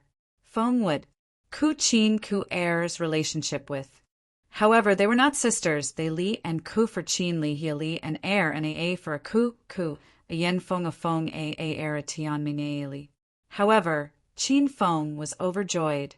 He didn't expect that he would get hold of Zhang Kuku's weakness by accident. What a great weakness. Yes, Kiki really knows her mistake this time. Big brother Qin Feng. Just wait and see Kiki's performance in the future. When you need Kiki, even if it's in the middle of the night, Kiki will strip naked to find you. Qin Feng was slightly embarrassed by Zhang Kuku's straightforwardness. Cough, cough. That's not all I'm talking about. You're not allowed to fool around with other men in the future, understand? Qin Feng was worried about Zhang Kuku when he thought about her late stage of acting like an idiot. Don't worry about that. Kuku isn't a fickle woman. I'll only feed big brother Qin Feng. If another man dares to touch me, I'll call big brother Qin Feng to take care of him. Zhang Kuku pouted mischievously. Every single expression on her face could be captured and made into a sticker pack. Zhang Kuku was an adorable and lively woman. Qin Feng doted on Zhang Kuku even more after he had sex with Zhang Kuku. With this clown around, Qin Feng would die of laughter. All right, I won't tell them about your mistake for the time being. Don't worry, just be a good girl and listen to me from now on. Qin Feng patted Zhang Kuku's head. Zhang Kuku nodded obediently. Qin Feng liked this little girl more and more. He pulled her to the dining car and said, You must be exhausted. Let's go eat something to replenish your energy. Zhang Kuku's eyes lit up the moment she arrived at the dining car. Her hands were grabbing different delicacies while her eyes were glued to the other food. She looked like a reincarnated hungry ghost. Qin Feng wanted to laugh. Big brother Qin Feng, you must be tired too. You should eat more. Zhang Kuku had changed. She used to annoy Qin Feng for no reason, but now she acted cute and fed Qin Feng food. Qin Feng purposely sucked on Zhang Kuku's finger while eating the cake. Zhang Kuku felt as if she was electrocuted. She looked at Qin Feng shyly and took another piece of cake to feed Qin Feng. Kuku, Zheng Shuai, where have you been? Rao Sherman and the other two girls suddenly walked toward them. They had not seen them since they went to the washroom. Zhang Kuku, who had always been as bold as a tiger, was frightened like a frightened rabbit when she saw Rao Sherman Zhang. Kuku went to Qin Feng's side and secretly pulled the corner of Qin Feng's shirt. She raised her head and looked at Qin Feng with a pitiful expression. Qin Feng patted Zhang Kuku's head lovingly. He smiled at the three girls and said, I went to the washroom just now and heard you guys fighting outside. I wanted to come out and help, but all of you were gone by the time I came out. As for Kuku, I don't know where she went. She just came to look for me. Qin Feng's ability to fabricate lies had reached the acme of perfection. Therefore, the three girls did not suspect anything. If he told Rao Sherman and the other two girls that Qin Feng and Zhang Kuku were the ones who had banged in the women's washroom, the three girls would be in disbelief. I get angry every time I talk about those two bastards. How dare they try to hit on me? I'll crush their balls with my foot. Ao Xiaowan's temper flared up again when she mentioned Henry and Tom. Qin Feng couldn't bear to listen to her anymore, so he hastily coughed. Ao Xiaowan suddenly froze. Her originally cold face and arrogant aura suddenly dissipated. She trotted into Chin Fun's arms and hit Chin Fun's chest sweetly. "Darling, you're so handsome tonight." Rao Sherman and Ma Shinshin rolled their eyes. They were speechless. Zhang, Cuckoo alone was enough for the two girls. Now there was Ao Shaowan. Zhang, Cuckoo seems to be very quiet tonight. There must be something fishy going on. Qin Feng chatted with the four girls as they ate. The atmosphere was very warm and sweet. Later, Henry and Tom walked back, supporting each other.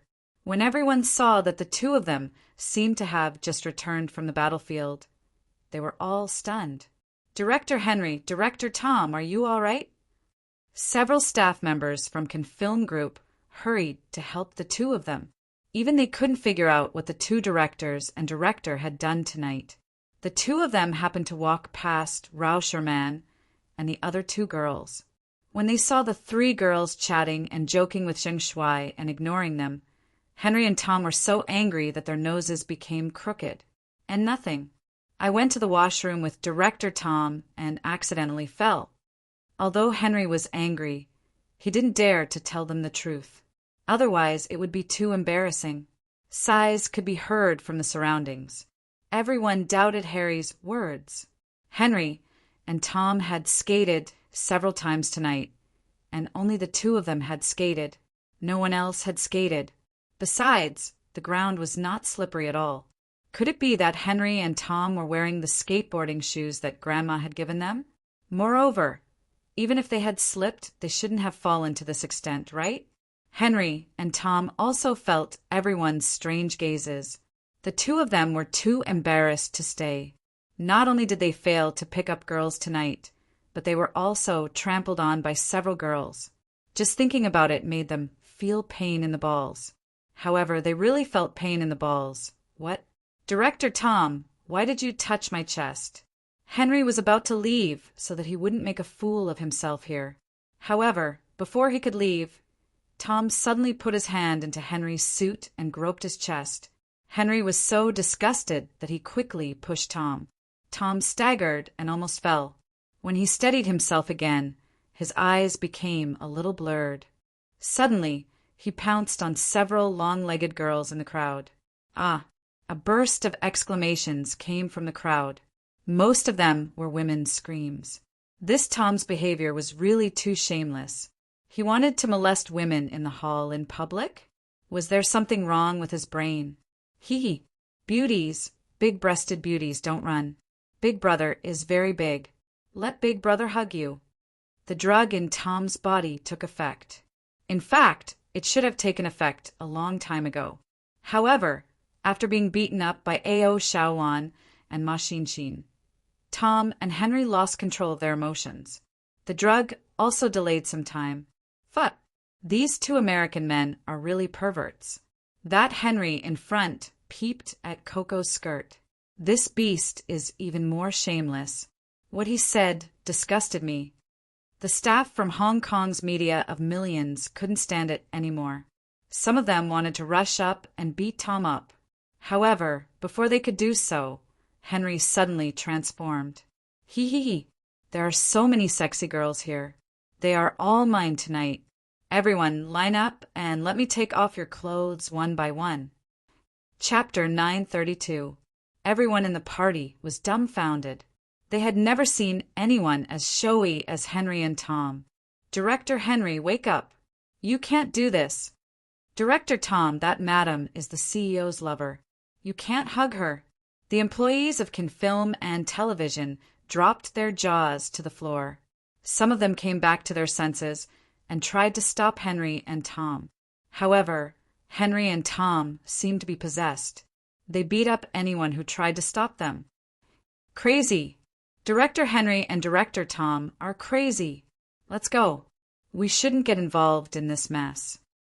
Half of the employees of Confilm and Television ran away. They couldn't afford to offend Henry and Tom, and they were too ashamed to show their faces. The noisy and crowded party was emptied in an instant. Most of the women in the party had run away. Only Qin Feng and the four beauties were left. Henry and Tom looked at each other and started kissing each other. Then they hugged each other and kissed each other. The two of them kissed wildly while touching each other's body. That scene was so unbearable to the eyes that Rao Sherman and the other three girls almost vomited when they saw it. "Mr. Zheng, let's go back." Sister Ling couldn't stand it anymore. She came to ask for Qin Feng's opinion. Sister Ling could tell that Sherman and Kiki listened to Zheng Shuai's words. "American men really know how to play. I don't even dare to try this." Qin Feng chuckled as he glanced at Henry and Tom. Then he led the crowd away. Qin Feng walked at the front with the four women surrounding him. A dozen employees of Hong Kong's House of Millions Media followed him. They spat on the floor and cursed when they left. After leaving the banquet hall, everyone returned to their rooms. Qin Feng and Ma Xinxin stayed in the same suite. Ma Xinxin danced for a long time tonight and was clearly tired. Once she returned to the suite, she went straight to her room to rest. Qin Feng lay on the sofa and didn't disturb Ma Xinxin. He looked at the bustling yet unfamiliar night outside the window. Suddenly he remembered the women in China. They must be missing him. One woman's face after another flashed through Qin Feng's mind. Suddenly, Han Yingying's face appeared in his mind. Qin Feng felt a stab of pain in his heart. After going to Jincheng City to see Father Han, he had been looking for Han Yingying, but he couldn't find her. The amount of hedonist points required to locate her was simply too shocking. "Master, the divination stone's divination function hasn't been used yet," Little Pig suddenly said. Qin Feng abruptly sat up straight. Of course, he knew what Little Pig meant. With a slight thought, Qin Feng took out the sky-occupying spirit stone from the emerald spirit ring. Divine Han Yingying's situation.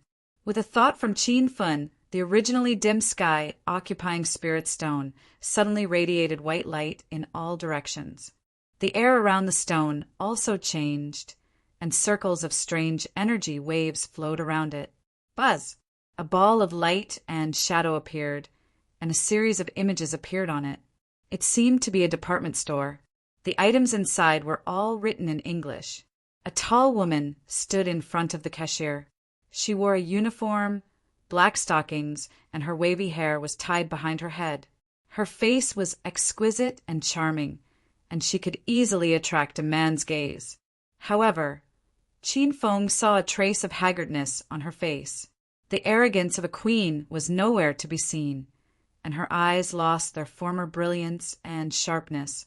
They were somewhat hollow, and it was the look of a person who had lost all hope and pursuits. Buzz! The image ended there. With a flash of white light, the sky-occupying spirit stone suddenly became dim again. Qin Feng's heart was a bit heavy. He never thought that the proud and unruly Queen Han Yingying, who once shook the Yun province's business circle, would become like this. Qin Feng knew very well that Han Yingying's change was all because of him. This wasn't the real Han Yingying. She shouldn't have lived such a simple life. Qin Feng wanted to find her and return what he owed her. Qin Feng put the sky-occupying spirit stone away, then took out his phone and browsed Weibo. Qin Feng was not very familiar with the United States. The image that appeared on the sky-occupying spirit stone just now might be in the United States because the words on the shelf were all written in English, and there was the United States flag hanging on the ceiling. Qin Feng carefully recalled the image that he saw just now. He did not want to miss any detail. Then he expressed the image in words and posted it on his Weibo. Qin Feng's identity as Zheng Shuai had 15 million followers. He wanted to use these powerful Zheng Shuai fans to help him find the shop that appeared on the sky-occupying spirit stone. Qin Feng wanted to know the country, the specific city, the specific street, and the location of the shop. Buzz! Qin Feng's phone vibrated as soon as he posted the Weibo post. It was a WeChat message from Zhang Kuku. "Big brother Qin Feng, I'm outside. Is Xian asleep? I'm here to serve you." Qin Feng was so shocked that he almost threw his phone away when he saw the message. Is Zhang Kuku really going to be obedient to me? It was the dead of the night, and it was the perfect time to be intimate. Big brother Qin Feng, is Xan asleep? Qin Feng opened the door quietly. Zhang Kuku, who was wearing a red coat and a pair of cotton slippers, ran into the room. Kuku, why are you here? Qin Feng feigned ignorance. Big brother Qin Feng, let's go to your room first. I'll be in big trouble if Xan finds out. Zhang Kuku, who was usually carefree, was as timid as a mouse at this moment. Qin Feng did not make things difficult for Zhang Kuku. He pulled her into his room. Swoosh! As soon as they entered the room, Qin Feng saw Zhang Kuku unzipping her red coat. It was completely empty inside. Big brother Qin Feng, come quickly. I still need to sneak back home. Zhang Kuku was lying on the bed with her arms and legs spread out. She stared at Qin Feng with her big, watery eyes. The corner of Qin Feng's mouth twitched violently. This Zhang Kuku is really something. The filming of Hedonist Sovereign had officially begun in the United States. Early in the morning, Qin Feng accompanied the beauties to the bustling Chinatown after having breakfast. More than half of the Chinese who worked hard in the United States gathered in Chinatown. They were all Chinese. Walking on the bustling street, Qin Feng and the others felt a sense of familiarity with this place. The staff from Hong Kong's House of Millions Media were already in position and ready to start filming. A few people from Americans Can Film Group had also arrived. However, Henry and Tom did not come. They were beaten up and went crazy last night. It was estimated that they would need to stay in the hospital for a few days before they could recover. Kuku, why are you so listless? Did you steal a man last night? When the show was about to start, Rao Sherman noticed Zhang Kuku was yawning, so she joked with her. Zhang Kuku could barely open her eyes. When she heard Rao Sherman's words, she was so shocked that she jumped. I didn't steal a man. Sherman, don't accuse Kuku. Rao Sherman was startled by Zhang Kuku's reaction. I was just joking. Why are you so agitated? Don't tell me you really went to steal a man? Zhang Kuku's face turned pale. This girl was usually fearless, but she was very worried about this matter. Qin Feng felt sorry for Zhang Kuku when he saw her scared out of her wits. He walked up to her and said with a smile, Kuku must have stayed up all night to play games. This girl has become a gaming maniac. Zhang Kuku nodded hastily. Yes. Kuku played with the tablet last night, but she couldn't defeat the big boss. Kuku was so mad. Rao Sherman did not think much of it. She glared at Zhang Kuku and said, You know that you have to film today, but you still played games. You better put away your tablet tonight. Zhang Kuku stole a glance at Qin Feng and gave him a grateful look. Qin Feng walked up to her and patted her head. Then he patted Rao Sherman's head. Rao Sherman blushed. Due to Cher's absence, Ma Xinxin took over Cher's role. When they were filming in Hong Kong, Ao Xiaowan was forcefully transformed from a passerby to a female lead. Ma Xinxin wanted to forcefully give herself the identity of a female lead.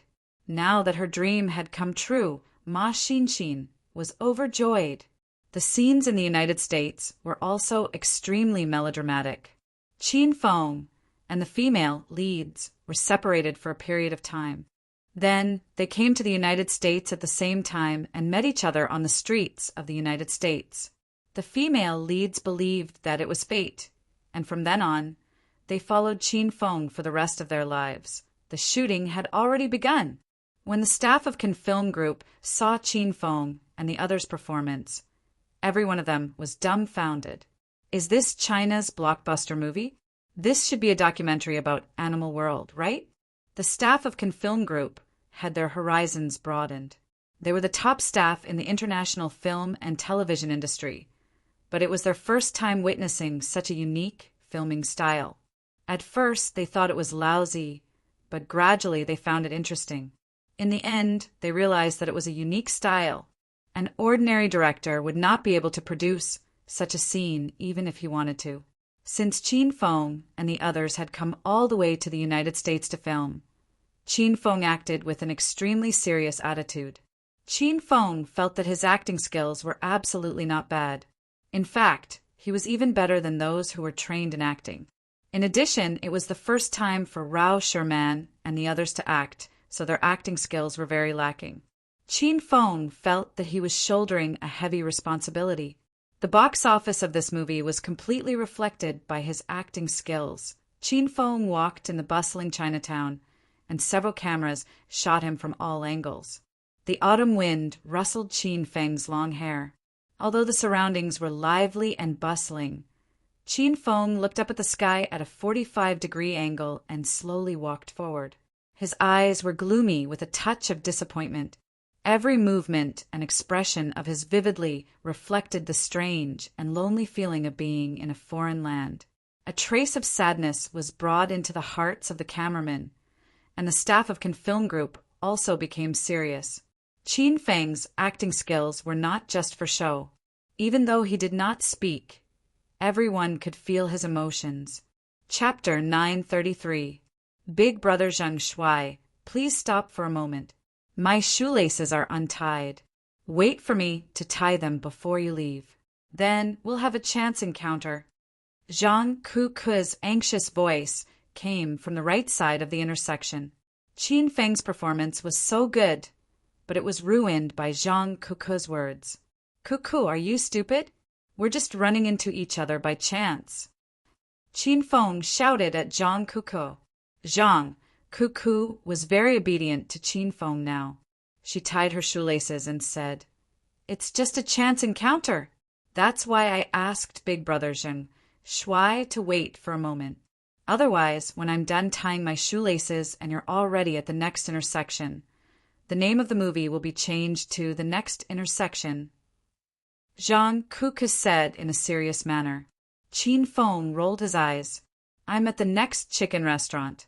Although Qin Feng was a little angry, he suppressed his anger when he saw the pitiful Zhang Kuku and said, Kuku, you can't just randomly add lines and plot lines. Do you think the audience is stupid? We're just running into each other by chance. You can't talk to each other before you meet them. Big Brother Zheng Shuai, Kuku knows. I won't talk nonsense anymore. Zhang Kuku hastily covered her mouth. Her cute and mischievous look made Qin Feng want to pinch her cheeks. The shooting started again. Chinatown was crowded with people. This was the base of the Chinese people. When they saw that the actors were Chinese, they naturally came to watch the show. Wow, is that the Pretty Girls group? The happiest thing in America is listening to their songs before I go to bed every night. I feel at home when I fall asleep. It's really Rao Sherman and Zhang Kuku. Aren't they singers? Why did they change their career to film? Is that the male lead? He's so ugly. What the fuck? Do you know how to appreciate beauty? That man is Zheng Shuai, the #1 celebrity in China's entertainment circle. His appearance has become the standard of the new handsome guy. He even led the Chinese to redefine the new type of beauty. Zheng Shuai, Zheng Shuai. That's my husband, Zheng Shuai. Wow. Zheng Shuai's fans are here to welcome him. The superstar Zheng Shuai is here to film in Chinatown. Zheng Shuai's current level of popularity shocked even himself. Even when she came to the United States to film, she attracted hundreds of fans to watch her every minute.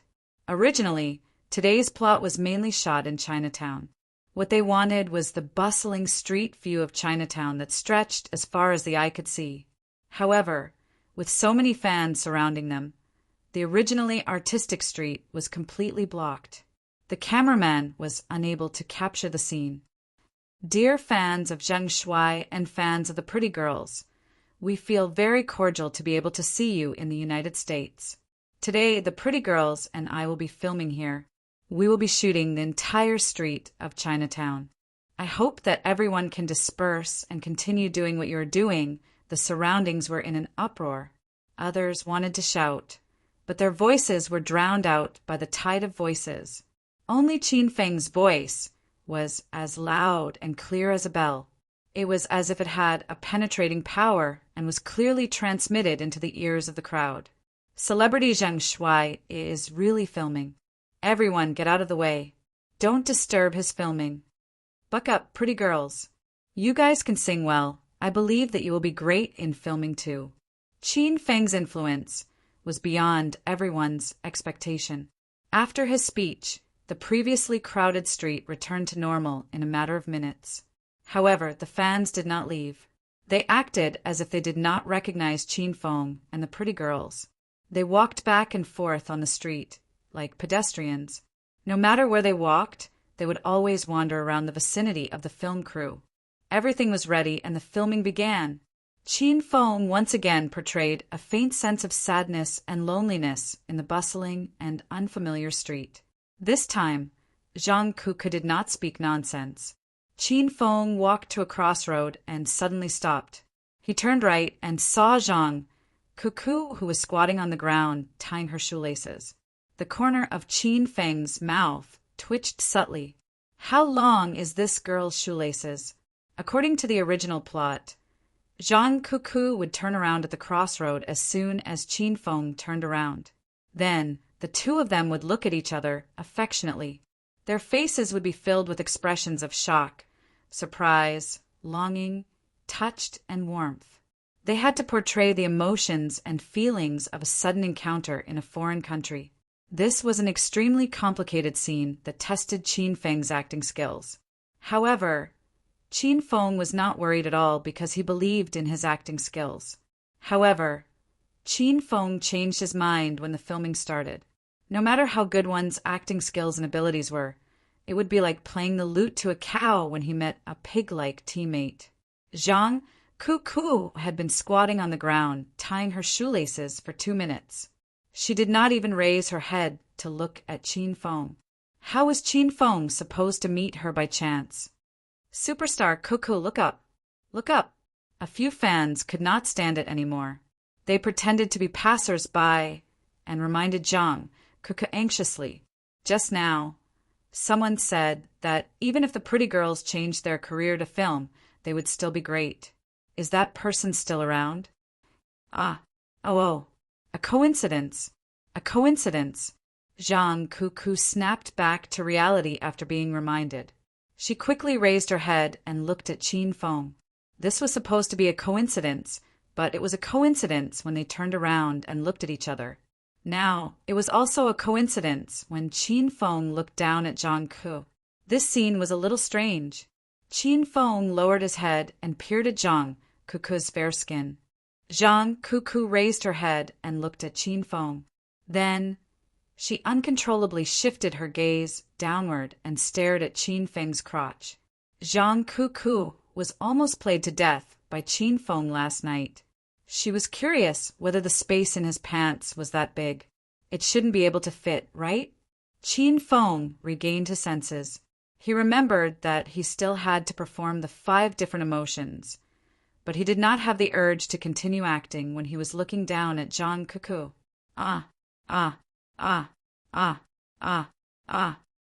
Before Qin Feng could perform, Zhang Kuku suddenly pounced on him and kept uttering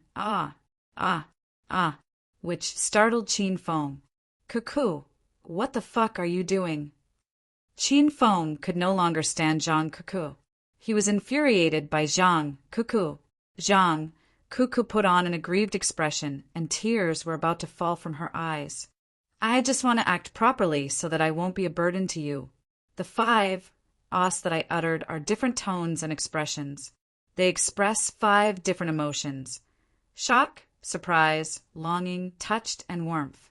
Big brother Zheng Shuai, can't you feel it? Qin Feng rolled his eyes. He was too tired to retort. The staff of Hong Kong's House of Millions fainted. Some of them even foamed at the mouth. The staff of Can Film and Television were stunned for a while. Then they burst into laughter. The fans who were walking around on the street also burst into laughter. It was their first time witnessing such a scene. Although it was silly, it was hilarious. Director, I think it's better to change the first person we meet in this scene. Qin Feng made a firm decision after pondering for a while. Zhang Cuckoo felt wronged as she sat at the side. She felt that her acting was very good, but the others didn't appreciate it. Qin Feng's suggestion received everyone's approval. Today was Ma Xinxin's first day of filming. She volunteered to be the first woman Qin Feng met in America. This was the third time they were filming the scene. It was the same Chinatown, the same pace, and the faintly melancholic mood. Qin Feng felt that the unfamiliar Chinatown was now familiar to him. At the crossroads, Qin Feng slowly turned right, and the camera switched to Ma Xinxin, who turned left at the same time. Ma Xinxin was wearing a blue cheongsam. She was tall and sexy. She had light makeup on her face. Her every movement had the aura of a popular singer on the bund. Qin Feng, inwardly, let out a sigh of relief. Ma Xinxin's performance was pretty good, but his heart hadn't completely calmed down. It started to beat wildly. Zhang Shuai, do you want to speak first, or should I? Should I run into your arms and cry, or should I stand here and stare blankly for a few seconds? Should I kiss you later? Don't touch but when you hug me. There are too many people here. The corner of Qin Feng's mouth twitched. Xin is such an honest girl. Why does she say whatever she wants? Everyone laughed, especially when they heard that Qin Feng liked to touch Ma Xinxin's butt. Everyone looked at Qin Feng strangely.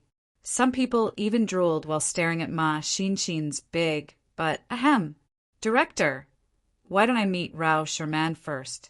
In the fourth reshoot, Qin Feng changed to the third female lead. However, the number of onlookers increased. Instead of feeling bored, the more they watched, the more excited they became. Many people were looking forward to the screening of this movie. Everyone couldn't wait to see the complete plot of the movie. After walking through the long Chinatown, Qin Feng felt his legs were sore. Both of them turned around at the same time and were stunned. Rao Sherman was wearing a red cheongsam. Her lips were also as red as the cheongsam. She stood on the bustling street, but she didn't seem to belong to this street. Time seemed to stand still at this moment. The crowd became insignificant and didn't even exist in this time and space. Only Qin Feng and Rao Sherman were left on the street. They looked at each other affectionately from a distance of 5 meters, and both shed a tear. Tears of excitement rolled down Qin Feng's face. He finally met a woman who could act normally with him.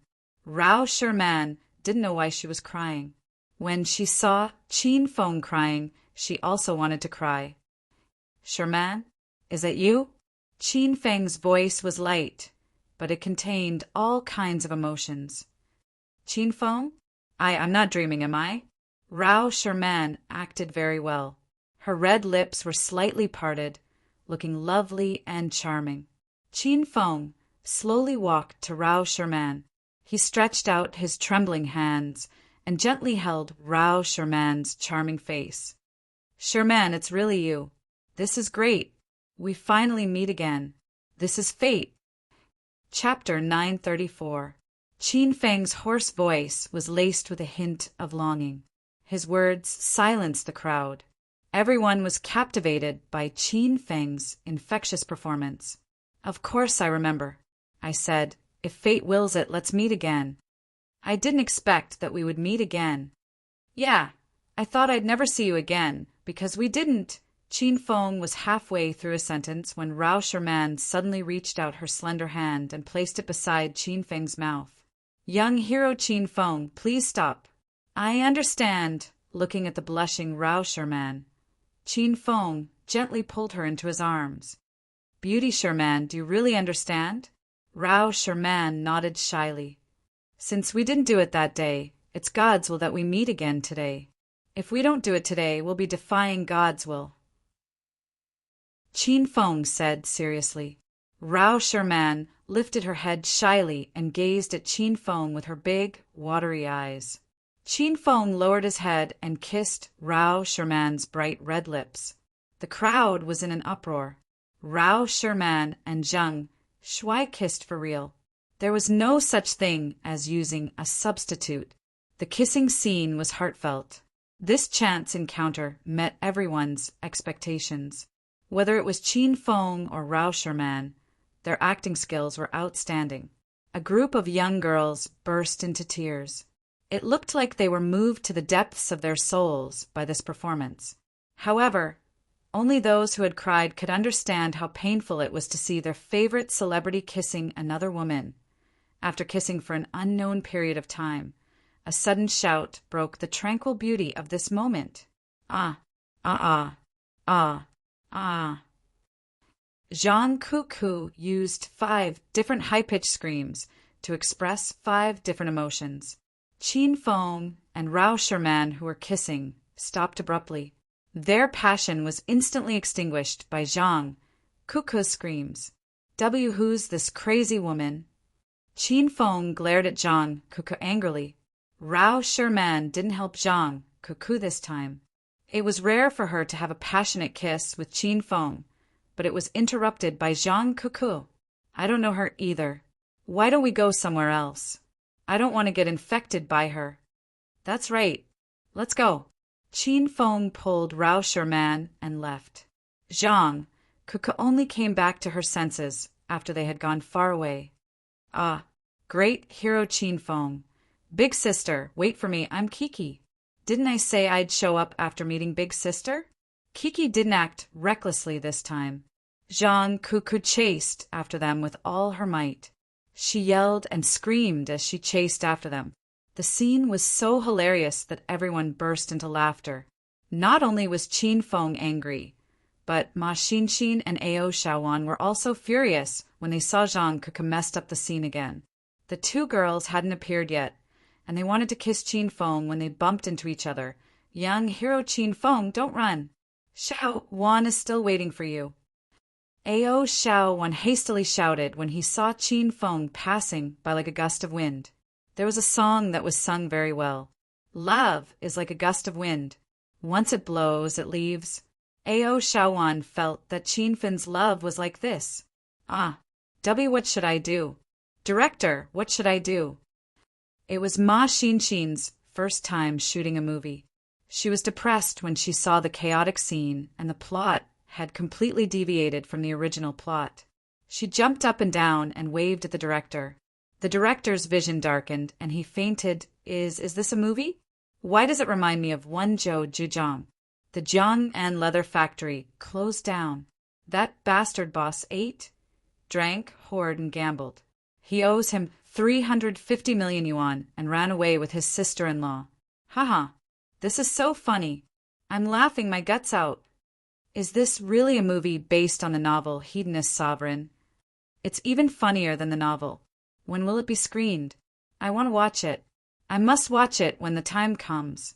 Rao Sherman and Zhang Shuai's acting skills are amazing. Zhang Ku is a comedian. I've never seen those 2 beauties before, but they're so funny. Qin Feng held Rao Sherman's hand as they ran under the hot sun. The onlookers around completely exploded, and their laughter surged like a tide. Even the staff of the Cannes Film Group in the United States were grinning from ear to ear. Several Americans fell to the ground and rolled back and forth with laughter. No one stopped the movie because the director had already fainted. Zhang Cuckoo's stamina was strong enough. She chased Qin Feng and Rao Sherman for 5 to 6 streets before the 3 of them ran back. Rao Sherman couldn't run anymore. She bent over and panted.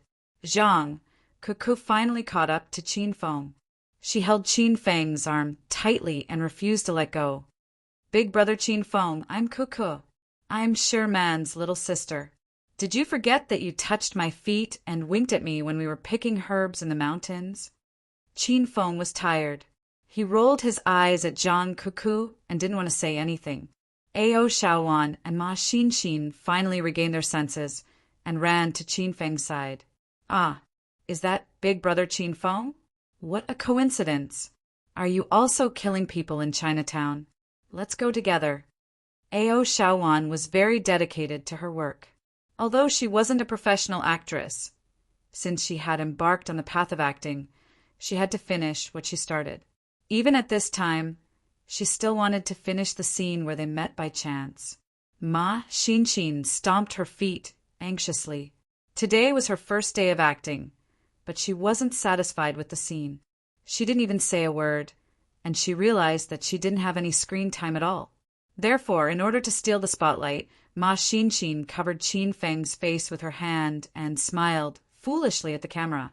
Ma Xinshin was relieved.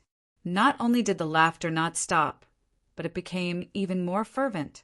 The director from Hong Kong Media of Millions finally regained his consciousness after being dizzy for a while. When he saw the scene in front of him, he was so shocked that he shouted, "Cut!" The staff of Hong Kong Media of Millions heaved a sigh of relief.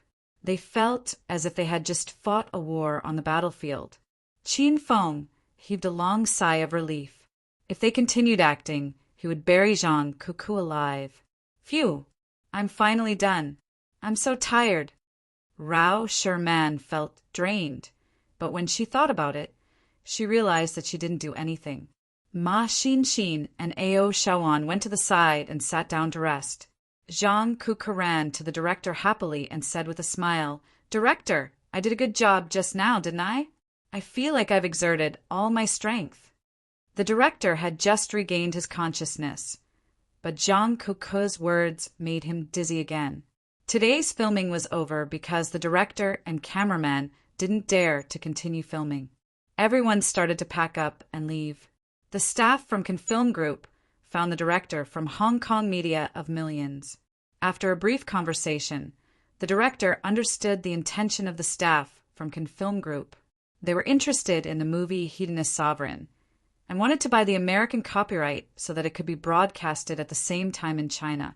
This news stunned the director from Hong Kong. What's wrong with this world? Could it be that the last stage of Chinibu can really be transmitted through the air? The director felt that he couldn't understand this industry anymore. Qin Feng didn't care about the film copyright, so he left it to the director to negotiate. When the fans saw that the filming was over, they surrounded Qin Feng and the others to take pictures with them. Most of them asked about the screening time of Hedonist Sovereign.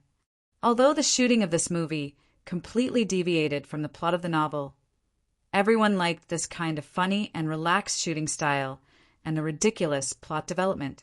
Qin Feng and the others didn't put on airs like celebrities, but Ao Shaoan didn't like being surrounded by so many people. She would yell at them to get lost, but no one was willing to leave. Therefore, Ao Shaoan became anxious. She said that she would bring people to kill them, and then she said that she would find out everyone's background and come to cause trouble. However, Ao Shaoan was dressed like a pure and virtuous lady. Basically, the Chinese in America didn't know her. No one believed that Ao Shaoan was telling the truth. Everyone thought that she was still immersed in her role in the movie and couldn't come back to her senses. No one hated Ao Shaoan because of her dirty words. Instead, many people became her fans. Some daring grandfathers liked Ao Shaoan very much and patted her head as if she was their own granddaughter. Ao Shaoan was so angry that her face turned pale. Her nose was so crooked that it couldn't be pulled back. However, she couldn't do anything about it. She couldn't fight with these grandfathers and grandmothers, could she? Zhang Cuckoo was the happiest. She knew that her acting was very good. She definitely had the basic qualities and acting skills of a popular movie star. Otherwise, why would so many people like her? After chatting with the fans for a while, the Hong Kong director and the people from the Ken Group came to an agreement. Then they bid farewell to the fans and rushed back to the hotel. Rao Sherman and Zhang Cuckoo had traveled more than half of Chinatown. When they returned to the hotel, they went straight to their room to rest. Ma Xinshin and Ao Shaoan also went to bed. Qin Feng lay on the sofa in the living room. He opened his Weibo and saw hundreds of thousands of comments. "Honey, are you looking for that place? I think it's in a small town in America." "Honey, I'm 100% sure it's in America. I'm asking my friend from the Huaxia Intelligence Agency to locate the exact location. I'll let you know as soon as I get any news. Honey, remember to come home for dinner after you finish filming." There were so many comments that Qin Feng was dazzled. He didn't know when it started, but Qin Feng's female fans started to call him Honey. He even saw some male Weibo accounts calling him Honey. Qin Feng was disgusted. Honey, I found it. It's a chain supermarket in the small town of Fulga in America. It's more than 200 kilometers away from Watson. It's called 7 Days Chain Supermarket. There's only one chain supermarket in Fulga. You can find it by asking anyone there. Honey, I used all my friends to find it. Come home early after you finish filming today. I'll wait for you in bed after I've washed up. Qin Feng checked the comments one by one.